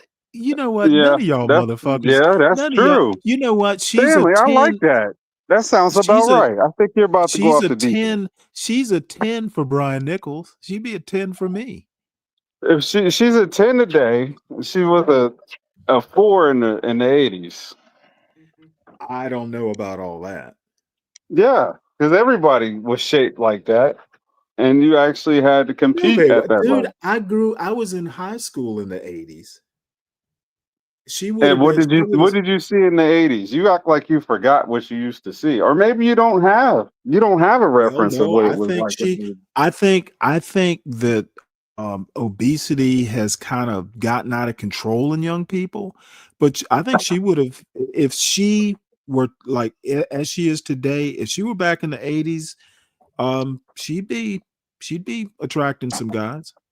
Yeah, I'm not saying that she wouldn't, but don't you think that if you had to grade her from 1 to 10 in the 80s, it would be a lower grade than what it is in 2025? I can't say that. I think There's she, less whatever she is, competition at that weight level in that weight class.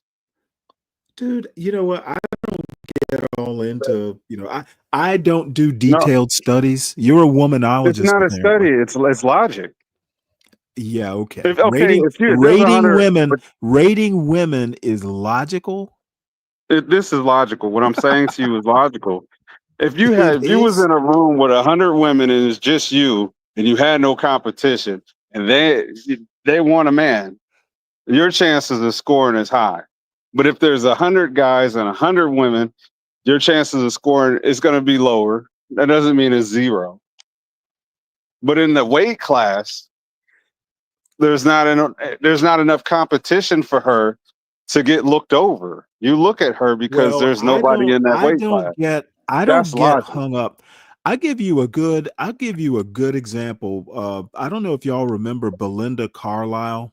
Back in the 80s, there was a band called the Go-Go's, and she was kind of plump. She was the lead singer, and then she lost a bunch of weight. Um, I as remember Hollywood the stars do. Go-Go's, Stanley. And I swear she looked better with a little more weight on her than she did once she got skinny. I just thought, some women look better. I'm not, just because you weigh, just because you're kind of pudgy or plump or whatever you want to call it. I tend to like women who are not like rail thin. Now, this girl here looks athletic. I don't think she's skinny. She's pretty decent, but I don't know, these misogynists of today, these red pill dudes of today, they will rate someone like her a 6 or a 5 or something like that. Dude, you couldn't get her. You could not get her. She's a 10. She is a 10 for guys like you, because she probably wouldn't look twice at you. If you want to rate these women, well, what would they rate you?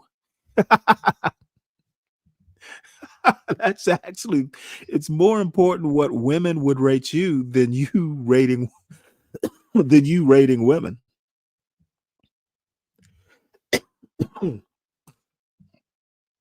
These red pill guys just act like they are such a catch. Okay, let's see what else we got here, because I think I am going to wrap this up. Is there anything else worth looking at?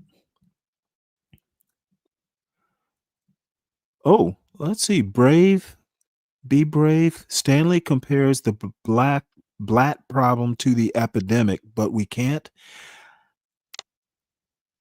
What the fuck is he talking about? Probably. Oh, I look, know, this is. Stanley.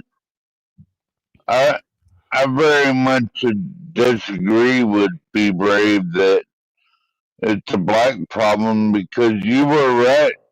It's a city problem. It's It not is. a She doesn't wait. epidemic, because all kinds of black people choose not to live in the city. So he's full of Well, you know shit. what? I would even say for me, it wasn't a choice. I just never did. So, Yeah. it's it's a racist point of view. Okay. And like I told, um, um, uh, Universal last night, the reason crime doesn't get solved is we just want to racialize it. Okay. It's not crime, it's black crime. Okay. And as long as you're looking at it that way, there's no real impetus to get the problem solved. You just basically go, oh, hey, it's a black people problem. Let them solve it. And we're just not, I don't think we're that serious about solving crime. Damn, this girl is nice. She's kind of skinny, but this is Gobi Recon Overlanding, and that is one whale of a truck. So escape the heat to the Blue Ridge Mountains. Leaving me already. Is she even wearing clothes? Yeah, she is skinny. All right. We're back in camping yet again. All right. Well, I don't know how much longer I'm going to go. I'll save this and watch it later. Yeah, you said that shit when I was out of here. What are you talking about? I don't even remember what I said. Oh, These something about it's red more pill important.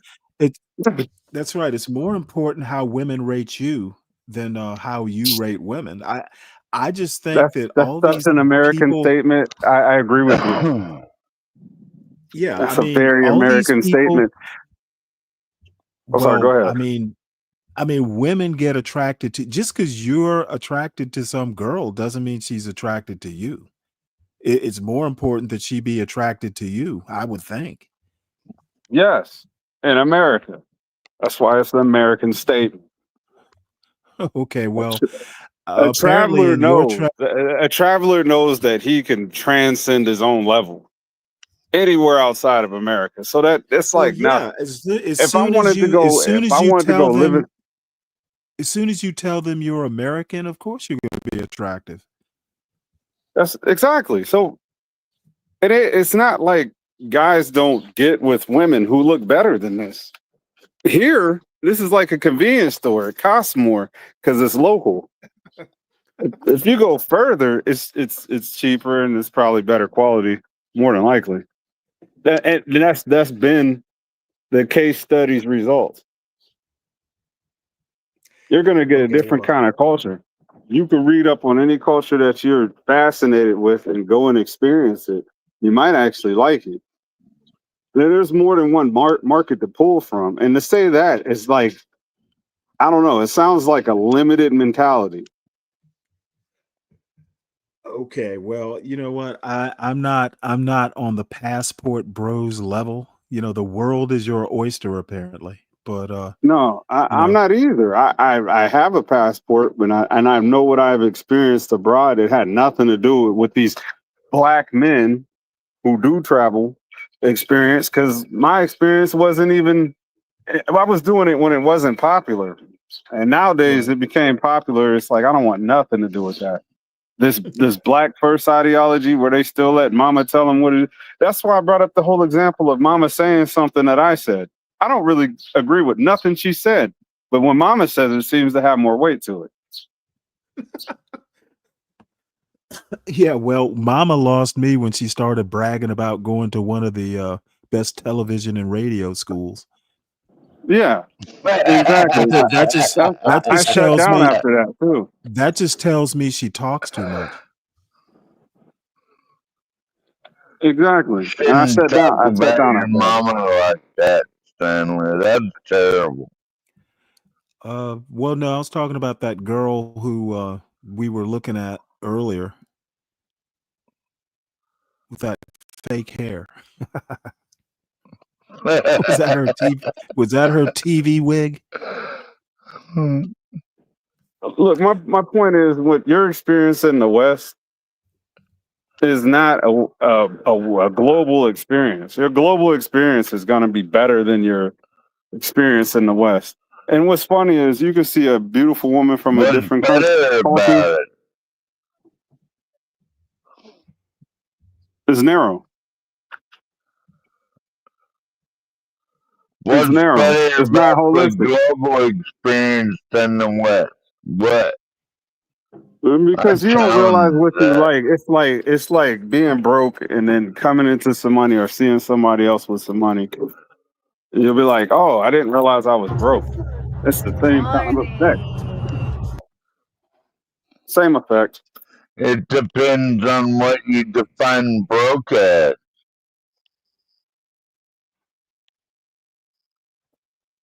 Broke is broke. All right. Well, let's I watch got this. This is thousands of dollars. I'm not broke, but some people might consider that broke. Are you broke?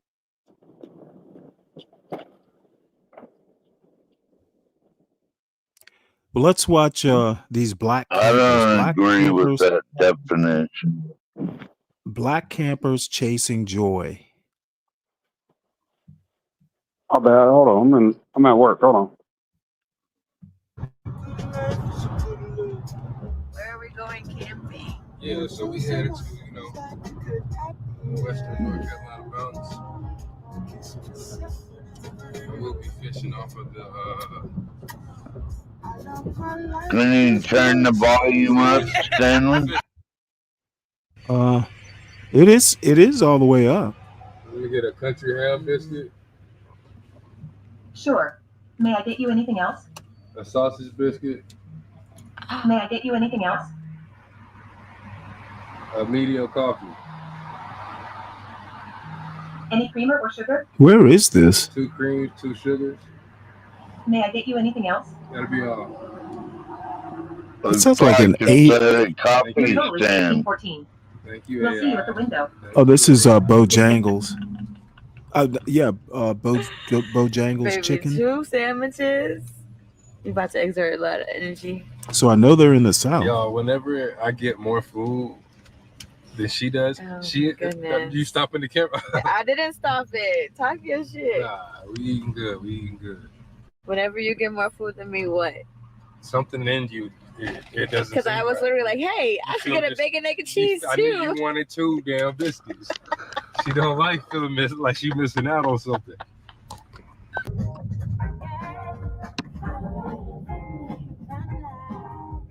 I wonder where this is.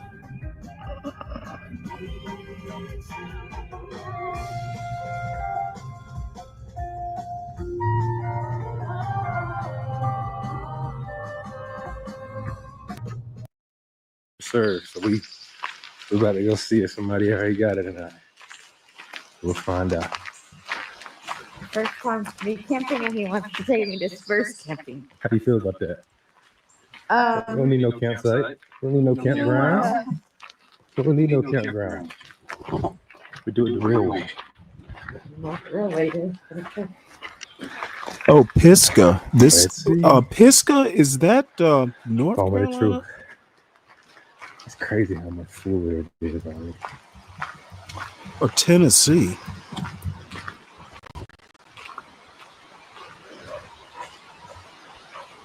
Yeah, it's in North Carolina. I know I've seen it.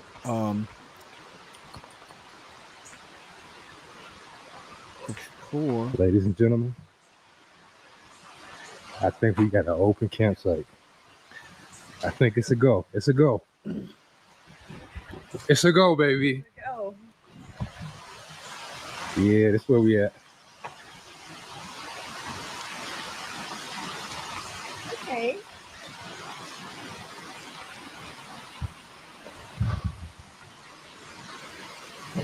Come on. Hey.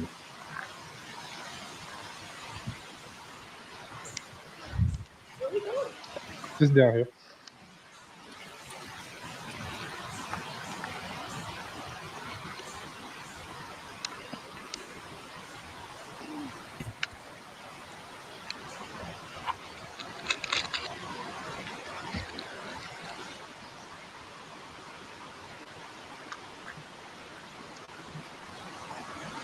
Watch your step.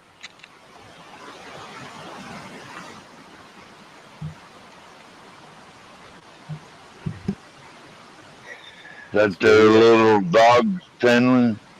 You had a little dog? Yeah, I'm surprised it's not running all over the place. Not bad. Dogs tend to stick with their owner. What you think? This work? Yeah.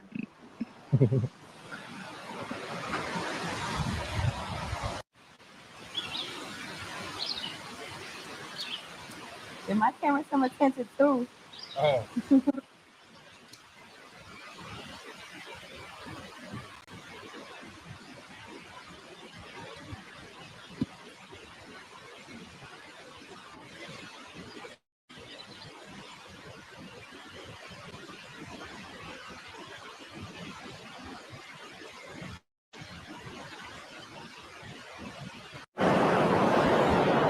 We are at our first location. We are really praying for some trout catches today.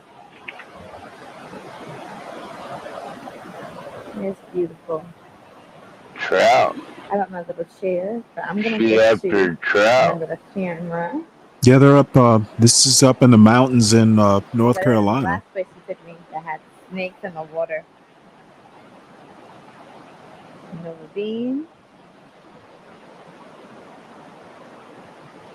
She's pretty. Yep.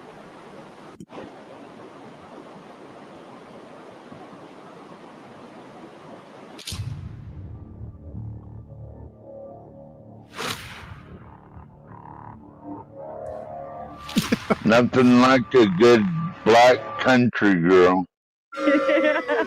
Well, this is her first time camping, so I don't know that she's exactly a country girl. Maybe you got excited.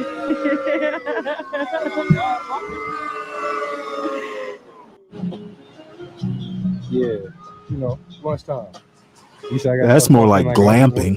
What you said? What you like? When I was talking on my voiceover, you said you sound like you in the booth. Yeah, you know what's going on. They got music. You sound like you on a quiet storm. Yeah. Ever since the first day I met you. What's that? Oh Lord. I don't know. You know what? I wish What's that people. black thing? I find those little cut scenes that they like to do. I hate it when people do that.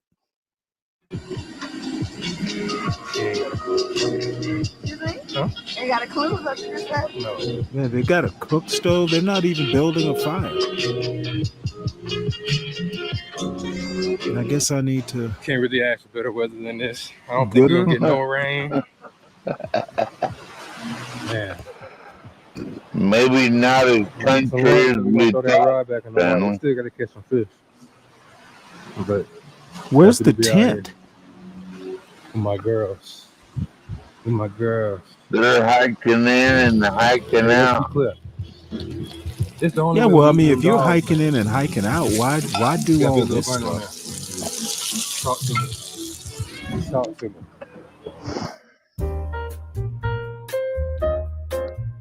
There's a dog.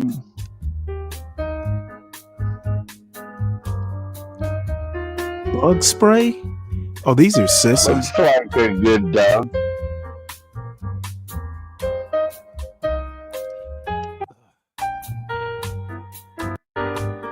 Here, and then the house attack.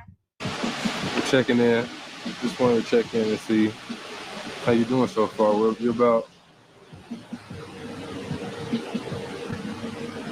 6-7 hours in on your first camping trip.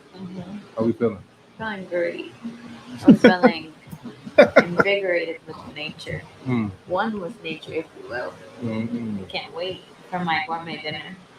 With the belly full of hot dogs. I can't wait. I can't wait to eat it, and I can't wait to set my tent up approximately around 8:15 and go to bed. I'm tired Yeah, your energy seems pretty high right now. because someone didn't let me go to sleep until 2 o'clock, and then woke me up at 6:30 for my first camping trip. So I didn't have the right amount of energy. I haven't caught one fish. I haven't cast one good fishing, whatever you call it, hook, whatever. Mm-hmm. So we'll try again tomorrow for that. But how we feeling? 1 through 10, where we at right now? At 8. 8? Yeah. That's pretty good. I'm at an 8, and I would be a 10 if I had somewhere to use the bathroom. Okay, so you gotta take a shit. I do. Okay, well, let's go take care of that. I don't know how that Let's works. go take care of that. We'll do that.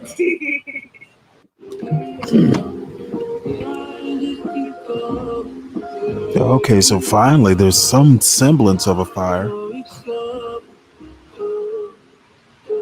Wonder where they got the wood from. Did they haul that wood into?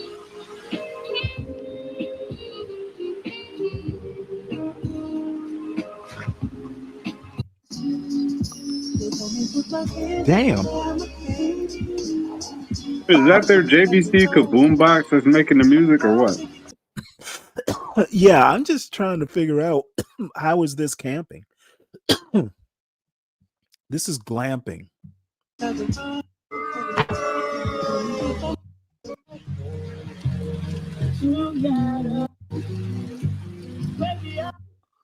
What does she do? He's doing all the work. Like she could at least cook.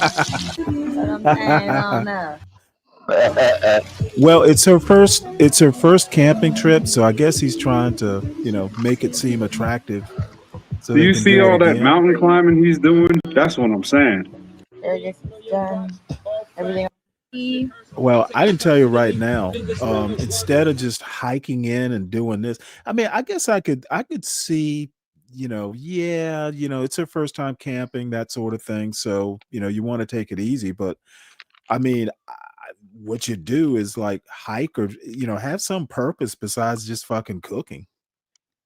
They did fish, I guess, but I'm saying that, if you're not hiking, there should be some exercise involved, not just stuffing your face. Well, at least they got some roasted asparagus there. Bread. Yeah, I guess. Let's see. And I guess they finally got the tent put No up. bites. No, didn't see no fish. It's pretty high for that. But good day.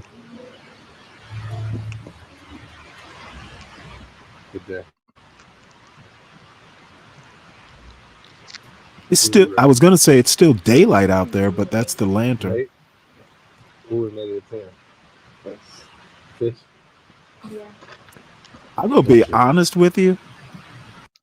Being in a public campground in that tent where you can't see out of it, you can't see what the hell is going on in your surroundings would kind of creep me out. I'd have to I'd have to sleep outside the tent or something. So I don't know. I guess I'm kind of paranoid. What's tomorrow? I don't think she's freezing, roller skater. It's summertime. This happened, I think, in June, like June 14th, up in North Carolina. So it shouldn't be too cold, even up in the mountains. So, how do you feel? Have your anxieties been calmed down, or what do you feel so This far? location, yes. About camping with you, yes. Do you solo camp? Do you see yourself being a solo camp? I can be a solo camper if I'm actually on my own. So many people. You could go 10 up and then go to sleep. Hey, you got any other hip hop camping videos? Well, you don't see. I guess it is kind of a date, roller skater. Can I get my pillow, baby? What are you looking down on them because they had music while they were camping? No, you called it glamping. I thought that just meant hip hop. Well, that's pretty much no. Glamping is a thing. Oh, okay. Yeah, I'm learning. Well, You never heard the term? Built in with a pillow. No, the one thing you did say that I haven't heard before, you said the eternal light of the smooth brain. What was that called? eternal sunshine of the spotless mind. Yeah, Yeah, that was. It was a. It I was seen it was a actually a movie. I had movie. to. Yeah, I'm gonna watch that. Yeah, it's kind of a weird movie. You want to know how I slept? Barely. But no, But glamping. survived. Glamping is a thing. It wasn't bad. First night in the tent went bad. No. Not bad at all. I wonder if they're going to be filming a porno. But there is such a thing as glamping.com.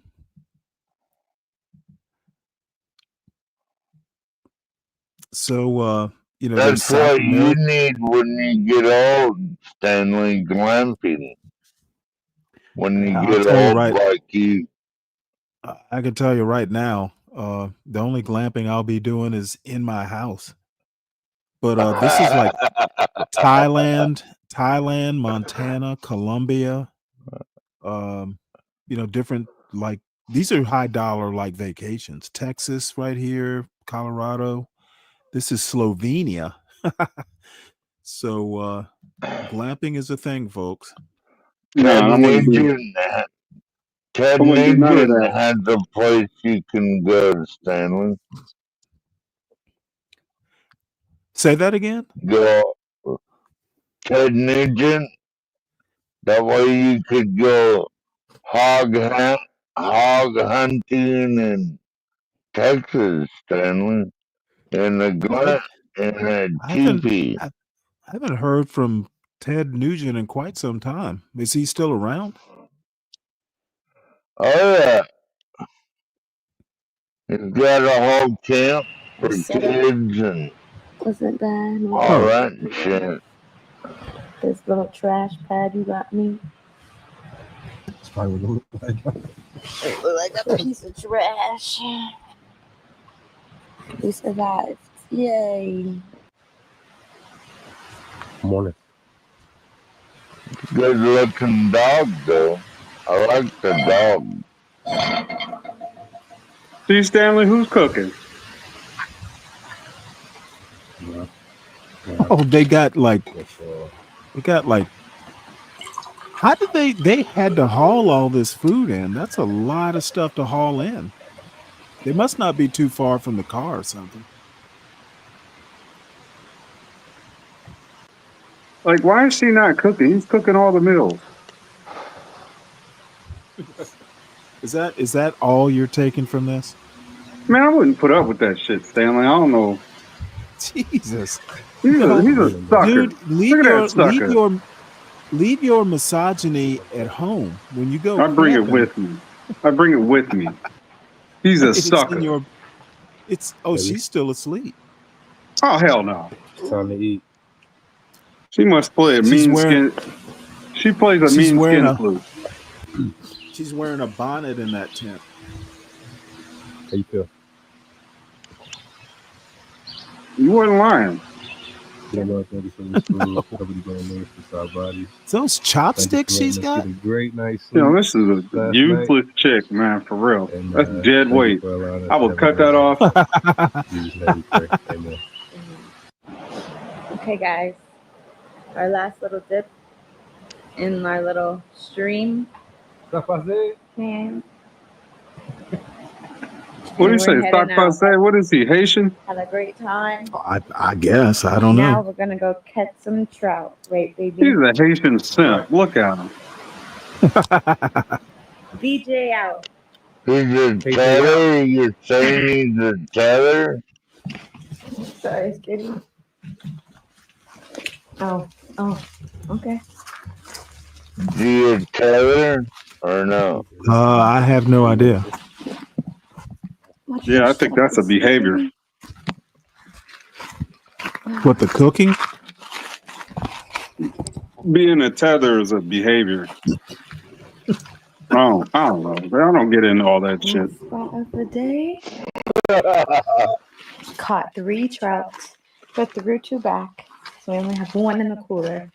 He wants to get at least 1 more. It's like being black but off code, and then you're not from this country original. So then you get the title of tether. It's like The black immigrant niggas. Really. Seriously. Jesus. They're not inward. They're We tethered. can't even watch a camping video without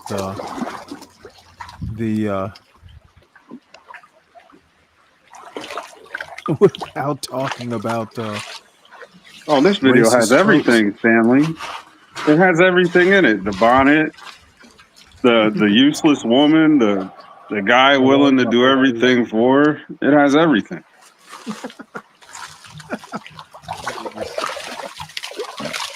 I think that's too much judgment Brown trout. right there. It is, but if I was in his shoes, I'm not doing all that. Make her do it. You would carry your own tent. Oh, got a fish. Look at that. The other one, right? Yeah. What you think? That might be a little bit smaller. This one might be smaller? Yeah. Is that a trout? Yeah. Yeah, I think that's a trout. I'd eat it. Not bad. Yeah. They're on camera. If you eat it while you're on camera, game wardens have such jurisdiction that they'll hold you liable. They'll catch you loading up back in the car. Oh, I've seen that trout you ate that was only 9 inches. If it's stocked, if those are actual stock trout, because I don't think those are native trout. They want you to keep them. They don't want you throwing them back because eventually they all die. Huh. They used to, where I lived up in Virginia, every spring they would stock this one section of, it was an offshoot of the Shenandoah. They would stock it and you go fish it, but they don't want you throwing anything back.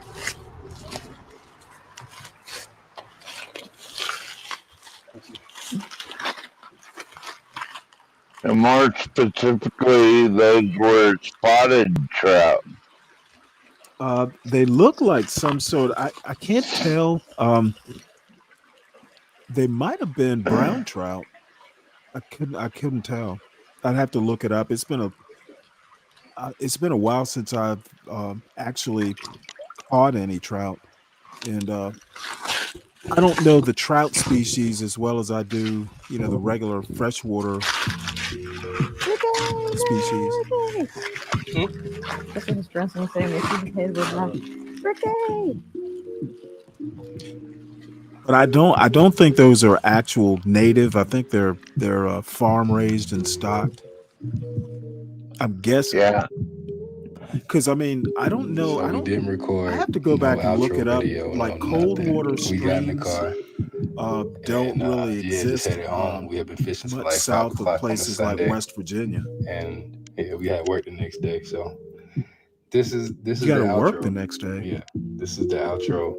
Thank you for watching. Thank you for tuning in, whoever that is. Yeah. Only thing it was missing was a fight.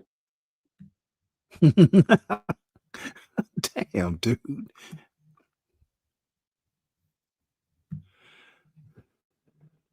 Oh, wait, hold it. You know what? I want to see her.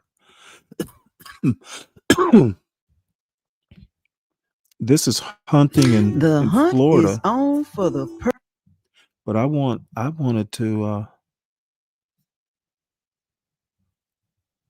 want to see.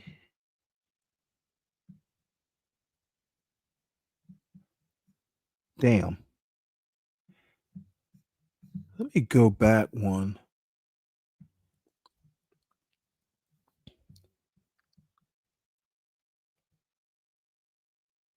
Man, this computer is slow. Morning. Damn it. Where are we going camping? Yeah. There was one. Damn it. I sent you one in the back about trout fishing around here, Stanley. Okay. It's a stock lake. Well, Oh, you got that same forward, couple again? I wish you could just skim through it and see if he was cooking. No. again. No, I went back. There was a video that I saw after I clicked on this one. This is 2 weeks ago. The hunt is on for the perfect Traveling RV, with the and it Ricks. begins in Central So they've got an North RV Florida. here of some sort. Can I find the right class seat before the road trip of a lifetime? Guys, we're on a 5-day vacation. It is my birthday week, and we are looking for RVs in this part of Orlando, St. Augustine, and we're going to be heading to Ocala. So you guys come along with us, and we thank y'all. But before we begin, Oh, I they're would like to looking. say a Oh, quick okay. prayer. Lord, grant me the power to enjoy life today in your peace.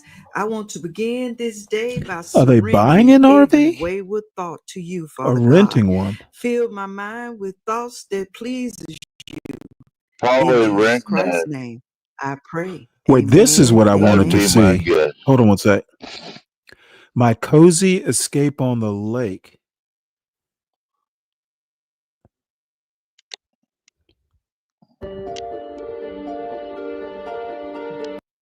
Hey, skip ahead until we see some skin.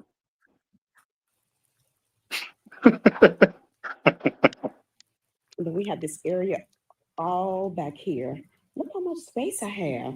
So I'm just What is figuring this? out where I want to set this tent up. The fire pit is So right she's here. vacationing on the So I lake. definitely can't sit up right here because there's a huge puddle. So I think I am going to set up back here, so I can face kind of like the water and the trees. I think that's a good view. So it looks like it's trying to clear up. The lake is looking a bit more clear. So yeah, I'm not going to do it right here. I'm going Wow, to she go has back this way. a great view That'll be good. ratio, view All to right, let's go subscriber ahead and get ratio. everything set up. Makes you wonder what's so special.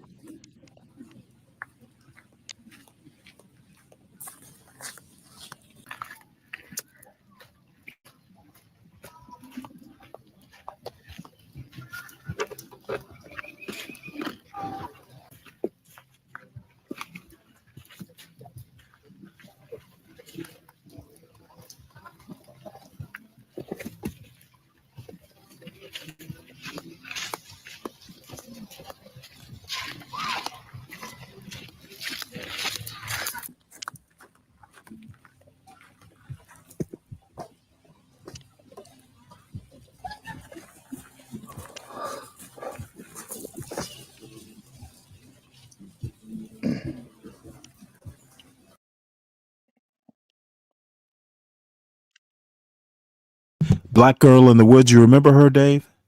Oh wait, it's No. got Oh music. yeah, Damn it. yeah. Wait, she was the I one that haven't had the watched her in a balcony, right? while. She's the one who said, "Oh, like how long you been lived doing out in the poetry?" I said, woods "Many like by years, more than herself. 20." I don't think she had a balcony. I don't recall. Oh, I okay. gotta Yeah, she had find. the house with the leaky roof. Yes, I haven't watched her in a while. I'll have to see what she's been up to.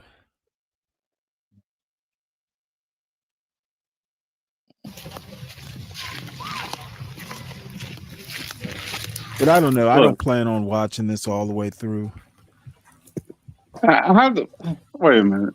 I don't understand how they do the camera like that. That's pretty cool. So they set the Well, it's on a camera up. tripod, I guess. I wonder if it's got follow mode.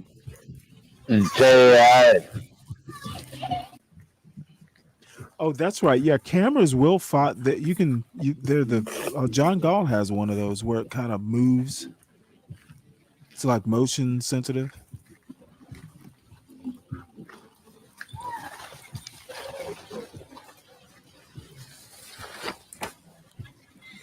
But I don't like the view on it. It seems like it's got a bowl view.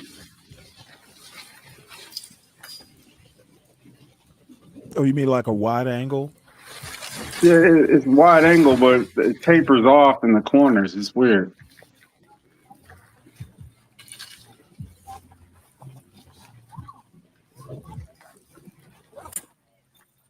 What you do is you draw, like you drag your finger across something, like a face or whatever it is you're focusing on, and it'll keep it square on it.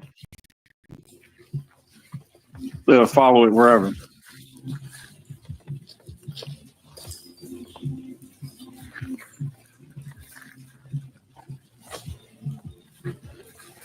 It's kind of sad that she has to set this up by herself. See? Guess we know That's who will probably be why doing she the gets the cooking. views. Because she's alone? Yeah, she's doing it by herself. It's like more authentic than some chick being dragged along to the woods to eat sausage out of a skillet off a stove.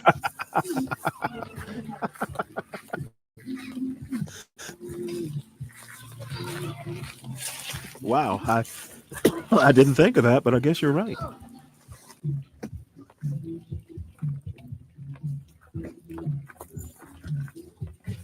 CT show today. Carnival Cruise bands rap music. I mean, not to mention, that's part of the reason why I won't take a cruise. The ratchery. The ratchery.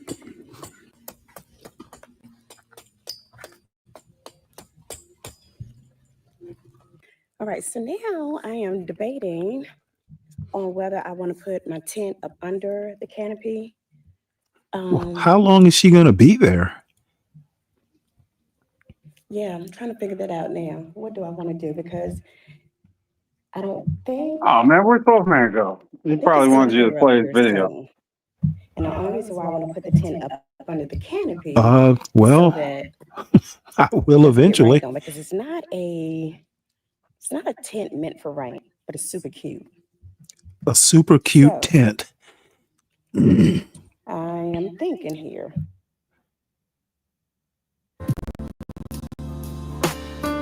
Well.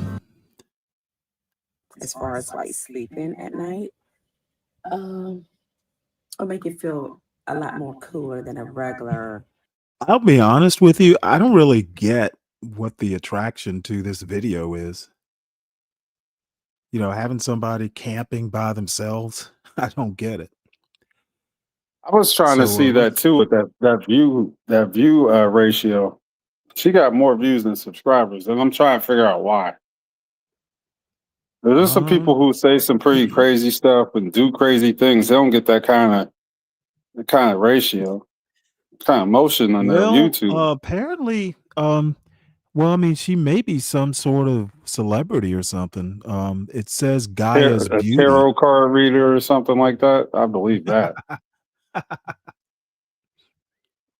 Well, let's see here.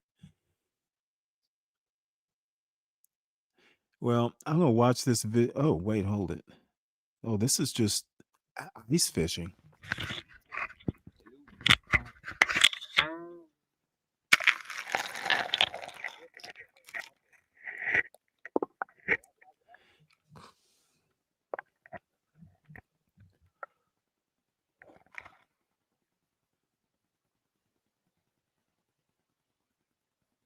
What is this we're watching? Lake Castleoff, Alaska. Johnson Lake, Castleoff, Alaska, with underwater footage of rainbow trout. Maybe that's what that was. It was rainbow trout. Yeah, 12 Man brought that up. Yeah.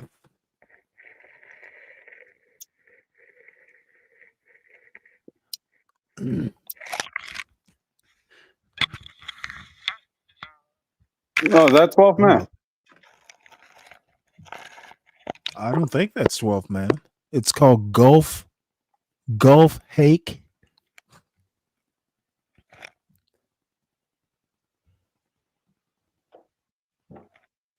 Damn.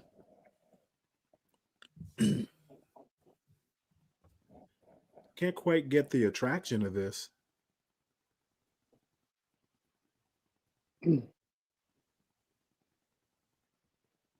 I've been faking work so long, I actually do something, Stanley. Let me get down. Yeah, I'm going to actually wrap it up. Oh, that's a trout, and they have no interest in my bait. Oh, that's well, cool. I mean, Yeah, but I mean, if the water is cold, they're probably not that hungry. Their metabolism goes way down. But yeah, I'm gonna hop down myself. This is probably longer than I should have been going. Shit, I'm down to 5 viewers. Where is everybody? That's me. All 5 That's of you? no. That's you letting me get my funky off. Is making people run up out of here. No, it comes and goes. Mondays are actually kind of a slow day. I've never been able to figure out why. Now, we're back to work. Nobody wants to go to work. I guess not. Or listen to this show. So That's what. I guess everybody make sure you hit the like button on the way out. I'm gonna terminate this broadcast. I have no clue what John plans on doing today. I didn't see any shows scheduled, so I'm And sure if you probably if you haven't seen what the last everybody. Stanley show, you gotta watch that. That's the one I'm gonna go back to. The last what? The last show you did with Universal. So I was very interested in finishing that. Oh, it just devolves. Overnight Can't wait to see fishing, it. overnight camping with my bro and 2 random girls. Mr. Uncut Outdoors. Might have to preview that one. And this is We Said We Wouldn't, We Did. Something fishy about this place.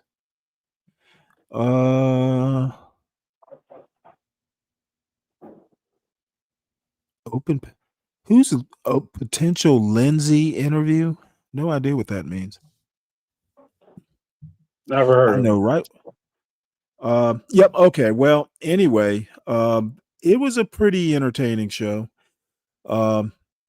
And I will be back tomorrow at the normal time. I overslept this morning because I was up so late, and apparently I didn't even wake up. Usually I'll wake up, to go to the bathroom or something. I just literally slept for like 5 hours straight, which is unusual.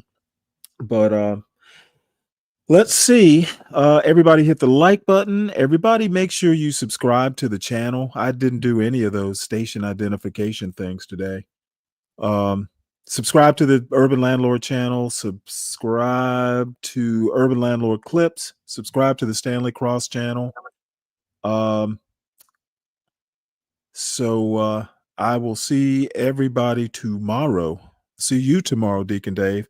And if you run into SKC somewhere online, tell him I've got the that first video we talked about. Michael,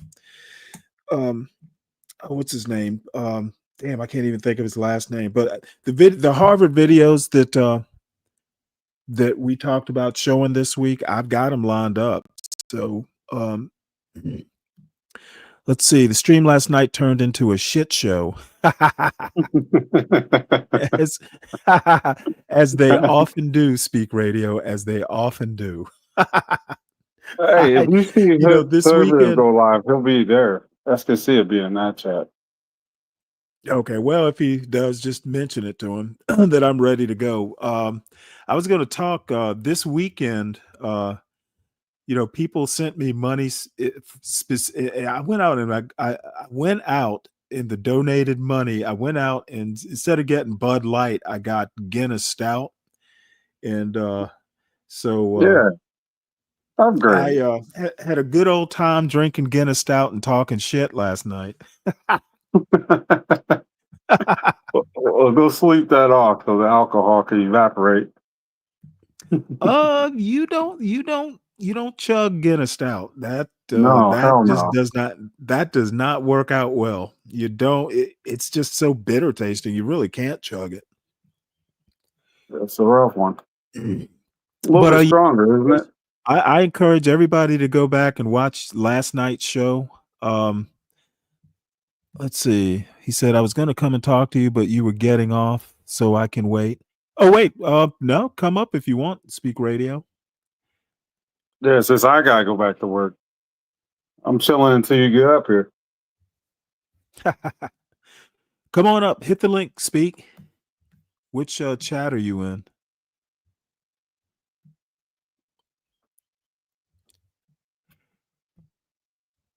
Yeah, I just, I really do. I really get so annoyed at this anti-blackness that just, and then when you call them on it, they want to go, well, you know what I'm talking about. I'm only talking about, this, that, or the other. I'm like, no, you're not.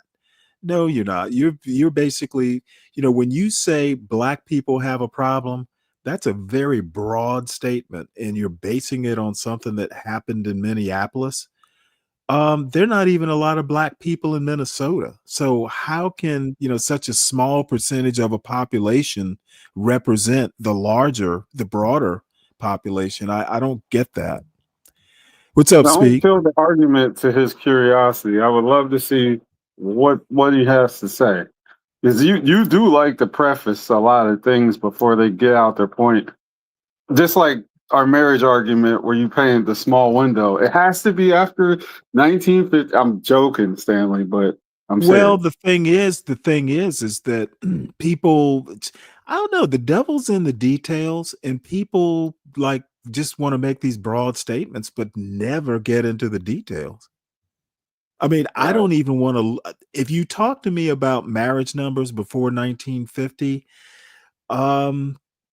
they changed the way they actually measured marriage or married couples 1950 and beyond. And I think that you're making up, you're kind of giving the numbers a narrative. And to be honest, I don't really trust numbers before like the 1960s. Now that's And a personal that's thing valid. on me.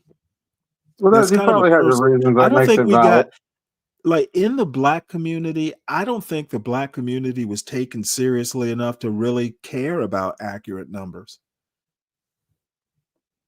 There was a point where it does turn into accurate numbers. It doesn't have to be that statistic, but we're Americans as much. So if they're counting things and they have these data centers that store this information, you can actually get a real number. Right. Well, before 1950, they were asking individuals, are you married? Instead of actually looking at like actual marriages. I mean, I don't know. I mean, I think if you go and you ask, a lot of people if they're married, they may be telling the truth, they may not be. Yeah, that's true. That's valid. Go ahead, speak. I'm about to bounce off. I gotta do something. I've been faking it all day. What's going on? Can y'all hear me okay? Yeah, we can hear you. Okay, I'm on my phone. I usually don't use this on my phone. So, Stanley, what's going on with you this morning? Oh, nothing much. I was late because I overslept by a couple hours. Well, you were pretty tore up last night. Yeah, I imagine I was. That's what I wanted to talk to you about. Yeah, the stream was okay, but at the end there, it just look. Me and Universal dipped out, and I don't even think you and John realized it. Yeah, we were kind of on our own planet. Yeah, you were drunk, and he was high as a kite, and I was talking to Universal and Gary in another Discord, and I was like, "Yeah, it reminded me of the two old niggas you see at the Habibi store, sitting on the side, getting drunk and high, getting into an argument. If either one of them had a gun, somebody would have got shot." No, I'm not really that violent a person. Well, I'm not saying you, but somebody might have got shot, But here's the thing. I rock with you, Stanley, but I do have one critique. I'm like, if you're gonna have these open panels, I mean, you gotta let people, run with their thing. Because I think what it is, and this is something that you and Be Brave have in common. Y'all invite people up, and people are not gonna rock with you. They're gonna be people that disagree with you, and like y'all just go like do a whole 180 flip on them and go off. Like I think y'all panels would be like much better. if y'all didn't do Well, that. I take that criticism, seriously, because I am bad about that. But the thing is that Universal and I, specifically, have gone round and round about this. I seriously think when you start saying that black people have a problem, um, that's pretty cut and dried. Okay, how do you defend that? And if your argument is that I don't mean all black people, well, be specific. Don't just say black people have a problem, be more specific.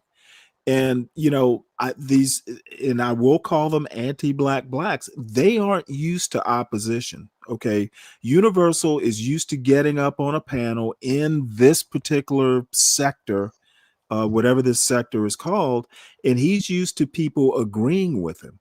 Okay, and I'm one of the few people who thinks he's dead wrong. The analysis is wrong. His critique is unfounded. Yeah. So, I mean, I guess I should just go, I disagree, and be done with it. But then, basically, I guess, you know what? I think your critique should be, you know what, Stanley, you're not going to change their minds. Just let them speak. That's probably My whole issue with them is that, and I think Universal is not all the way over there yet. He's kind of in the middle. Like he's like in between. He's like halfway there, halfway not. I mean, I think out of all the people that I hear talking shit online all day about the quote unquote black problem, he's more or less on the end where he really wants to find a solution. These other people online are just talking. They just talking for an audience of people that, they can't say this in their daily life. So, oh yeah, we got a black person online saying all this shit about black people and we agree with it. So we're going to get on here. We're going to laugh and kiki and ha ha. And that's the problem I have with what you call the anti-blacks, which I call the anti-nigga machines. They get up here and do this for a white audience that could care less. Oh man. Oh my goodness. It is so performative. Yeah, it's like, and I'll be the first to critique my people and the bullshit that we do, but I am not gonna get up here and do it for a white audience. Fuck that. Well, but see, I don't think I've been able to communicate, and maybe it is a bad thing. Maybe, I should be fussed at. I don't feel the connection. I don't think George Floyd represented all black people. He did represent a problem. The police overreach, but I just don't think that his lifestyle is criminal as it may have been. Because I think we can all agree he was some form of petty criminal. But other than a specific tragic incident, in the policing aspects, I just don't think that anybody like Universal looking for solutions. I can understand him. He is a mental health professional. Okay, it is almost like a calling. Yeah. However, I think the older he gets, the less he's going to care about finding solutions, because the solution, when I say that we racialize crime, to me, that is the problem. Okay, we're not looking at inner city crime as an American problem. We're looking at it as a black problem, and it's never going to get solved if you keep racializing it. And for me personally, like when I hear these white folks online saying, "Oh, per capita" and all this stupid shit, I look at the bigger picture.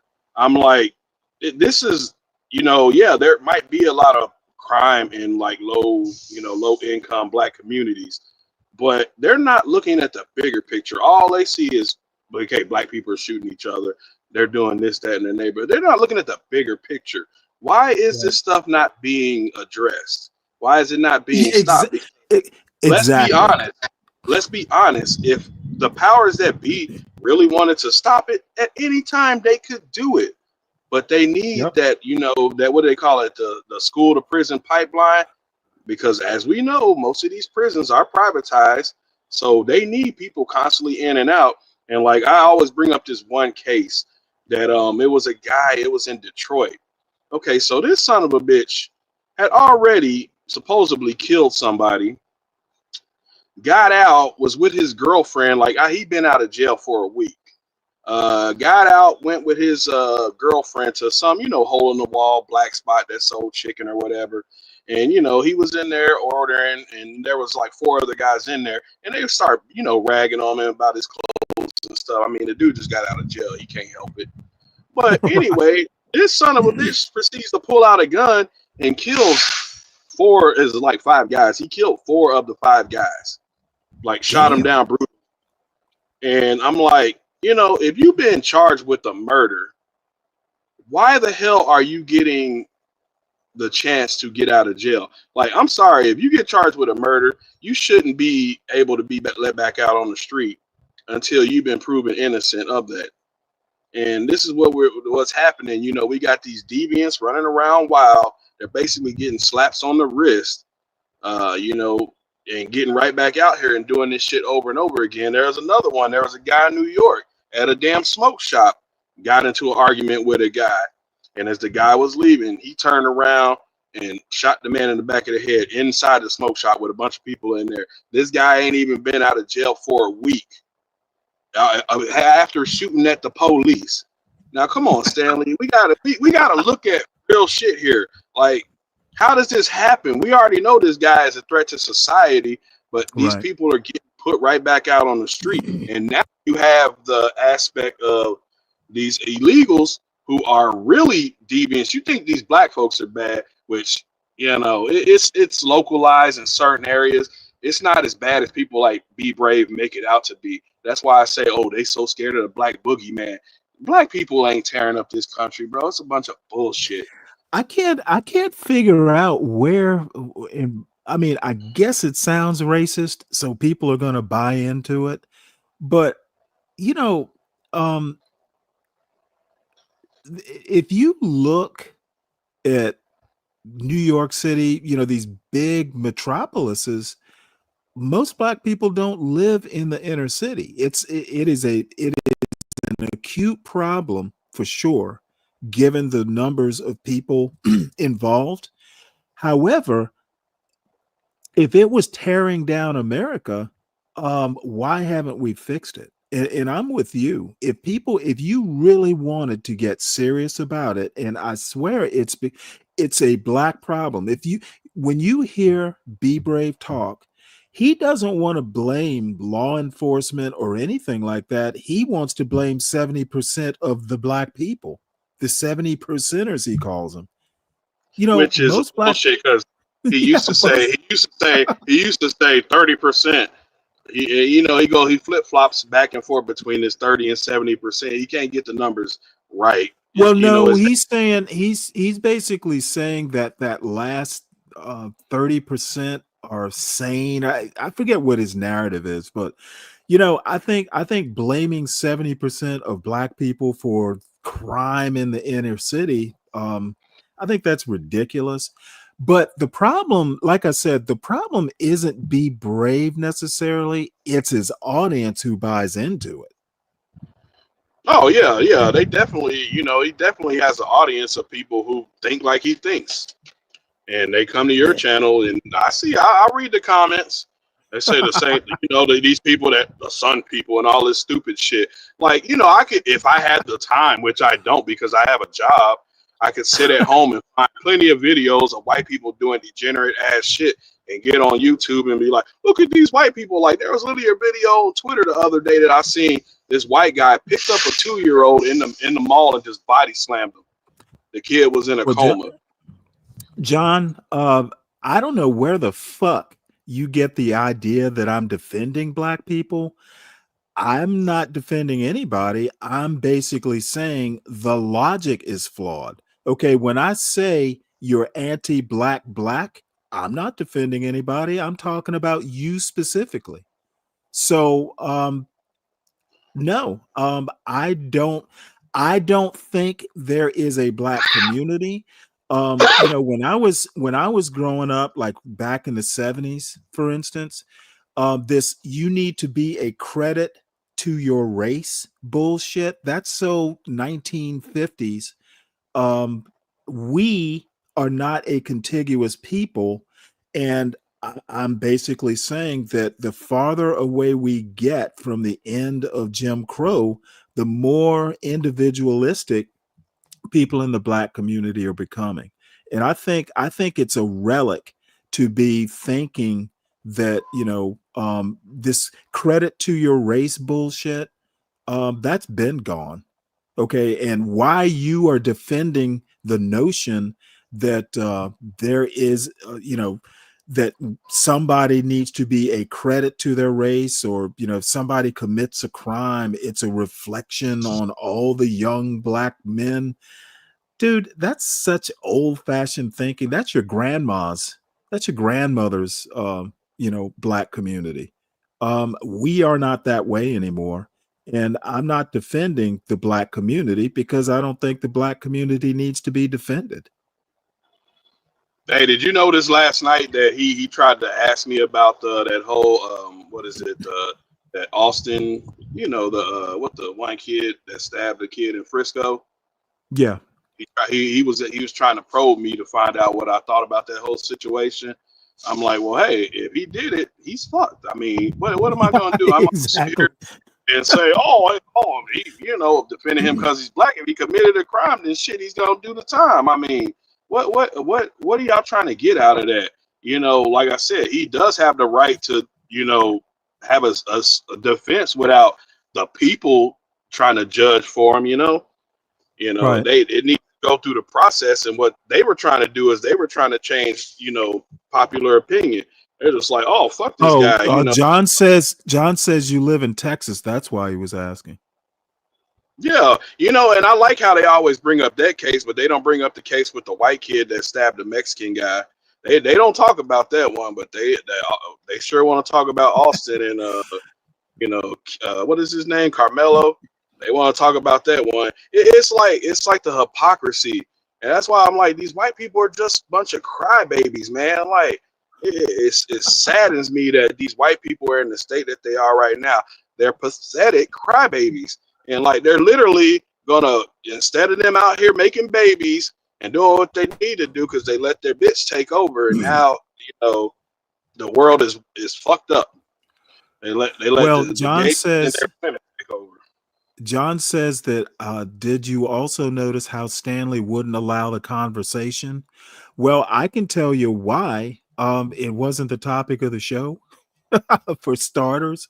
And you've done like 80 shows on Carmelo Anthony.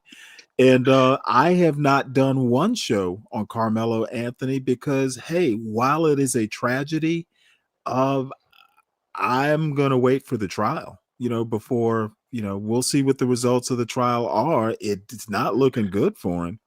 But Yeah, let this man have his day in court. Right. I don't see Carmelo Anthony as emblematic of anything other than the kid fucked up. That's what it's emblematic of. It's no reflection on black people, young black males. It is a Carmelo Anthony problem. It is not a reflection on the black community. And those who seek to make it, the I told you so crowd, fuck all that. But Stanley, check it out. Here's the harsh. You ever seen Pulp Fiction, right? It's been years, but yeah, I have. Well, so the scene where Marcellus Wallace is talking to Bud, and he's telling him he has to lose that fight, and he's telling him it's a harsh motherfucking factor of life. Here's the harsh motherfucking factor of life for these people like John and these white folks that come on here complaining about it. They don't really care about that Carmelo Anthony case, because if they did, they would have been out in full support of that damn that pep rally that they were supposed to have in Frisco, Texas. There's about 11 whites that showed up. There was more people protesting against them than the actual people that were supposed to be throwing the damn protests. So they don't really care. They just want to get online and talk shit. They really don't give a fuck about Carmelo Anthony or Austin.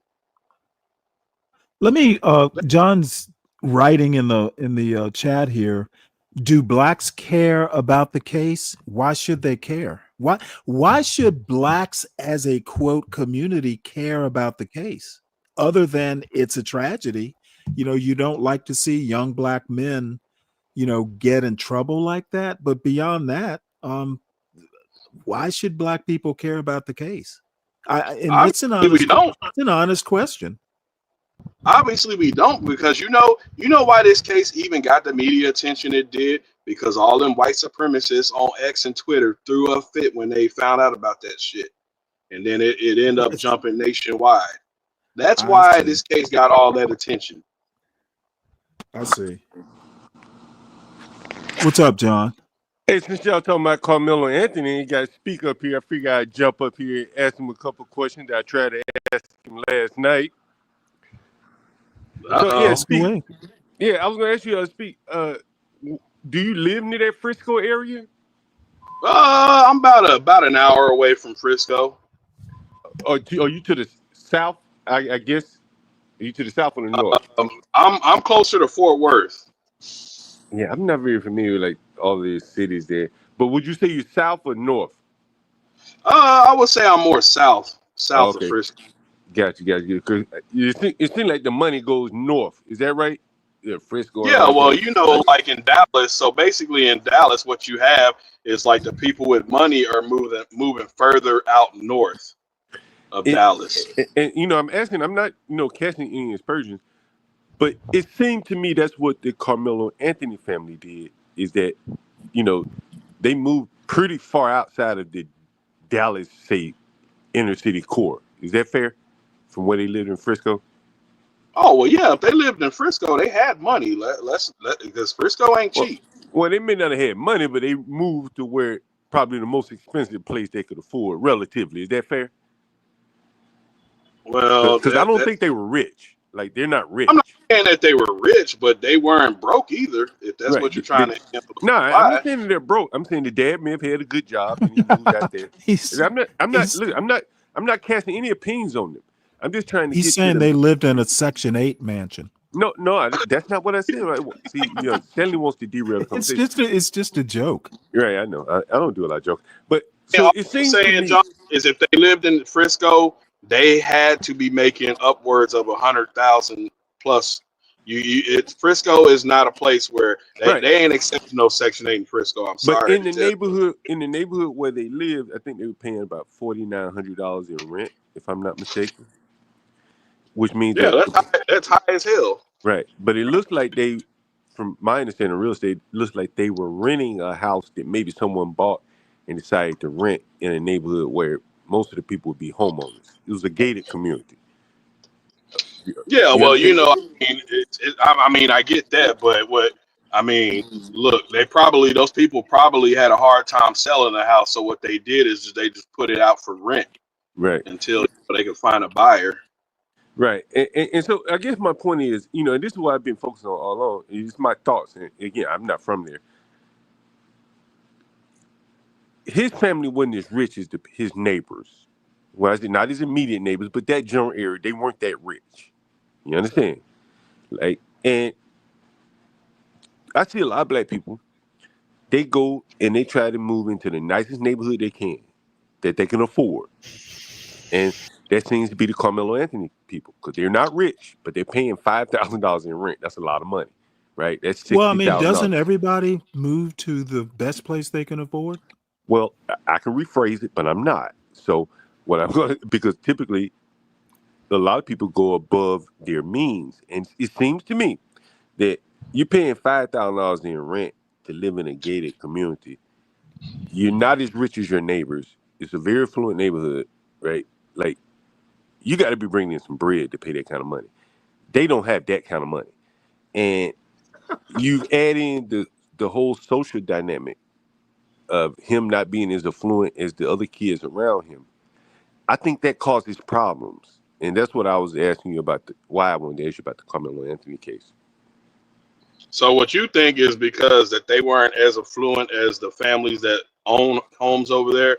That's the reason why Carmelo stabbed him, Austin. No, I'm not saying that's why he stabbed him. I'm saying that kind of daily friction, and it was a TV show about it. I don't reference TV shows about it, but like if you constantly seeing what you don't have, right? Even if you thought you had a lot of things, and you're being reminded, man, I really don't have what I thought I had. Like you Well, can take that. John, I can tell you from personal experience because the high school I went to, there are a lot of rich people there. Some of the richest people in the little city of Savannah. And people driving. But Hell, your family's in a different your first. condition that Carmelo Well, is. no, I wouldn't say that it's in a different You say condition. you have Back then, generational. You back say you in had the 80s. generational wealth. Your Listen to father was what a I'm going to police say, officer. John. Listen to what I'm going to say, John. Back in the 80s, when they were building the generational wealth, we were middle class. There were plenty of people who had, their parents were rich or they lived in a rich neighborhood or what have you. You know what? I never felt any friction. Well, again, you were middle class. And the extremes. You didn't live. I don't know about your neighborhood, but it may not have had the extremes that No, it was you know what? The neighborhood was actually really nice. Right. I don't know if it has the extremes that Frisco has. Frisco has some extreme wealth out there. A lot of football players, things like that. Rich business owners. Mhm. And here Carmelo is. He's renting. I mean, his family's renting. And I'm just asking Okay, I questions. don't buy your argument. I'll just leave it at that. I'm not casting aspersions because I don't know. Well, I We didn't don't say know. you were. I Right. don't. The friction of which you Okay, speak, that's fine. I That's think fine. I don't think that's actually a thing because I Okay, have, as I said, I have personal experience, and now I'm not saying Carmelo is me, and I'm just saying from my anecdotal experience, I never really thought that much about it.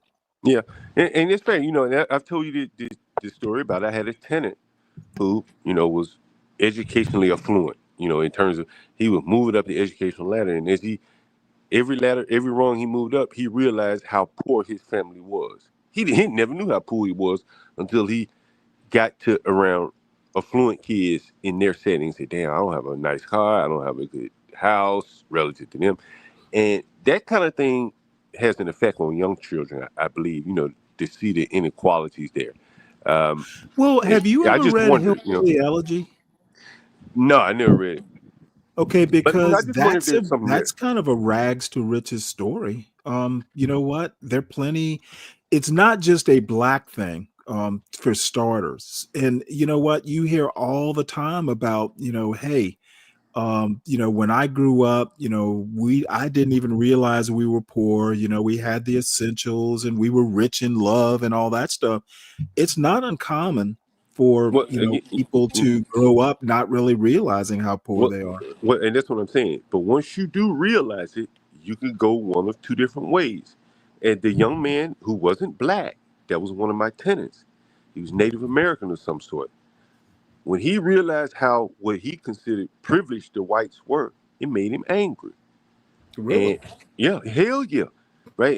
Because because he, I don't know, I'm not gonna say he bought into propaganda or whatever, but let's just say he saw what these people had. His family didn't have. His daddy getting up going to work hard as a postman, and he internalized it with anger. Carmelo and his family moved out into that neighborhood. He probably didn't like going to school around all them white people. Probably, right? It's probably.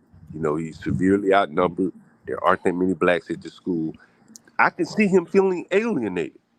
I can understand it. Right? Well, I yeah, can see him John, feeling that way. but I can also see him not feeling I can alienated. see both sides, but I can see, a young black man being in a neighborhood or in a school district where he's in the extreme minority. I don't think there's 20% blacks there. Like that's Yeah, a well, different I environment for don't him. know that actually I think explains him, like, I the don't know. violence. I can't explain. I'm not trying to explain for him.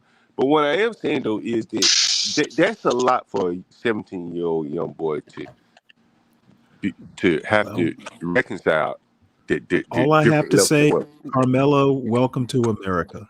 Welcome to America, young man. That is correct. But That you is know, correct. John, I really don't think that's the reason for him to have anger.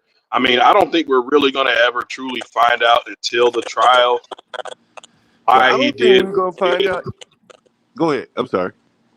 No, I'm just saying, I don't think we're going to find out the real reason why he stabbed him.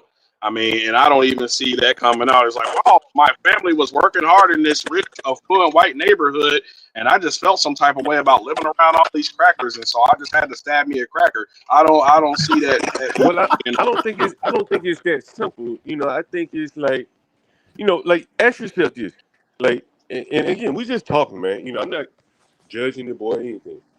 Just ask yourself this: you know, your family moved to this nice neighborhood. Did he even need a knife or a weapon? It's supposed to be a safe neighborhood. What would be the need for a weapon? Who would he think he'd be using the weapon against? Again, it may be reasonable. I'm not saying he's not reasonable, but it's just Well, John, interesting. I just put it to you like this, John. In Texas, a person carrying a knife is not, you know, something out of the But he order. breaking school. But he breaking the school rules. Apparently, he Yeah, but probably. kids carry knives to school all the time, pocket knives. You know, So they all as breaking long the. as So the they blade. all. So what you saying is they're all breaking the rules? I don't believe Yeah, that. if they get caught. If they get caught. But I just don't believe. You know. When I was in high school, we had a group of kids in my school. Don't care about when you're in high school. Now they got melting No, detectors and all that. Like, come on, let's be honest. it's relative to the conversation. Let's be honest. Now you know you It's can't. it's relative to the conversation, John. You know a lot of children are not carrying knives to school because the schools probably Bullshit, John. Bullshit. Because I'm telling you, when I was in high school, we had the white kids that we called shit kickers that wore the cowboy boots and shit, and they always had little knives on them, and they would always get that shit taken away from them till the end of school day. What did I mean, but you, again, like you think about like how quickly, and again, I'm not judging him. I'm just talking about it. To me, and I'm about to log on with on the computer here. Give me 1 second.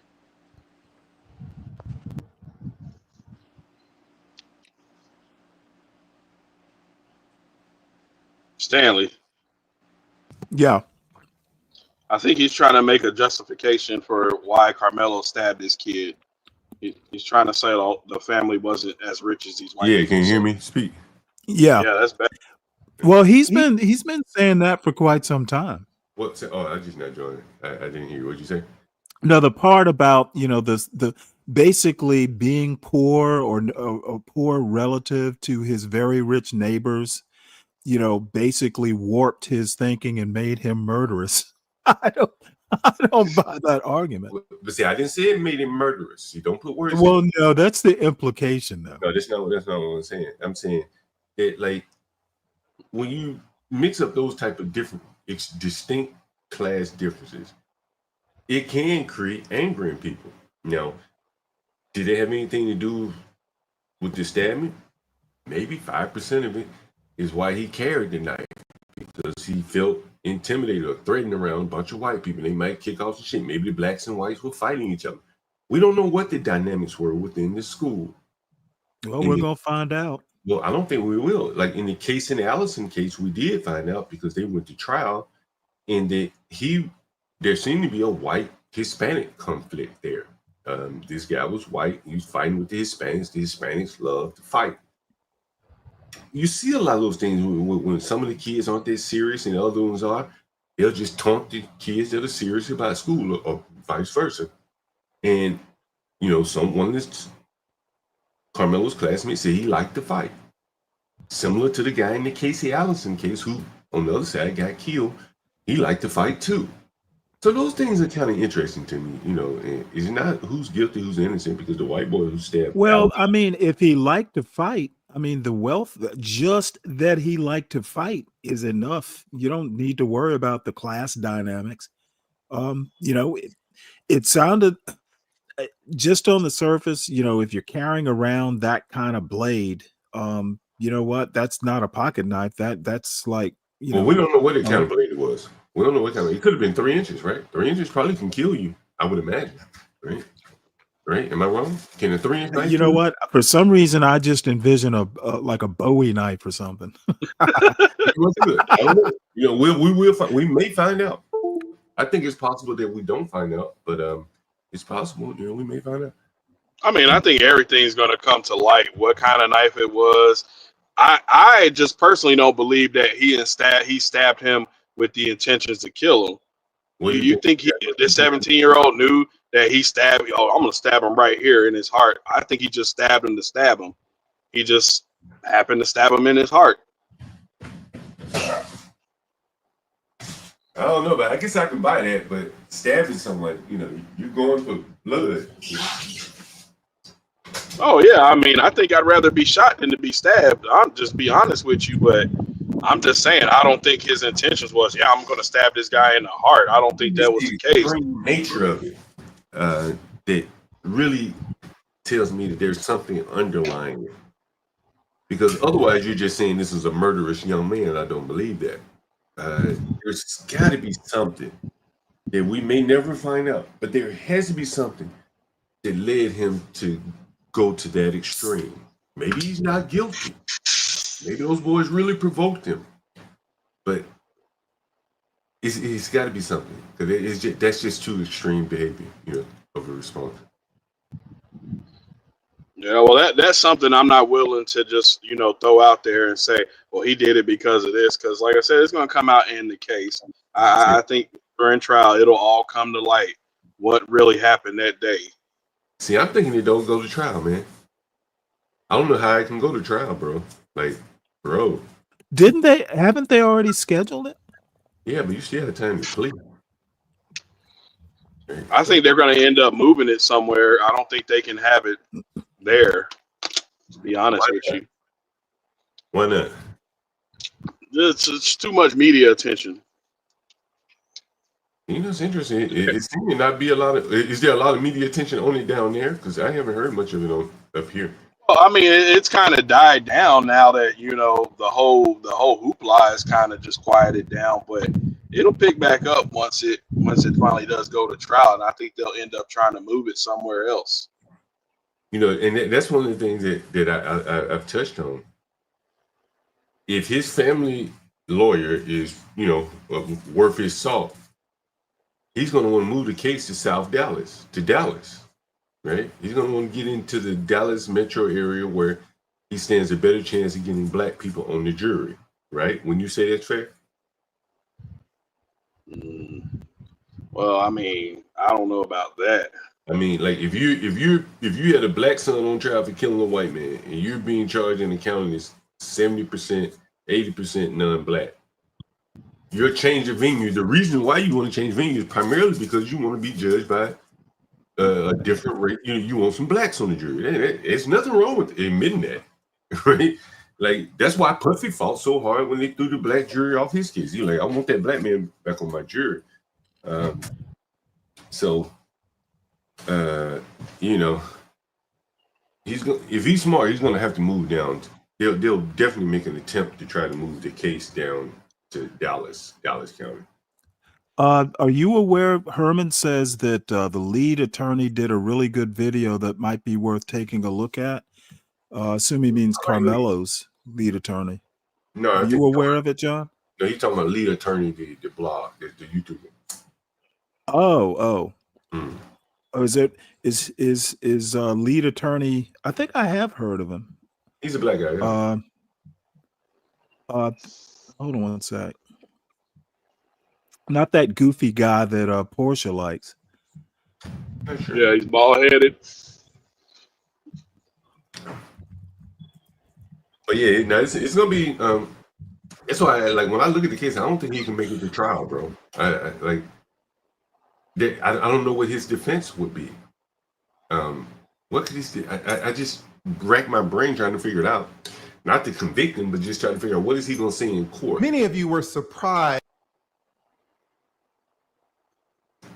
Well, might as well take a look at this. I've never seen this guy before, but I've heard of him.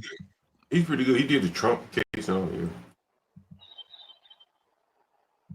Many of you were Stanley, I'm gonna drop point down. that I made in my. Okay, speak. Yeah, we can I hear your critique, and I will work on it. Oh no. Like I said, I mean, like, trust me, Stanley, I rocks with you. But I think sometimes, like I said, you and Be Brave have this same issue. That's where y'all have a lot of in common. Y'all, right? You know, you want people to come up and have a conversation with you, but y'all kind of not willing to hear the opposite ends. And it's just like you know how you get, motherfucker, And then Be Brave's like, get him the fuck out of here, get him the fuck out of here. Y'all both in that same No, way. I think it's very constructive criticism, to be honest. Yeah.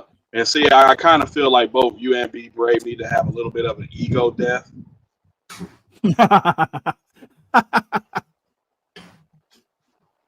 Well, it's probably too late for the both of us.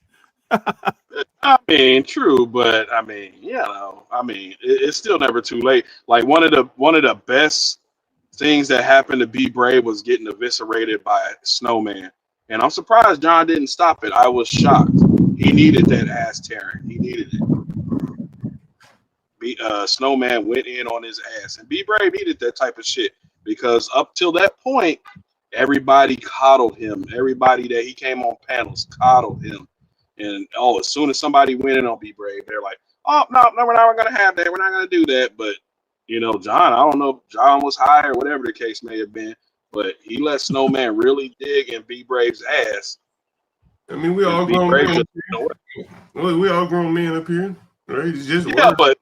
But let's be honest. Most people protect Be Brave when he comes on their panels. I've seen it happen too many times. I'm just saying, if you're gonna dish it out, you better be able to take it. I don't think I've ever taken anybody up on the panel, man. Like it just probably ain't gonna be me to do that. Unless you just. I mean, I'll just say for one, CT always protects Be Brave when he comes on his panel. Oh, okay. But I'm just saying, I've seen it happen, and you let it happen. Like I said, if you're gonna come up on panels and talk shit, you better be ready for somebody to come back at you. Don't be like, oh, I'm gonna leave your channel, or whoever, I'm gonna leave your channel if you let this person talk to me like that. Well, I mean, come on now, listen to what you're saying. You don't think somebody's gonna have pushback on that and come up here and get at you? Well, speaking of Snowman, he was up earlier. Yeah, I saw him in the comment section. Yeah, now you have to let people speak their piece, and if you're saying something controversial, people are definitely going to want to get their say in. So yeah, that is how that works. Well, let's see what Mr. Lead Attorney has to say. He looks pretty sharp. Yeah. I'm gonna come back in. Carmelo Anthony's family has actually costed Carmelo extra years in prison. So many extra years. You wanted me to expound on that further because you had not heard anyone make that point. Well, that's why I'm here. I'm giving you the perspective, not of a YouTuber reacting to news, but of an attorney who's practiced for more than 20 years. This is behind the scenes info. So let's get to it. Now, let me explain on how Carmelo's mother basically sentenced her own son Carmelo to an extra 10 to 30 more years in prison and what she can do about it now to try to fix it. I explained in my last video that Carmelo's mother apparently hired a family spokesperson, one Dominique Alexander.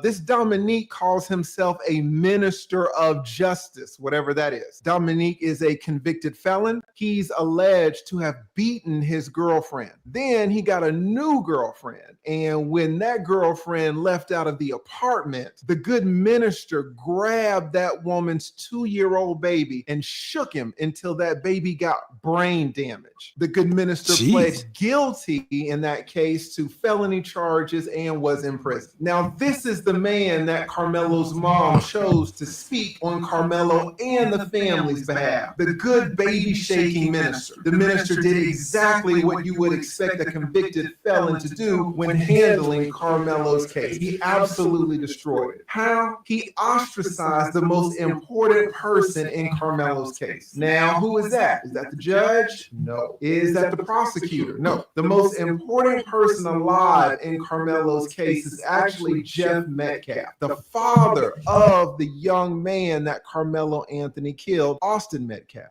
The father, Jeff Metcalf, is the linchpin to Carmelo's entire future. Let me tell you that in a murder case where the victim is gone, the case lives on through the victim's next of kin. When a parent has to bury his child, everyone looks to that parent to gauge how to react. Judges consciously and subconsciously look at the parent's facial expression when they're testifying on the witness stand. Prosecutors run all their plea offers through the parents. Reporters knock on the parents' doors for statements, and they aim their cameras at the parents when the verdicts drop. And the jurors, oh my goodness, the jurors hang on every word of the parents, notice every little movement, every gesture. In this case, Jeff Metcalf, the father, is not just a spectator in the case, he's the conscience of the entire community. If you win Jeff, you win all the sympathy. But if you alienate him, you can go to prison for life. Now, months ago, Jeff Metcalf, the father, he did something unthinkable. Reporters, as they always do, shoved a microphone in this grieving father's face and asked him, how do you feel about this Carmelo Anthony? Do you know what he said? Jeff Metcalf said, and I quote, you know what? I've already forgiven this person. Already. Now, that is amazing. It's amazing that Jeff would have the strength to do that because I would be incapable of that. The maturity, the wisdom, the strength, I just would not have it. Now, that baby shaking minister is not going to know this, but when a father makes a statement like that, a statement of forgiveness, the entire Carmelo team has to drop everything. This is a once in a lifetime opportunity. Your entire legal strategy has to change. I can tell you as an attorney that you call an emergency meeting with all the lawyers, all the family, maybe PR consultants if the family has means for that. You bring everyone together to get them on the same page and let them know that this case will revolve around one person, Jeff Metcalf, the father. So when Carmelo's mother heard what Jeff said about her son, what do you think that this lady did? She handed the microphone at a press conference to the baby shaking minister of justice. And at that press conference where Jeff Metcalf showed up to pray with the family, the baby shaking minister called the police and had Jeff kicked out. Like, can you believe it? They kicked Jeff Metcalf, who came there to pray. They kicked him out of the press conference. The entire spectacle went viral within an hour. John, were you aware of that? Yeah. I think we saw the press conference here. Well, no, I didn't know that. I'm not sure that I knew that Mr. Metcalf had said that. You know, I've already forgiven him. I had no clue. Oh yeah, he said it early on. Had I known that, oh hell no, they made a huge mistake. You know, he's explaining in legal terms, you know, because the father will have to, you know, they have to give a victim statement, assuming the boy is found guilty. Well, John, I was like, you know, because I remember saying that, man, what was the father doing? Why, you know, that is kind of a provocative move. I had no idea. If I'd known that he had said, hey, if that, you know, he talked about forgiveness, man, they should have brought him up on stage. I'm serious. Because you know what? If you came to pray, let's get up on stage and pray. You know, it is interesting that you say that. I never thought about it like that, but it would have been a hell of a pivot because ultimately would have put pressure on the prosecutor where you got the victim's family on your side. But, you know, I did a stream about this guy that they're talking about what was his name? Dominique. And I said it early on.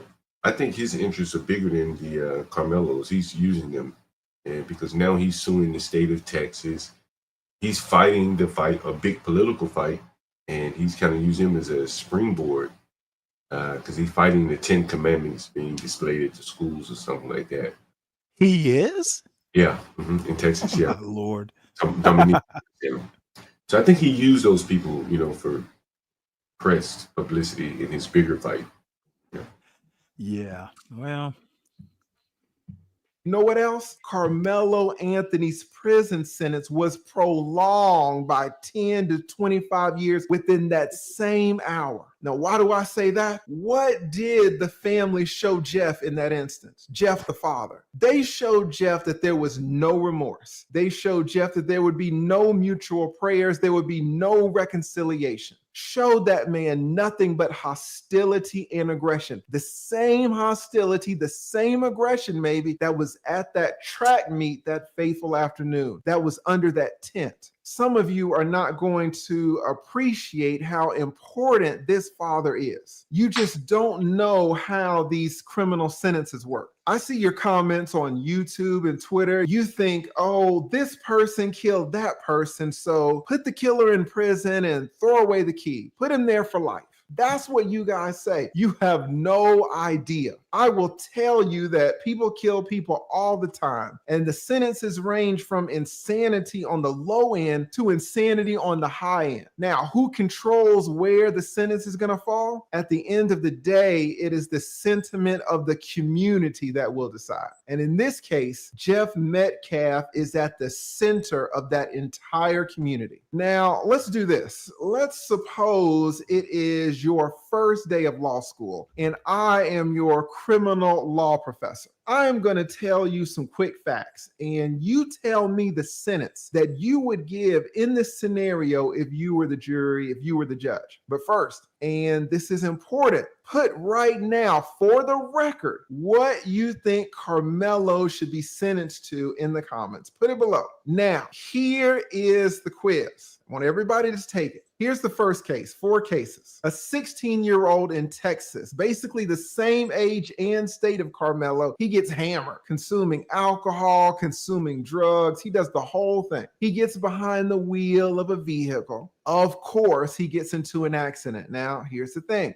He kills 4 people. He intentionally gets hammered and gets cooked, and then he takes 4 lives. Now, little law student of mine, I'm going to give you 5 seconds to determine how many years in prison you would give him. Ready? Go. And while you are considering your sentence, just know that in this case, the affluenza case, if you're old enough to remember, this young man, he took 4 lives. But how many years did the judge give him? Well, the judge gave him 10 years for taking 4 lives. 10 years. But here's the kicker. It wasn't 10 years of prison. The judge gave him 10 years of straight probation. This man took 4 lives and got a straight probationary sentence. Not 1 day in prison. Did you guess it? Did you guess 0 years? Now, here is the second of 4 scenarios. I remember that case Football too. player gets hammered just the same. He I gets think I into do his too. Bentley. He's an NFL player and starts speeding. Of course, he runs over a guy, kills him dead. How many years in prison did this NFL player get for the killing? Now the victim is gone forever. You got 5 seconds to guess. How many years? And while you are considering how many years, all you football fans know that Mike Vick, the quarterback of the great Atlanta Falcons, got 2 years in prison for dog fighting. That's 2 years in prison for dogs. How many years did this NFL player get for actually killing a man? That's right. Dante Stallworth gets hammered, gets in his car, and kills a man in the street. He gets 30 days in the county jail. No prison at all. Just 30 days in jail. Mike Vick gets 2 years in prison for dogs. Now, my little law student, you ask, well, how can that be? What happened in that case? Well, I'll tell you. Dante Stallworth showed extreme remorse. He apologized. And most importantly, he reached a financial settlement with the family. Dante went into his pocket and got the family on his side. Now, let me ask you, did Carmelo Anthony's family do that? Dante slid the victim's family some money. Carmelo Anthony's family got over $500,000. Did Carmelo's mom do any of that? Did the mom even offer to pay for the funeral? Guys, I'm going to tell you, you do not know there are so many levels to criminal law. Now, 2 more quizzes to go. You're my law student. And I didn't even think about that. But I didn't either. It makes a hell of a lot of sense. They should have given some of their money. Hey, I'll pay for your funeral. Sorry for your loss. You know, damn. Well, didn't they start a GoFundMe too, though? Yeah, but I mean, this is like they're playing chess now for this boy's life, right? Yeah, I understand. And you know, hey, here's $10,000 for your son's funeral, right? You know, I know you got money, but we took something greater than money from you. So, you know, I think that's what lead is saying. The lead attorney is saying. It makes a lot of sense. Well, this dude is he's damn. I would like to. Maybe they need him to be their lawyer. Well, they probably can't afford him. Well, you know, I said early on, man, the fact that they chose Dominique really highlighted that there is no case there, that he has no angle to play. And they further exacerbated it by what he's saying by choosing someone who. Yeah, but the thing is this guy's telling them there are angles to play. Well, it's too late now, right? Like, well, yeah, it's too late. But all I'm saying is Dominique was the spokesperson. Where was their lawyer? Well, like, why did the lawyer even allow this? Well, let me tell you how it happens, right? He's a divorce lawyer. Yeah. So he just talked. But you're gonna have to learn all facets of the law, criminal contracts and stuff like that. You know, a good buddy of mine, Philippe, went to college with a guy. You probably seen him on the news. You may have seen him on the news. And so there was someone. So Philippe was telling me the story, and when the guy got killed, the guy that you would probably you've seen on the news said, we got to go to Alabama to represent his family. And so a lot of times the Dominiques would get there before the lawyer. Like at this point, they may not have, well, at that point they would have chosen a lawyer, but he probably got to them before they sought representation or at least before they chose representation for their son. But isn't Carmelo's father a lawyer? No, I think he does something else. I think they say he does contract sales. But you know, at the point that they would have chosen a lawyer, they've already been introduced to Dominique. Probably because I think they've changed lawyers. That they probably have done their press conference. Yeah, because they initially had black lawyers, and then they changed to a lawyer out of Dallas. And so I think a lot of things got out of hand before the official attorney got in place to, set forth the best public relations for Carmelo. That's what I think the sad part is, honestly. Yeah, well. And you are guessing these sentences, but there are a few of you that are listening, maybe 4 to 6, that are going to get an A in my class. You're going to be the A students. You're going to say, well, Professor Lead, I can distinguish those cases. In both of those cases, yes, the defendants did kill their victims, but it really wasn't intentional because they were under the influence and they were driving. The Carmelo Anthony case is different. It was not vehicular. It was with a knife. There was direct violence.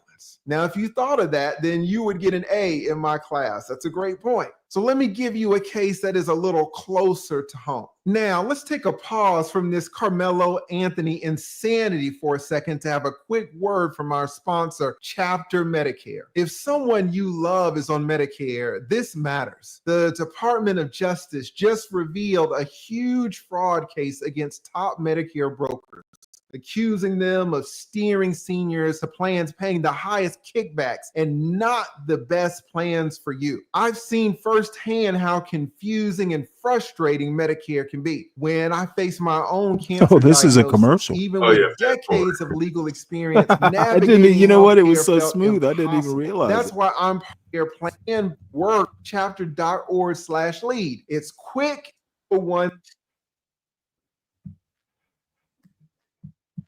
Up his shotgun. He goes outside where she's standing. Now she's unarmed and she's recording him on her phone. He cocks the shotgun and points it directly at her teeth. He says, all right, goodbye. You are going to meet Jesus. And then he blows her away. She was unarmed and in Texas. Do you know who else was unarmed? Do you know who else was in Texas? That's right, Anthony Metcalf, Carmelo's victim. Now, the jury in the case with the husband gave that man just 10 years in prison, and he is eligible for parole after only 5 years. Think about it. 5 years in prison for a straight up killing. I am positive that every single one of you would have said, lock him up for life, lock him up forever. She's a woman. She was unarmed. She didn't even hit him. And he only got 10 years with maybe 5 years to serve. Now you ask, well, Professor Lead, why so little time? Well, the defense team in that case did a great job of humanizing the husband, humanizing the killer, and getting the jury on his side. The jury didn't hate the killer. In Carmelo's case, do you think the jury would hate Carmelo if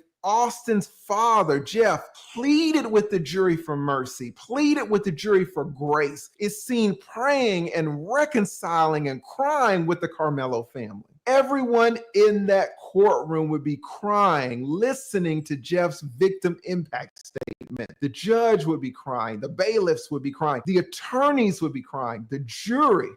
Believe me, everyone in that courthouse would have their eyes full of tears. At the end of the day, we are all human. Carmelo would have been spared. He would have not gotten a lot of time. You can absolutely get a judge and jury on your side. You just have to know how to do it. Now, and this is the last case, and this is for all of my A students. Let's go back to the vehicular homicide cases. You think that you can get off easy by killing somebody with your car, remember? Remember when you thought, oh, well, it's because the guy who killed 4 people was driving. That's why he got 0 years in prison. Okay, that guy killed 4 people. What about a guy that killed 6 people in his car at a parade? You've got 5 seconds to consider how many years this guy would get for killing 6 people. If the first guy got 0 years in prison for killing 4 people, how many years in prison did this guy get for killing 6 people? All right, you got your answer? Don't you know that this guy got 1,000 years? 1,000. They calculated it out to like 1,067 years. He got 6 life sentences and an additional 760 years for the people that he hurt with his car. Now, how do you go from 0 to 1,000?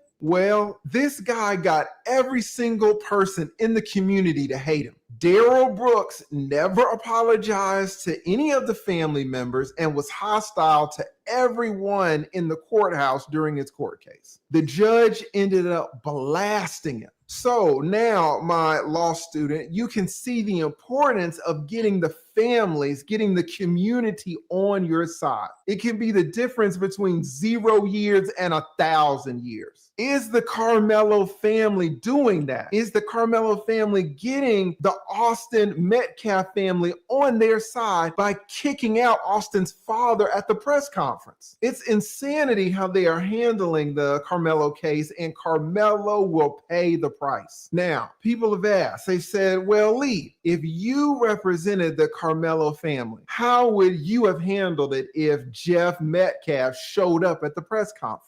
Guys, there are so many ways that this press conference could have been used to benefit not only Carmelo, but both families' entire well-being. I would have already talked to Carmelo's family about how important Jeff is to the entire case. Hopefully, the Carmelo family would have already communicated with Jeff numerous times, expressing remorse, expressing sorrow, offering apologies for the incident. And if Jeff shows up at that press conference, guess what? We are not having a Carmelo press conference anymore. We are having a joint press conference. And guess what else? Jeff Metcalf gets the microphone. That's right there. They're thinking on a dime. You know what I'm saying? Right. When we watched that press conference, I was amazed because the guy talked more than the family. You know what I'm saying? And he basically made a hypocrite out of Carmelo. And if he could have just thought on a dime and what Lee is saying, it would have turned that boy's whole life around. But but that dude isn't a lawyer. That's right. And he has bigger interest in Carmelo. And he kept talking about his own shit. I can't remember exactly what he was talking about. I think it was the school system. If you remember, they kept fighting to get Carmelo to graduate. I'm like, why the fuck are they fighting for that? Right? Like, you got bigger fish to fry. Right? But it was the father, that Metcalf, the Dominique guy that was behind a lot of that, putting pressure on them. Anyway, it's very interesting to hear him say that. This is very good advice. Very good advice. Yeah, I like I said, you know what? If I had known that, shit, let's do a prayer service up here on stage. As soon as they saw him, they should have said, can we get you to speak something? Yeah. First, he gets the spotlight. We stand behind him while he talks. He gets the first words and he can talk for as long as he wants. Now, a few of you might say, well, what happens if he goes off the rails? What happens if he starts saying bad things about Carmelo? Well, good.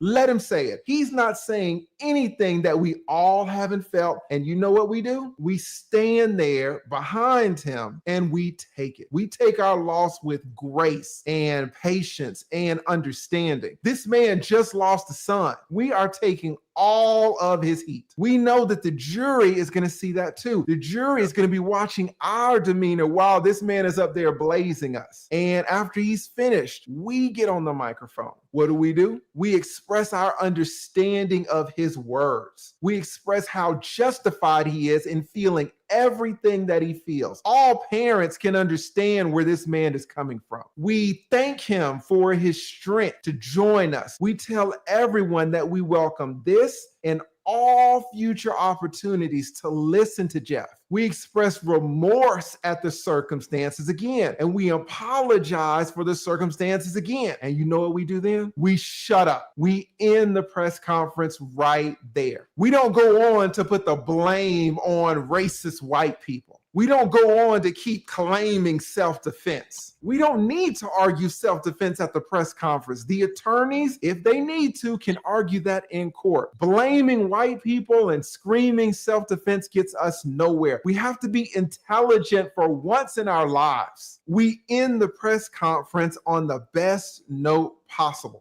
The jury is going to see it. If the press conference goes off the rails, it's not going to hurt us because, again, everyone can understand where Jeff is coming from. And Jeff is always free to say those things anyway, inside the press conference or out. So we take the risk. But you know what? Because of what Jeff expressed in the past and because of the man that Jeff Metcalf is, I bet that press conference would not have gone off the rails. I would bet that it would have been beautiful. And like Jeff said, we would have prayed together and sought reconciliation together. And that would have been the start of getting so many years off Carmelo's prison sentence. So what needs to happen going forward? If the family hired me, the lead, to consult with them on this case, here's what I would tell them. First, and this is number one, fire the baby shaking minister of justice. Fire that man immediately and publicly. Let everyone know that he is no longer on the team. We've got attorneys now. We've got the lead consulting now. We definitely don't need baby shaking convicted felons representing us. Second, I would appoint Jeff, the father, to choose a new spokesman. I'd tell him to think of someone like a retired pastor, a real pastor, or a retired judge with impeccable standing. We are giving Jeff the control of this because Jeff is the person who can do the most to help Carmelo and to heal the community. Third, I would tell the family, Carmelo Anthony's family, to cut a check to Jeff immediately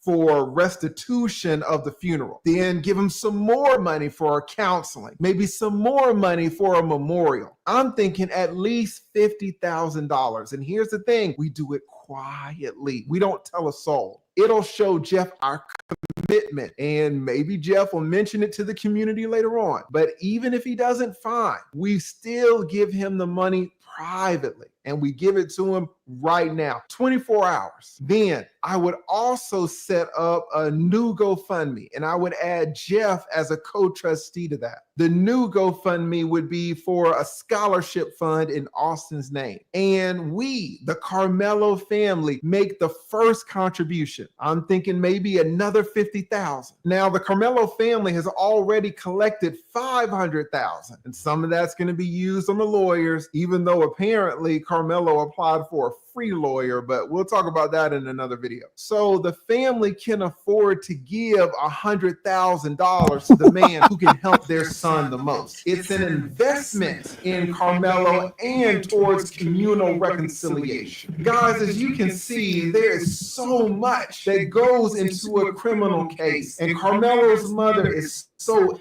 ignorant in hiring a baby shaking minister of justice than hiring someone with true knowledge and experience and wisdom. Do you think that it's possible for Carmelo's mom to turn this around and get Jeff on her side, on Carmelo's side, or do you think that it's just too late? Let me know in the comments below. You don't have to answer the question. I'll answer the question. You want to answer? What do you think, Stanley? Oh, wait, hold it. What did I just do? Yeah, I guess I'll start watching him. Yeah, oh no, he's very good, man. And, yeah, I've been watching him for a while. He covered the Fannie Willis YSL case. That's what I think I really started watching him.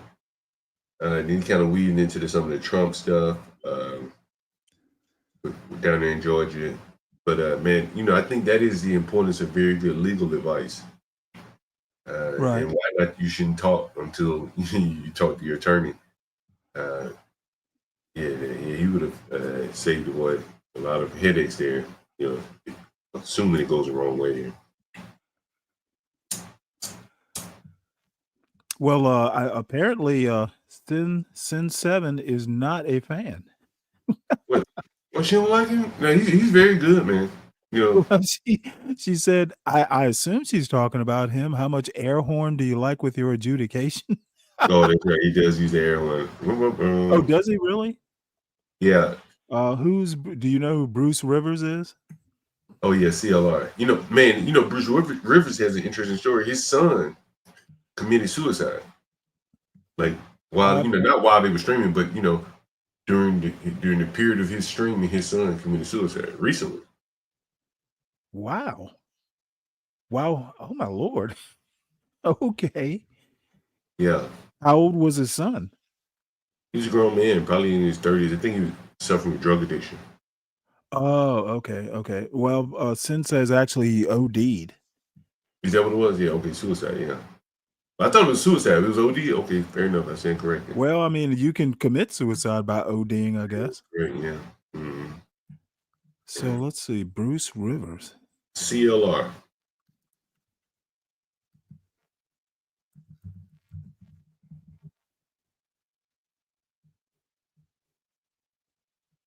CLR, Bruce Rivers. Mm-hmm. The shootings of Minnesota lawmakers. Yeah, all these lawyers. I really have never done a whole lot of.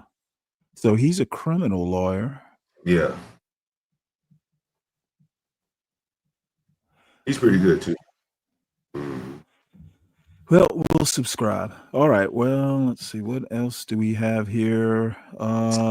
If no one.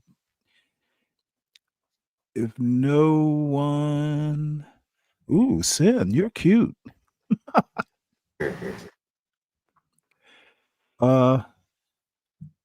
Well, Solid Snake, hit the link. I know you were wanting to say something earlier and you got offended.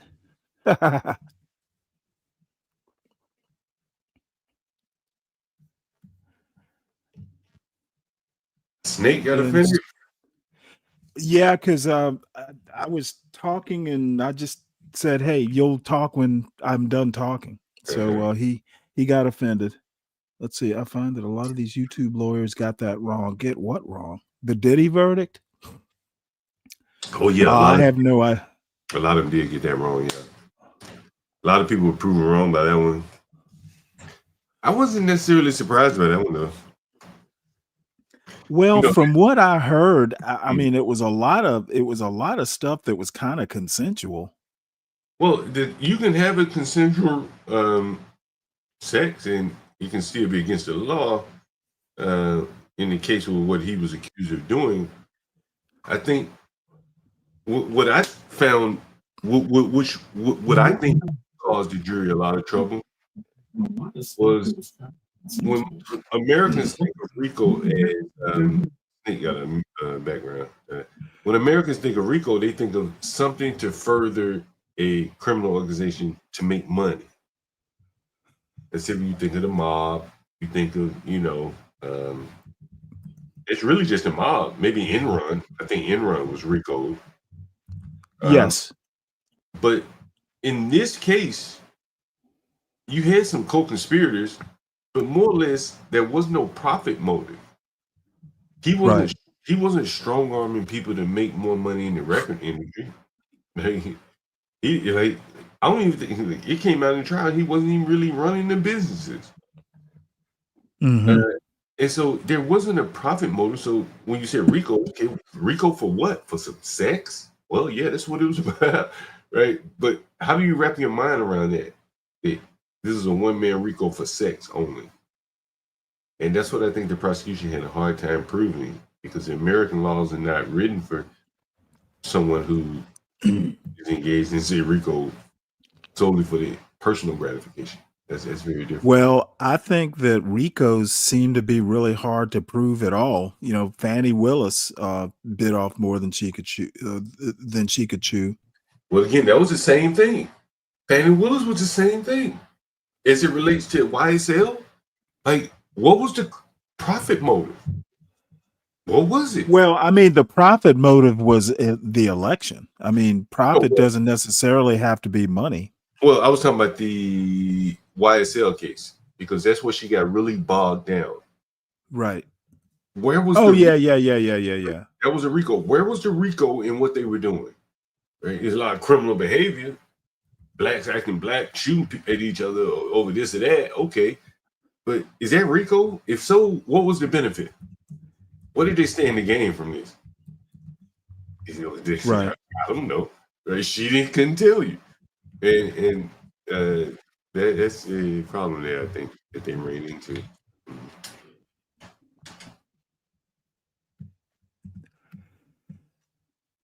So what do you have to say for yourself, Solid Snake? Oh, what's up, John? Salute. What's up, Chad? Salute, y'all. I was just waiting my turn. I thought Stanley was going to talk again. You don't never let nobody else talk. So I'm told. Yeah, I know, Stanley. I was trying to say, I forgot what I was going to say. See, and that's the problem. See, it's hard to have a panel of open discussion. It's just you doing all the discussion. It was an open panel? I had some pretty salient points. And at every turn, I was denied my say, and I mean, like, you just go on in these run-on sentences, which I'm doing right now. But it's like, I couldn't get a word in edgewise to any point that I had to make. And I think that's, okay. I think that's purpose. I think that's on purpose. I'm pretty sure it's on purpose. Saturday? Do you remember Saturday? What happened Saturday? Well, you were up here. It was nothing. It was hours of a run-on sentence. So you, while I value your opinion on that topic, you specialize in those run-on sentences. Yeah, but Stanley, I'm exciting. Nah, I think I just lean more into the political view of the audience, Stanley, and I think you don't. And I'm being honest. I think you're trying to convince us that your leftist ideology, which you and Be Brave have both admitted to, y'all center leftist or whatever you want to call it. Don't mention that name, bro, when I'm up here. Hey, Shanard, wait, hold it, bro. Shanard, I ain't in it, bro. I ain't in it. Fuck Be Calm Brave. down. We ain't talking about you and Be Brave and y'all little problems. Okay? I don't have an opinion on it. I don't have a say in it. Thank you. What happened? Y'all have a falling out? He did me dirty. Yeah, dirty. Something like that over there. It was something dirty. So what happened, right? Just real quick. So I get on Orthodox, and then we're talking about black people and how they have low IQ and shit, and how we're stupid and dumb and shit. So I get up there, and I make a comment about Orthodox being on public assistance, because he's admitted it before. I guess it slipped up. And then he mentions, he gets pissed off and he starts cursing or something. And then Brave throws him in the back And I'm like, yeah, you see why he got mad? Because it's true. He's on public assistance. So then he comes back on the panel and says, oh, no, you struck a nerve because I just lost my child. And you're keen in that you were keenly aware of it. I'm like, I never heard that shit in my. I don't even know this dude like that. He just literally made up that shit. I didn't even know what. I had no clue he had a child. I thought he also had a job. He just lies like that, man. He just make because I remember him saying in the past that he lost a girlfriend and his girlfriend died. Even that sounded weird because Shenard, he can I say volunteered this? that information. No one asked him. What I think hurt you in the public opinion was the fact that you called him a liar. Wait, bro, just wait. You shouldn't have called him a liar. Wait, that's what I'm saying. Wait, man. Just shut up, Tap Dancer, please. So and then he started saying like I've heard him say that before and shit. I never heard him say anything. The only thing I heard from him was when he volunteered some random shit about his girlfriend dying, his father dying. That's why he doesn't have a job or something like that. And I'm like, no one asked you then. I'm thinking to myself, like, why would you? Because he's looking for sympathy or donations. And so he made up that lie. The newest lie he made up now, I guess it has to be a lie because I never heard of it. He was saying that he basically tried to paint me as if I'm making fun of his supposed dead child or something like that. And so then Babe banned me without even letting me explain that this dude is just lying. I never heard it. So now he did that a farm for some content.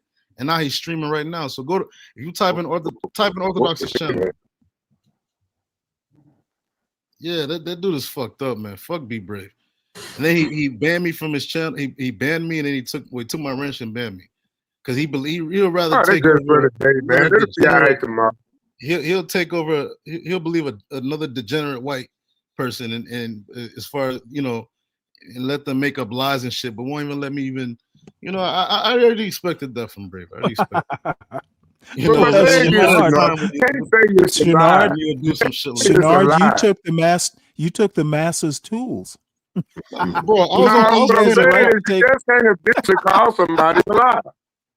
Bro, I'm that's what I'm saying. You just can't jump on the panel and say, why you lying about a dead baby when you don't know that's being true or not? Because he made it up on the fly, bro. You know what I'm saying? It come across as insensitive. It's not about tap dancing. Bro, I'm telling you, I didn't know.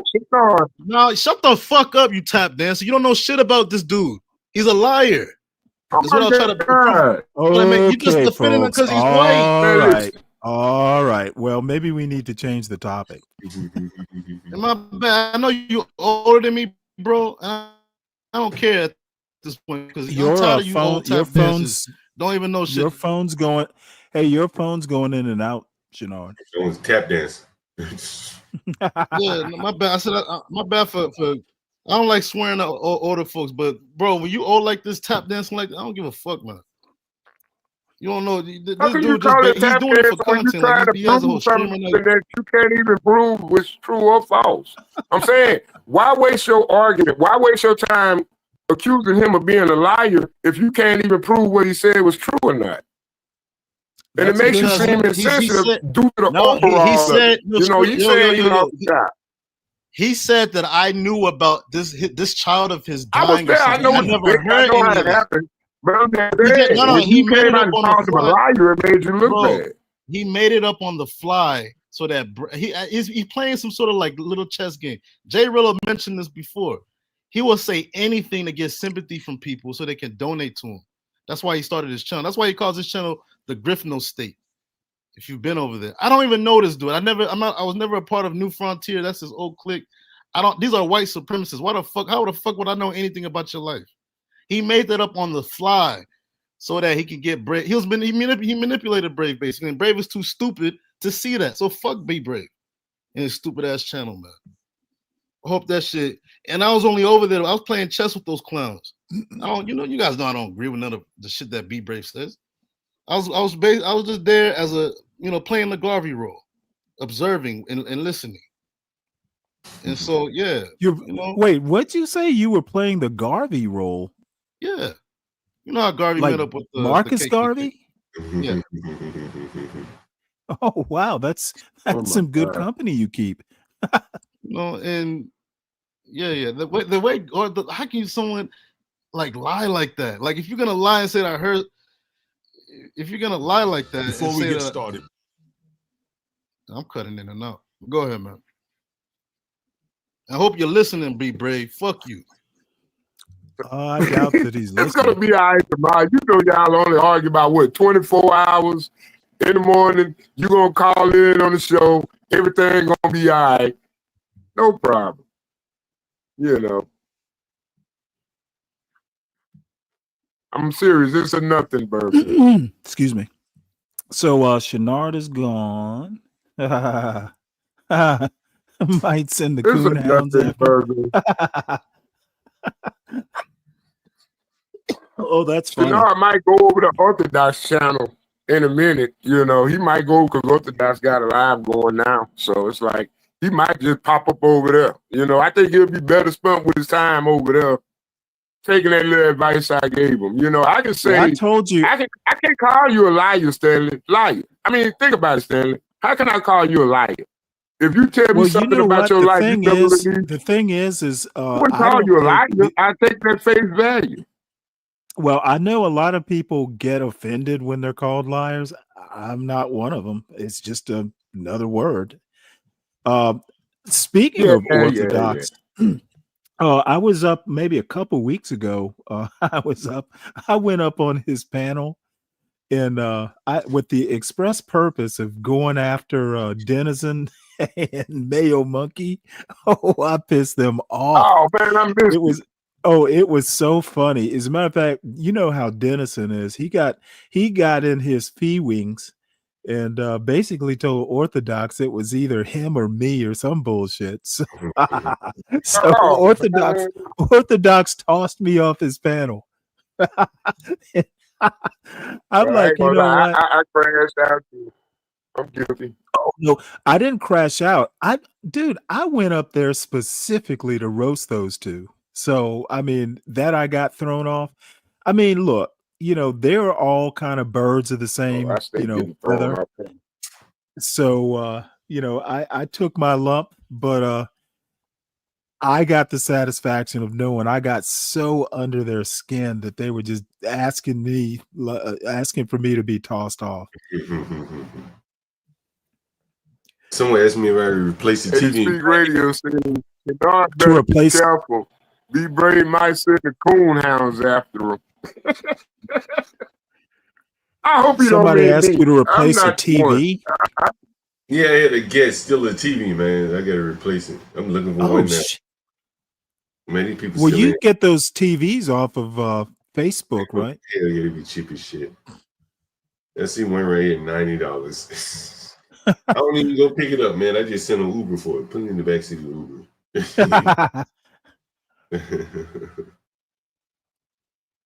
I get some cheap ones right here. Yeah, as a matter of fact, I didn't even realize it till somebody mentioned it. Uber delivers beer in Georgia. I never thought that would happen. Yeah, they got all kind of deliveries now. Yeah, it's a whole new world out there, Stanley. It's a whole new world. That's right. Well, you know what? I took advantage of it over the holiday weekend. What'd you do? I thoroughly enjoyed myself. What's up, Juan? Just here on my lunch break. Another day. Okay, so what topic we talking about? We got one on the panel, y'all. We got one on the panel. Salute one. Everybody hit that like button.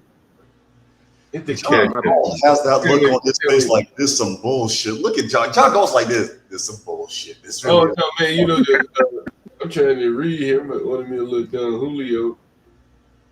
Look down Julio for the road.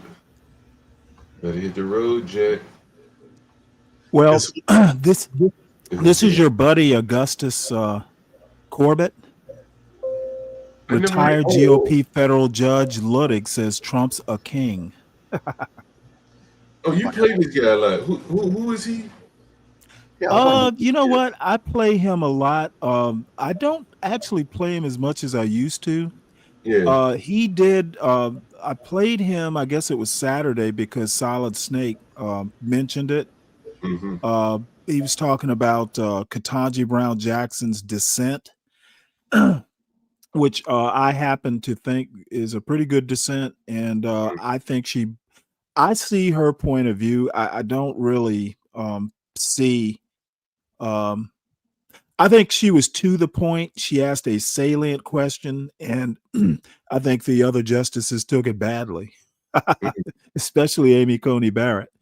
And by the way, just to reiterate, I think Coney Barrett and Ketanji Brown Jackson are the two smartest justices on that court.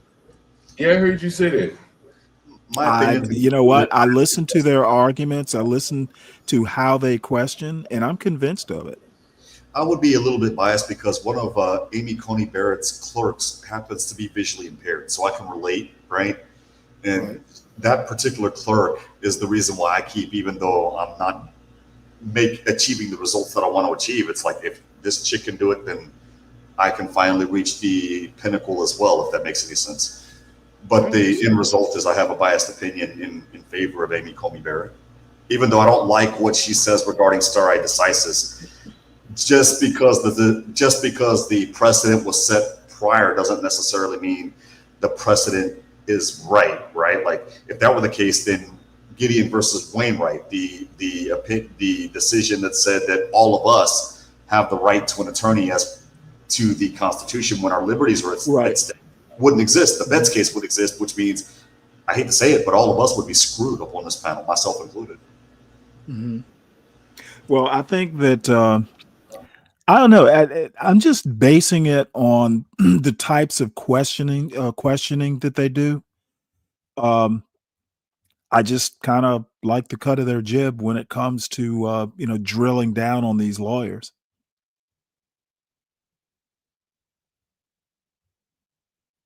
So I don't know that I'm biased. I just I guess Roberts is okay too, but I don't like his stance on the Voting Rights Act. Let's see. Sin says she's definitely stepping back from a few channels. I just ask for a modicum of respect, and I have stuff that needs attention more than debunking Black Israelites rallying the. Wait, hold it. Sin, you go up on panels? I've never heard you on a panel. No, I've seen her on other channels though. I've chatted with her on the Drip Show. I've chatted with her here, Stanley, and then I've chatted with her. Not this channel. Oh, Sin, you gotta stay here. You gotta stay here, Sin. Oh no, that sounds like she goes up on everybody's channel, but not this channel. But I've chatted her in the chat on this channel, and I've chatted with her on the chat. I have too. So I'll go up on Hebrew Israelites channel, but I'm not coming up on this damn channel. Oh, she's a chatbot. Sin, are you AI by any chance? Please tell me no. We'll listen to a little bit of Augustus here. He's kind of in that old civil rights vein, which I just, it doesn't really sit well with me. But he is also a reverend. Hey, before you play this, and speaking of AI, Warren, has anyone heard of Rich but Unemployed? Yes. What he did was genius. Did you see that, John? That was genius. He called from the jail that he was in. He's in federal detention right now, and he had somebody do an AI of him, like he's there in like the little orange jumpsuit as an AI of himself. But it was like a fucking blazer with his That shit was slick, bro. That was genius. You gotta give it to him. That was slick, bro. Like, it really showing you, bro. Like, I'm sorry, Stanley. Like, some of these hood people, they are able to really take this technology, and it's going beyond the bounds of prison now. Because that was some slick shit that he did right there. Yeah, have you heard about this? You have to get involved in this PPP bullshit. You knew that the PPP loan stuff was bullshit. I knew that it was a scam. Stanley, you would have told them, don't even touch it from the get-go. It's like, dude, you're a genius. Why the hell did you have to do this? Like, well, I think, like, he's a good hustler. He's probably very creative. But, there's some other things that are necessary, morals for one. And he's low morals, right? And I think that's his biggest problem is his morals, because he clearly is a very creative man. But that was something there. You gotta look it up, Stanley. Motherfucker did I never seen anything like that. What did he do? One, explain that shit to me, to Stanley. He called from the prison, like those little GTL services or what the hell? Yeah, those little prison collect call services. And what he did was he had somebody else do an AI of him. And so there's a person on YouTube that looks like him, but it's AI. It's AI generated. Yeah, it's talking as this guy's talking from the prison, from the collect call. But the production is so good. It looks so good. It's scary. It is scary good. You would almost think it was him, but his hand movements, John, were off. Like the moment I saw his hand movements, I'm like, oh, that's AI. But that is scary. The moment they get the leg and the arm coordination and the hand coordination and the foot coordination on point, we're screwed. I'm loving the AI. Talking about AI, John, they achieved semi-sentience this past Saturday as well. Really? Which means RIP my career. I'm screwed. Man, what is semi-sentience? Basically, AI can artificially reason now. Well, no. I understand what the sentience, the Turing test and all that. Yes. But how can it? I mean, you're either sentient or you're not. That's like being a little bit pregnant. No, it mimics somebody like us. It mimics people like us. That's why I say semi-sentient, because it's not sentient. It's all programmed. It's all LLMs, right? But it makes its own decisions, basically. So it weighs the pros and cons, but then it throws in that gamble of the dice, that throwing of the dice element to decide whether one way or the other. And that's why I said RIP my career, because that's what I do. That's in my profession. That's what we do for a living. Yeah, they have those call centers that can like talk back to you in different languages, like free language. I forget what they call it, but yeah, that's very interesting. Man. Well, I mean, that United Health, they were making insurance decisions or benefits decisions based on AI. Yes, they were. They still are. They still are. Yeah. So, I mean, that's pretty easy to do, but it's one thing to call up your call center and it's not press 1 for English, press 2 for this. It's just, you just start talking. There's a robot there, right? And it can talk to you in any language and have a conversation. Right, but chatting and making a recommendation based on a drop of the dice and the LLMs that are in there, that's what makes it scary. Because again, that's what I would do. Like John, if you were to come to me and say, "Hey, Juan, I got this African chick from Uganda," and and you tell me your situation, I could be like, okay, well, we can do a parole in place, or we can adjust status, or maybe she's got to go back. And now it's a robot can do that now. The moment those become more prevalent, my job is done. My career is gone. That's interesting. It's very interesting.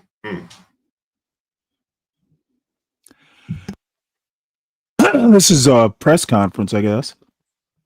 So that's probably more entertaining than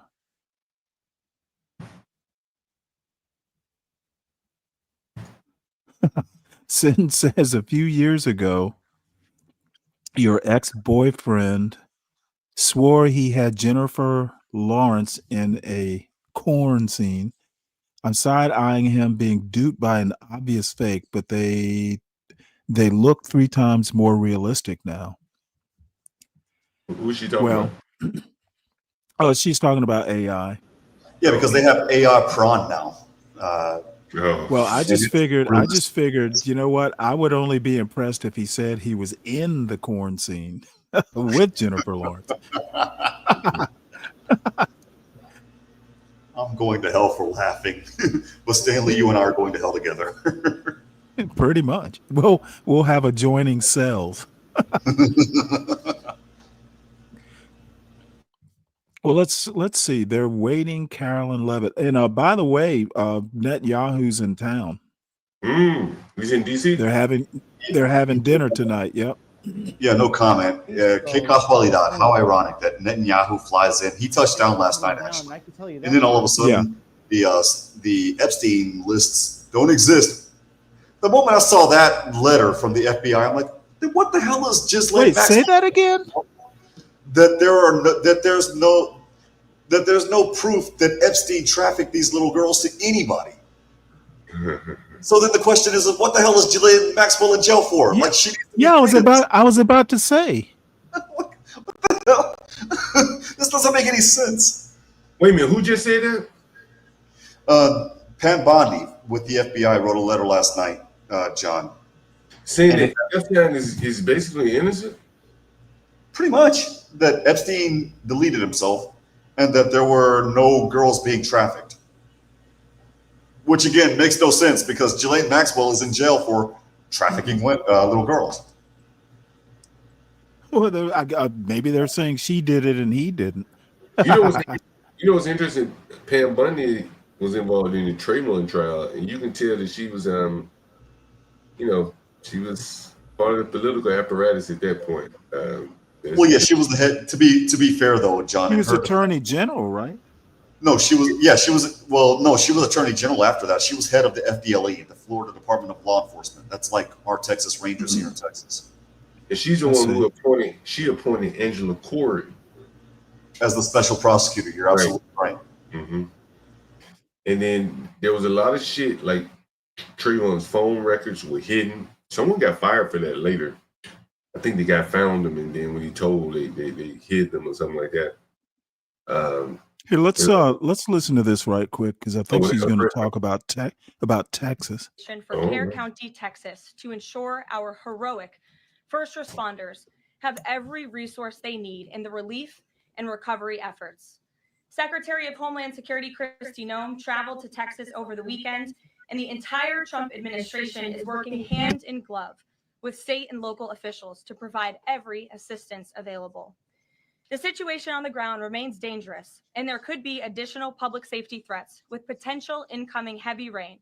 So we encourage everyone in the area to remain vigilant, listen to all warnings, and respond accordingly. Unfortunately, in the wake of she can hush.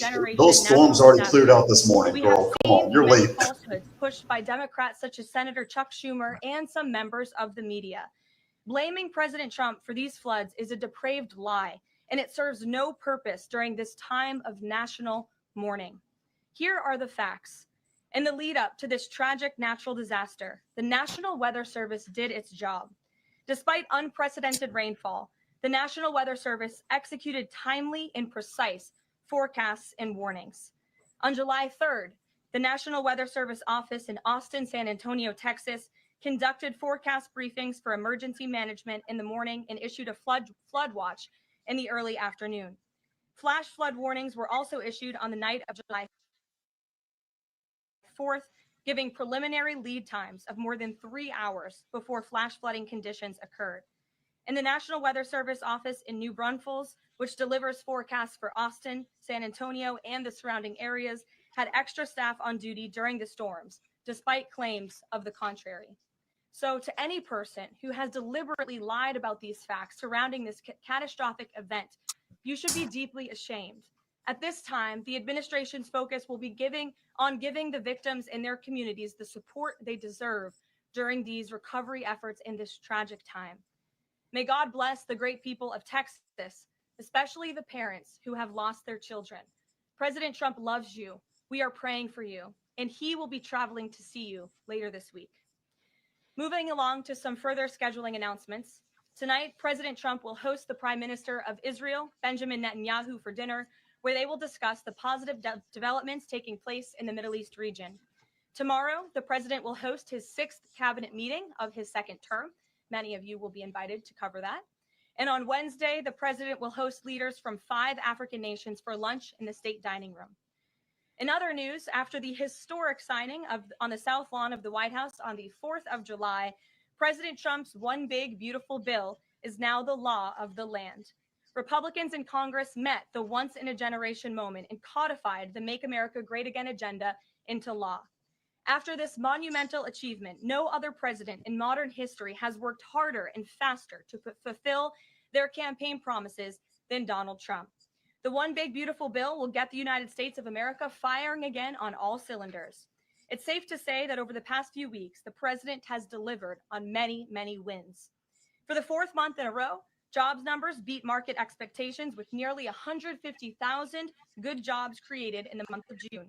The American economy has now added nearly 700,000 jobs since January 2025, with American-born workers accounting for all job gains.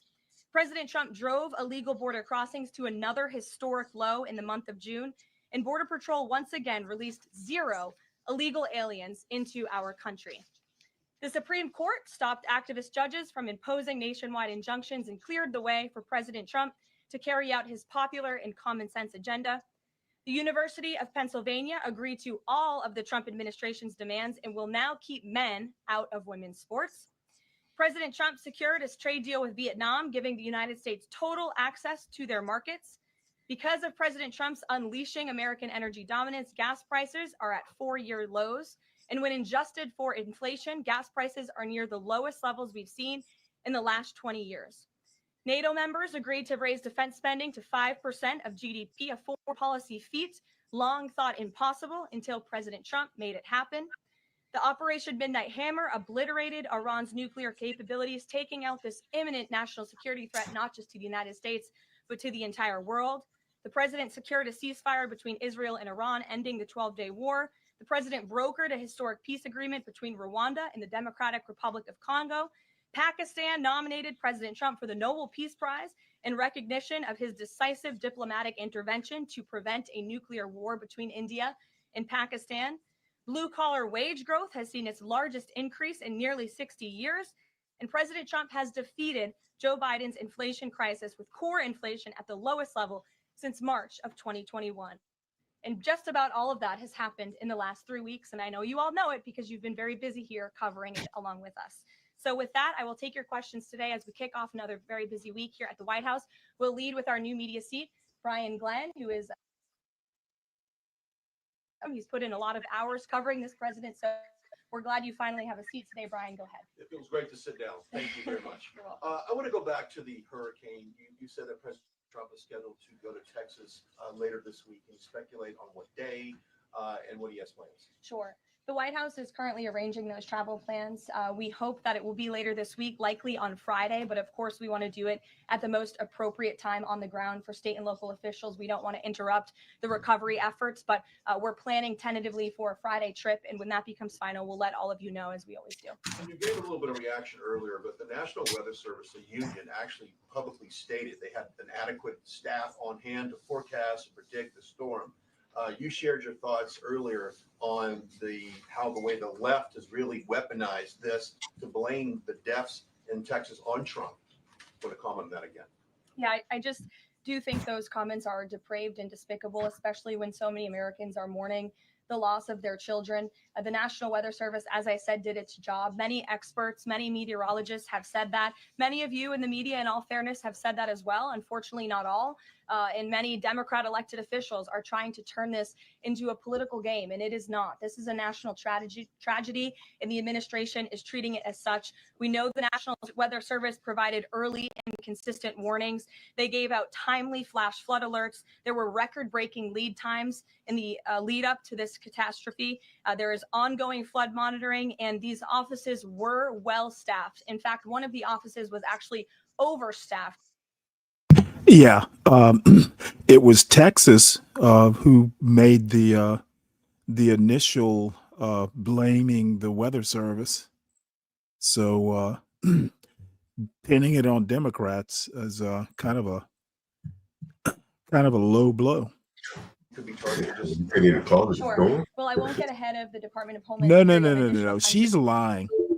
Basically, nobody. The charge is that the National Weather Service, due to Trump's cuts, was understaffed. The news story I read said that charge originated in Texas. Yeah, they were actually overstaffed. They sent some guys from where I'm at in South Texas to over there because of the storms that were headed up. And this is where that camp where all those girls lost their lives tragically. I'm sorry if I were licensed in Texas, I would have a field day. And I don't mean to sound like I'm money. But the thing is this: the National Weather Service had given flash flood warnings 4 hours before that wall of water hit that camp, so they knew. Oh, really? Yeah, they knew that this water was going to hit, and they didn't do anything. That's a hell of a problem. But no, they were more than adequately staffed with people at the National Weather Service over near the Guadalupe River. They were actually staffed right near Austin, Stanley, is where that particular site is at. Well, like I said, the news story I saw didn't mention Chuck Schumer or any Democrats. It was basically Texas. Some Texas officials blamed the National Weather Service. Yeah, So you're right.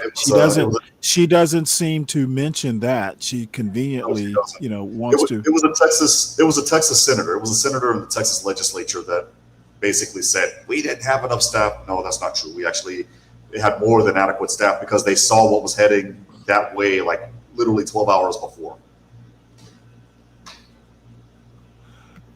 All right, well, let's see what Mrs. Levitt has to say My here. 9th deadline to August 1st. So the reciprocal tariff rate or these new rates that will be provided in this correspondence to these foreign leaders will be going out the door within the next month, or deals will be made. And those countries continue to negotiate with the United States. We've seen a lot of positive developments in the right direction, but the administration, the president and his trade team want to cut the best deals for the American people and the American worker. That's what they're focused on. And in the effort of transparency, these letters will continue to be posted to Truth Social. So you can enjoy them yourself. Go ahead. Thanks, Caroline. Just about the visit of Prime Minister Netanyahu today, I was just wondering why that is not open to the press. Previous visits by him, we've had Oval Office press conferences. Does that reflect somehow the kind of sensitivity of this particular visit? No, they're having a private dinner. There's many important matters that are obviously ongoing in the region, as you know. The utmost priority for the president right now in the Middle East is to end the war in Gaza and to return all of the hostages. Also, as you know, there was a ceasefire proposal that Israel supports that was sent to Hamas, and we hope that they will agree to this proposal. We want to see all of the hostages released. That's on the top of the president's mind, so that will be discussed, as well as the many other positive There's still hostages in the Middle East. I want to go back to the trade deals. As you see, we have these beautiful letters that the president has signed. This one is to the president of the Republic of Korea, original signature on that, and these will be mailed. And then here we also have another letter to the Prime Minister of Japan as well. Both countries will be receiving a 25% tariff rate effective on August 1st. Go ahead. Thank you so much. You said it, and the president said it many times, he wants to see an end to the war in Gaza. Will he give guarantees during the 60-day period of ceasefire that actually the war will end? Because this is a sticking point with Prime Minister Netanyahu, and I'm wondering if they see eye to eye on this point. And how do you see the next day? What the next day?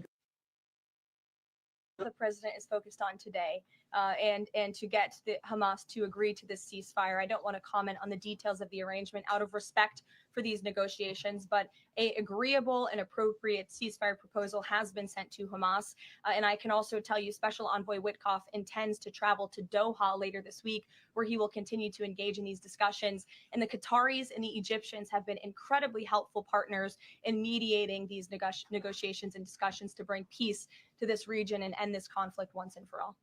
Kristen. Two questions. Thank you, Carol. Sure. The first question is President Trump reconsidering his plan to phase out FEMA, given what officials have said is their critical role on the ground now in Texas? Look, the president wants to ensure American citizens always have what they need during times of need. Whether that assistance comes from states or the federal government, that's a policy discussion that will continue. And the president has always said he wants states to do as much as they can, if not more. And in the case of Texas, the state and local officials are doing a tremendous job. And I know the president, Secretary Noem, and the federal government are very proud to be working with them. And the president has promised to give Texas the assistance that they need during this tragic time. Just one follow-up on cuts overall. Over the weekend, President Trump said that Elon Musk was a train wreck.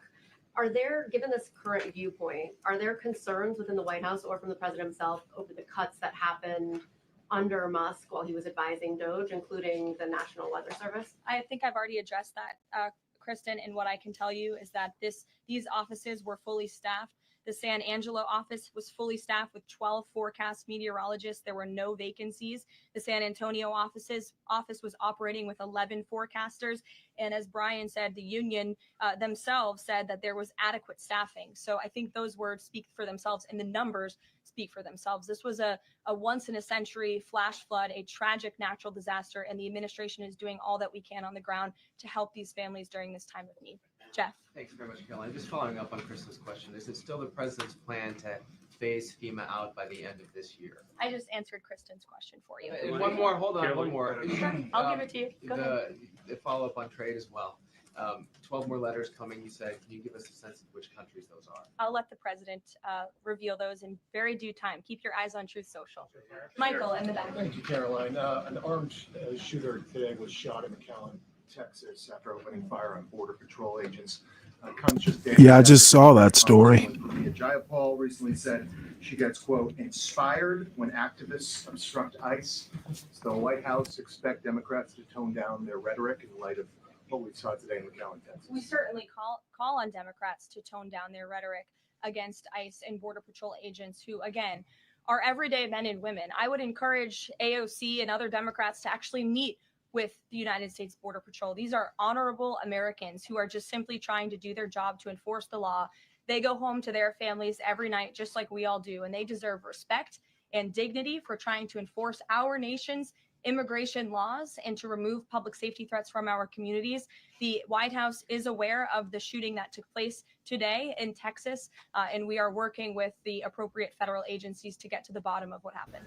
Today, didn't that shooting happen on Saturday? There was no Jeffrey Epstein client list. Let me check. I saw the story just now. In Jeffrey Epstein's alleged crimes be held accountable. This administration wants anyone. That area, Stanley, I know all too well. That's Alvarado. That's one of the big areas where they move people from like Nebraska and Oklahoma to state to be removed from the U.S. Into transparency. That's why the Attorney General and the FBI Director pledged at the President's direction to do an exhaustive review of all of the files related to Jeffrey Epstein's crimes and his death. And they put out a memo in conclusion of that review. There was material they did not release because, frankly, it was incredibly graphic and it contained child pornography, which is not something that's appropriate for public consumption. But they committed to an exhaustive investigation. That's what they did, and they provided. No, it says Monday. That's transparency. Follow up on that, Sure. Caroline. Okay, so the FBI looked at the circumstances Monday. So, of Jeffrey. yeah, I guess that's today. It says a 20. Here, let me show you right. No Send me a link in the back chat because I remember hearing about it on Saturday. That the Attorney General said Wow, she had on her desk. this is weird. Well, I think if you go back and look at what the Attorney General said in that interview, which was on your network on Fox News, go ahead. John Roberts said DOJ may be releasing the list of Jeffrey Epstein's clients. There you go. Will that really happen? And she said, it's sitting on my desk right now to review. Yes, she was saying the entirety of all of the paperwork, all of the paper in relation to Jeffrey Epstein's crimes. That's what the Attorney General. That's not what she said. She actually said that they have the lists on her desk. They are more than committed to ensuring that bad people are put behind bars. They have an operation going on That's right now. not what she said, Bondi. I love you to death. You're hot as hell, but that's not what she said. History. Their emphasis on violent crime and locking up violent criminals has led to the arrest of 14,000 violent criminals. That's a 62% increase from the same time period last year. So this Attorney General and the FBI Director are committed to putting bad people behind bars where they belong. That they promise an exhaustive review. That's what they did. For any further details, I will refer you to the Department of Justice. Okay, so Stanley, this is different. This happened 30 minutes for me. This is McAllen. Oh, okay. Yes, yes. Oh, so another one? Yeah, this is another one. This is a different one. Ryan Luis Mosquera. You asked me about this, or when you all asked me about this several weeks ago, I said the president thought maybe an Iran deal was not necessary, but of course the president is always interested in peace and diplomacy. That remains true, and the administration continues to be in contact, both directly and indirectly, with the Iranians on the deal. This dude drove all the way from Michigan to South Texas to do what he did. Wow. This dude is crazy. Trade deals or whatever happened with 90 deals in 90 days. No, it's an acknowledgement that this administration is doing what's best for the American worker, and we want the best deals possible for our workers, for our manufacturing base, for our middle class, and they are doing this deliberately and appropriately on behalf of our country's interests. Josh. A couple more on the tariffs. You said there were 12 more letters. There were 55 or so countries, including the EU, launched facing tariff increase. All of those that have been record for August 1st, right? Correct. Of the 12, what happens with the remaining, whatever it would be, 40? So just 12 today. There will be additional letters in the coming days. We're going to get a letter at some point. Correct. Okay, and can you tell me why you decided to start with South Korea and Japan? Are they annoying? It's the president's prerogative, and those are the countries he chose. So I understand it needs to continue to be a separate track. We're still waiting on a bunch of That's right. Any timing update on when he's going to move on, for instance, semiconductor tariffs and other things that are still in the hopper? I don't have a timing update, but for where they are in the process, I would defer you to the Department of Commerce. Expect deals finally as well. He announced his Vietnam deal. Are you close on any other countries? The president and the administration, yes, we are close. But again, the president wants to ensure these are the best deals possible. And I would add just one more thing on trade and tariffs to wrap it up. Look at the extensive work this president has put into cutting these good deals and doing what's right for the American worker. He is literally looking at the map and looking at every country on the planet and seeing where they are ripping off the American people, seeing where they have hollowed out our industrial base, seeing where our jobs have gone to other countries overseas because of their tariff policies. And he's trying to correct that. So this is decades of bad trade policy that has led to a deficit that is ravaging our country, that is ravaging our president is taking a very deliberate approach to correcting this wrong of many decades of many past presidents. And so I think he should be commended for the time and the effort that he is putting into this. And the fact that he has announced a framework with China, a trade deal with the United Kingdom, a trade deal with Vietnam, and many others to come in just a matter of 6 months is truly historic. And it's a testament to this president and his trade team who are working around the clock to get this done. Sure. Two questions on Iran.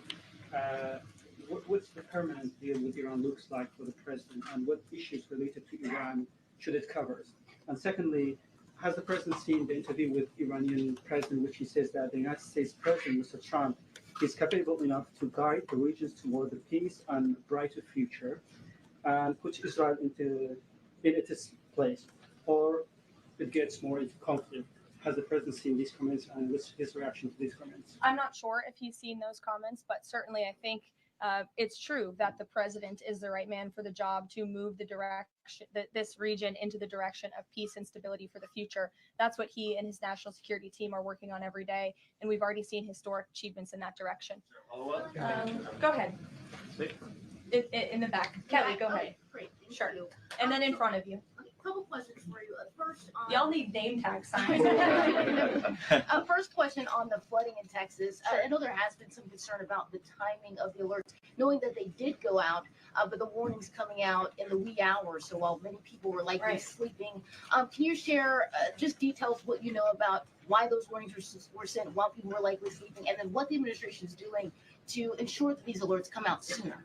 Well, the alerts imminently were sent out before the flood, when people were sleeping, because the flood hit in the very early hours of the morning. So people were sleeping in the middle of the night when this flood came. That was an act of God. It's not the administration's fault that the flood hit when it did.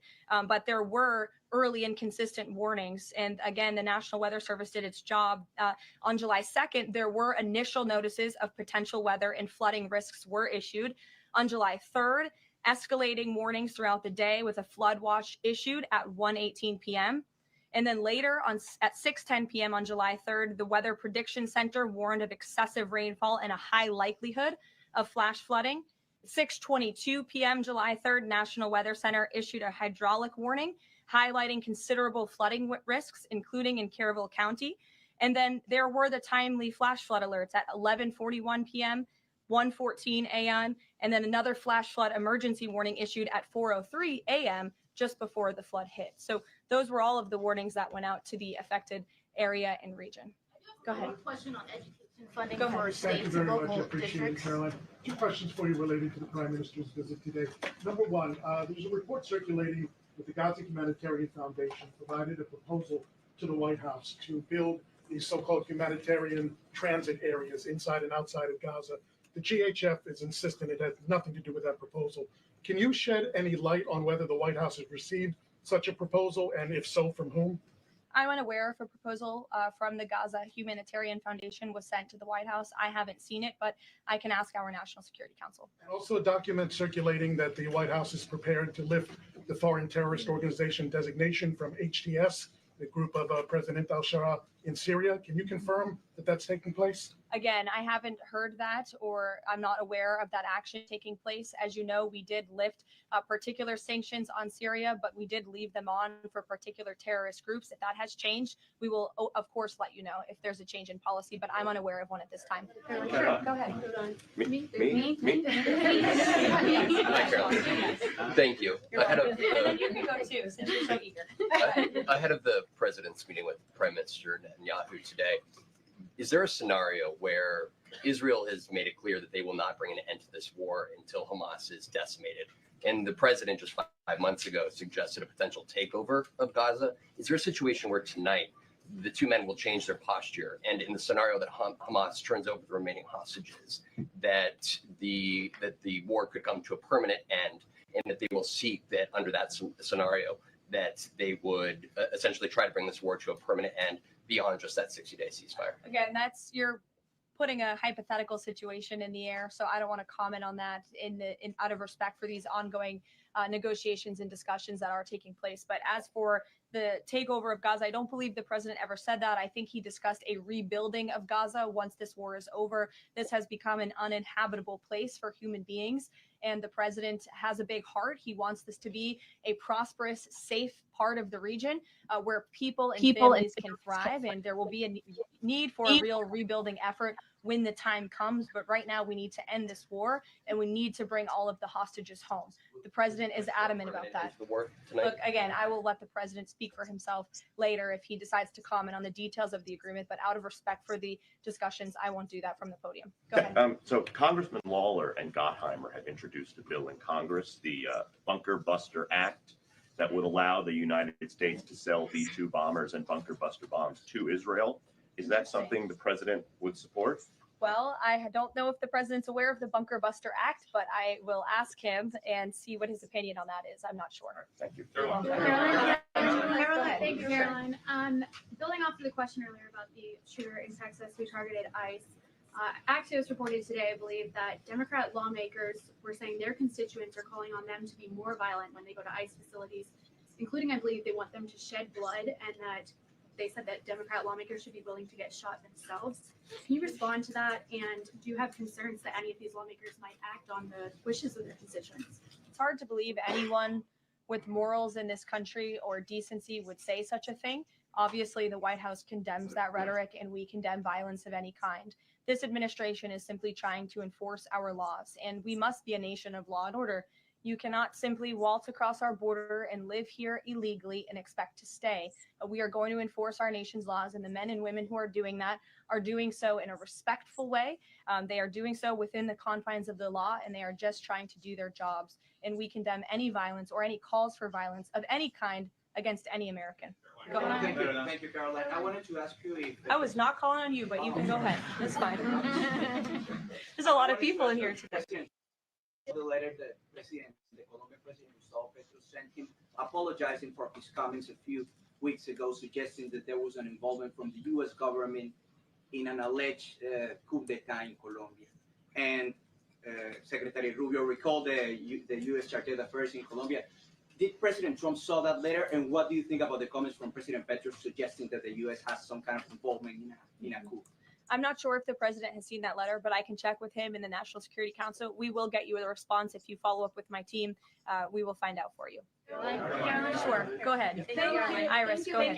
Thank you, Caroline. Thank you, Caroline. On two topics.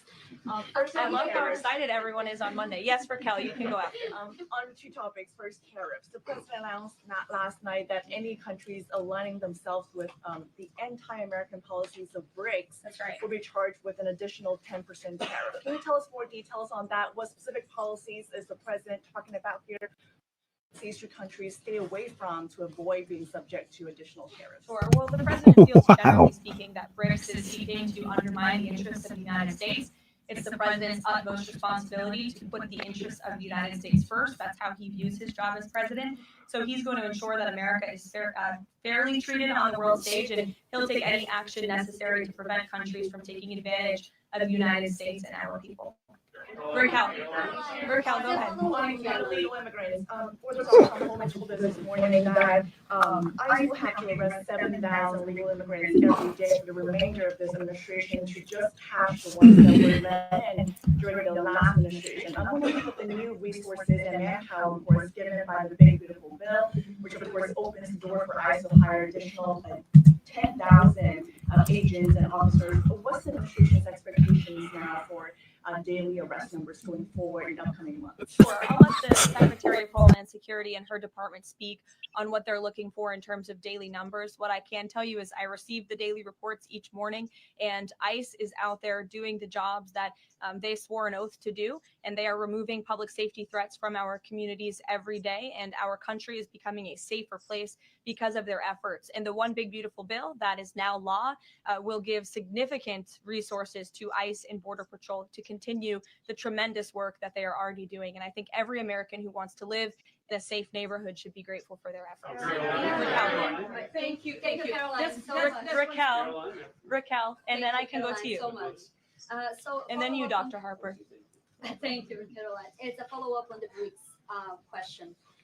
So does President Trump believe that the BRICS are getting stronger or trying to isolate the United States? And how close is he monitoring this summit that is taking place in Brazil right now? He's closely monitoring it, which is why he put out a statement himself. He does not perceive these countries as growing stronger. He just perceives them as trying to undermine the United States' interests, and that's not okay with him, no matter how strong or weak a country may be. Go ahead. Yes, go ahead. Yes. As promised, yes, go ahead. Does Trump have a vision for post-war Gaza? You mentioned, talking about now the ceasefire, but does he support permanent or temporary Israeli presence in the Gaza Strip? Does he continue to see a continued role for the Gaza Humanitarian Foundation to continue to operate in the Gaza Strip? Well, as you know, because we've talked about it before, the president has directed aid to be moved into the region, and that has been taking place. You've actually seen people in the Gaza Strip yelling out, "Thank you, Trump," for the aid and for the meals that they have received, because the previous administration never did that for some reason. But this president, again, wants to see peace and stability in the region. So as I outlined previously, he views this part of the region as having a real chance at being peaceful and prosperous. But again, we need to end this war. We need to get all the hostages home, and Hamas needs to accept this proposal in order to do that. Dr. Harper, go ahead. I'm Dr. Anthony Harper with the Intermountain Christian News. Thank you for taking my questions. Given the nature of the Palestinian Authority, with their pay to slay, teaching Jew hatred to children, corrupt leaders, and no elections for 19 years, who does President Trump support to govern Area A and Area B to prevent Hamas from ruling? And what is President Trump's position on Israeli sovereignty? Sure. Well, the president believes Israel, of course, has a right to defend itself. As for the first part of your question, you're getting ahead, Dr. Harper. As I told you, the president wants Hamas to accept this proposal right now. He wants to see peace in this region, and he's committed to doing that. Sean. Hey, Caroline, can you just please walk us through the decision to halt the supply of weapons to Ukraine at a time when Russia is really hitting Ukrainian cities and civilians? Was that the president who decided that, or did the Pentagon do it without his approval? No, neither of those things are true. I'm happy to walk you through it. This was a standard review by the Pentagon of all weapons and all aid and all support that the United States is providing all countries and all regions around the world, not just Ukraine. When the Secretary of Defense took office, he directed the Pentagon to conduct this review to ensure that everything that's going out the door aligns with America's interests. So it's a pause to review to ensure that everything the Pentagon is pushing out there is in the best interest of our military and our men and women in uniform. Fran. Two questions on Israel. You suggested that Hamas is the impediment currently to a ceasefire. So if not a ceasefire deal, then what does the president hope to achieve with tonight's dinner with the prime minister? Again, you guys are getting around to a lot of hypotheticals. I don't want to get ahead of the president, but there are many other issues to discuss with Prime Minister Netanyahu tonight related to the region and just the entire world. So this will be a dinner to talk about Operation Midnight Hammer, which was incredibly successful, to talk about peace in Gaza and ending that conflict, as well as many other topics of discussion in relation to Israel and the United States. Sure, go ahead. Thank you, Caroline. Given the fact that this is on the trade letters, given the fact that the president put into effect the tariffs on April 2nd and then put the pause into place, is the president at all concerned that these countries that are receiving the letters won't take them seriously because the deadline seems to have shifted already and may shift again?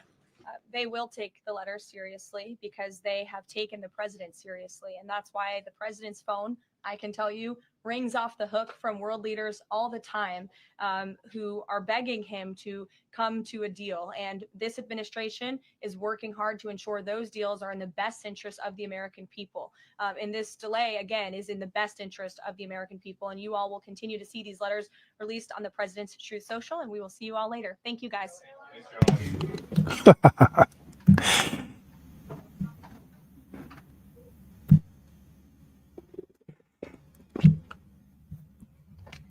All right. Well, with White House. Basically, that's that. I did find a story on the Epstein files. Apparently, they're blaming the deep state and the Southern District of New York for withholding information. So it's who knows whether if they are or why they are. And if I were into conspiracy theories, I'd go, well, you know what, it might not be in the best interest of the Trump administration to release that information. There are a lot of pictures of the two together at parties and stuff like that. So I don't know. I think let's see. This is 6 hours. Unless anyone wants to hit the link or has pressing business, I think I am going to wrap this up.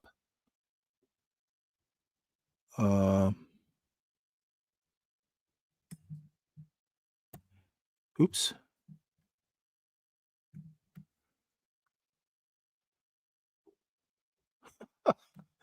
Let's see here.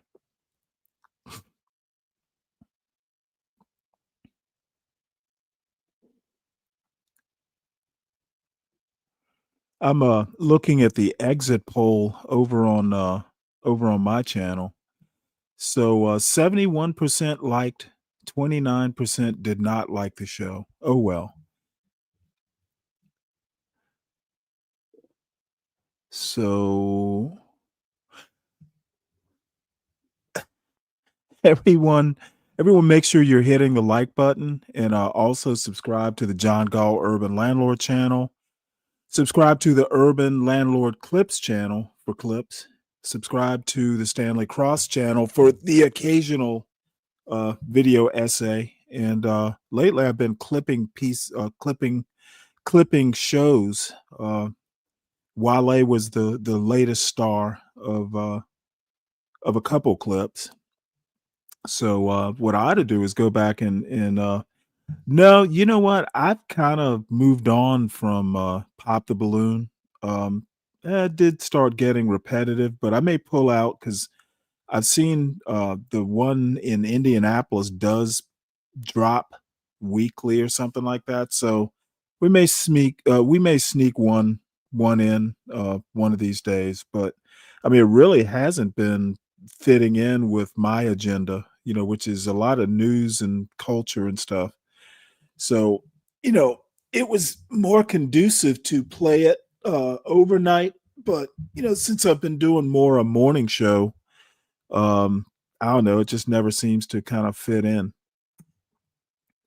I know you loved it, but don't let the chat bully you. No, I mean, I kind of lost, once I stopped showing it on purpose, I have not even had the desire to watch it. And see, 1 or 2 episodes have dropped on Netflix. I haven't even bothered looking at the Netflix edition of Pop the Balloon, mainly because the format is slightly different. And I actually don't find the Netflix version as compelling as the internet version. So Arlette doesn't host the Netflix version, which is a shame. Yeah, well, sometimes the chat has a point, Kelvin. All right, well, apparently no one is coming up and no one has any pressing business other than waiting on some rap album. I would take a look at it. Yeah, it does have white women, Kelvin. I know that was a requirement for you.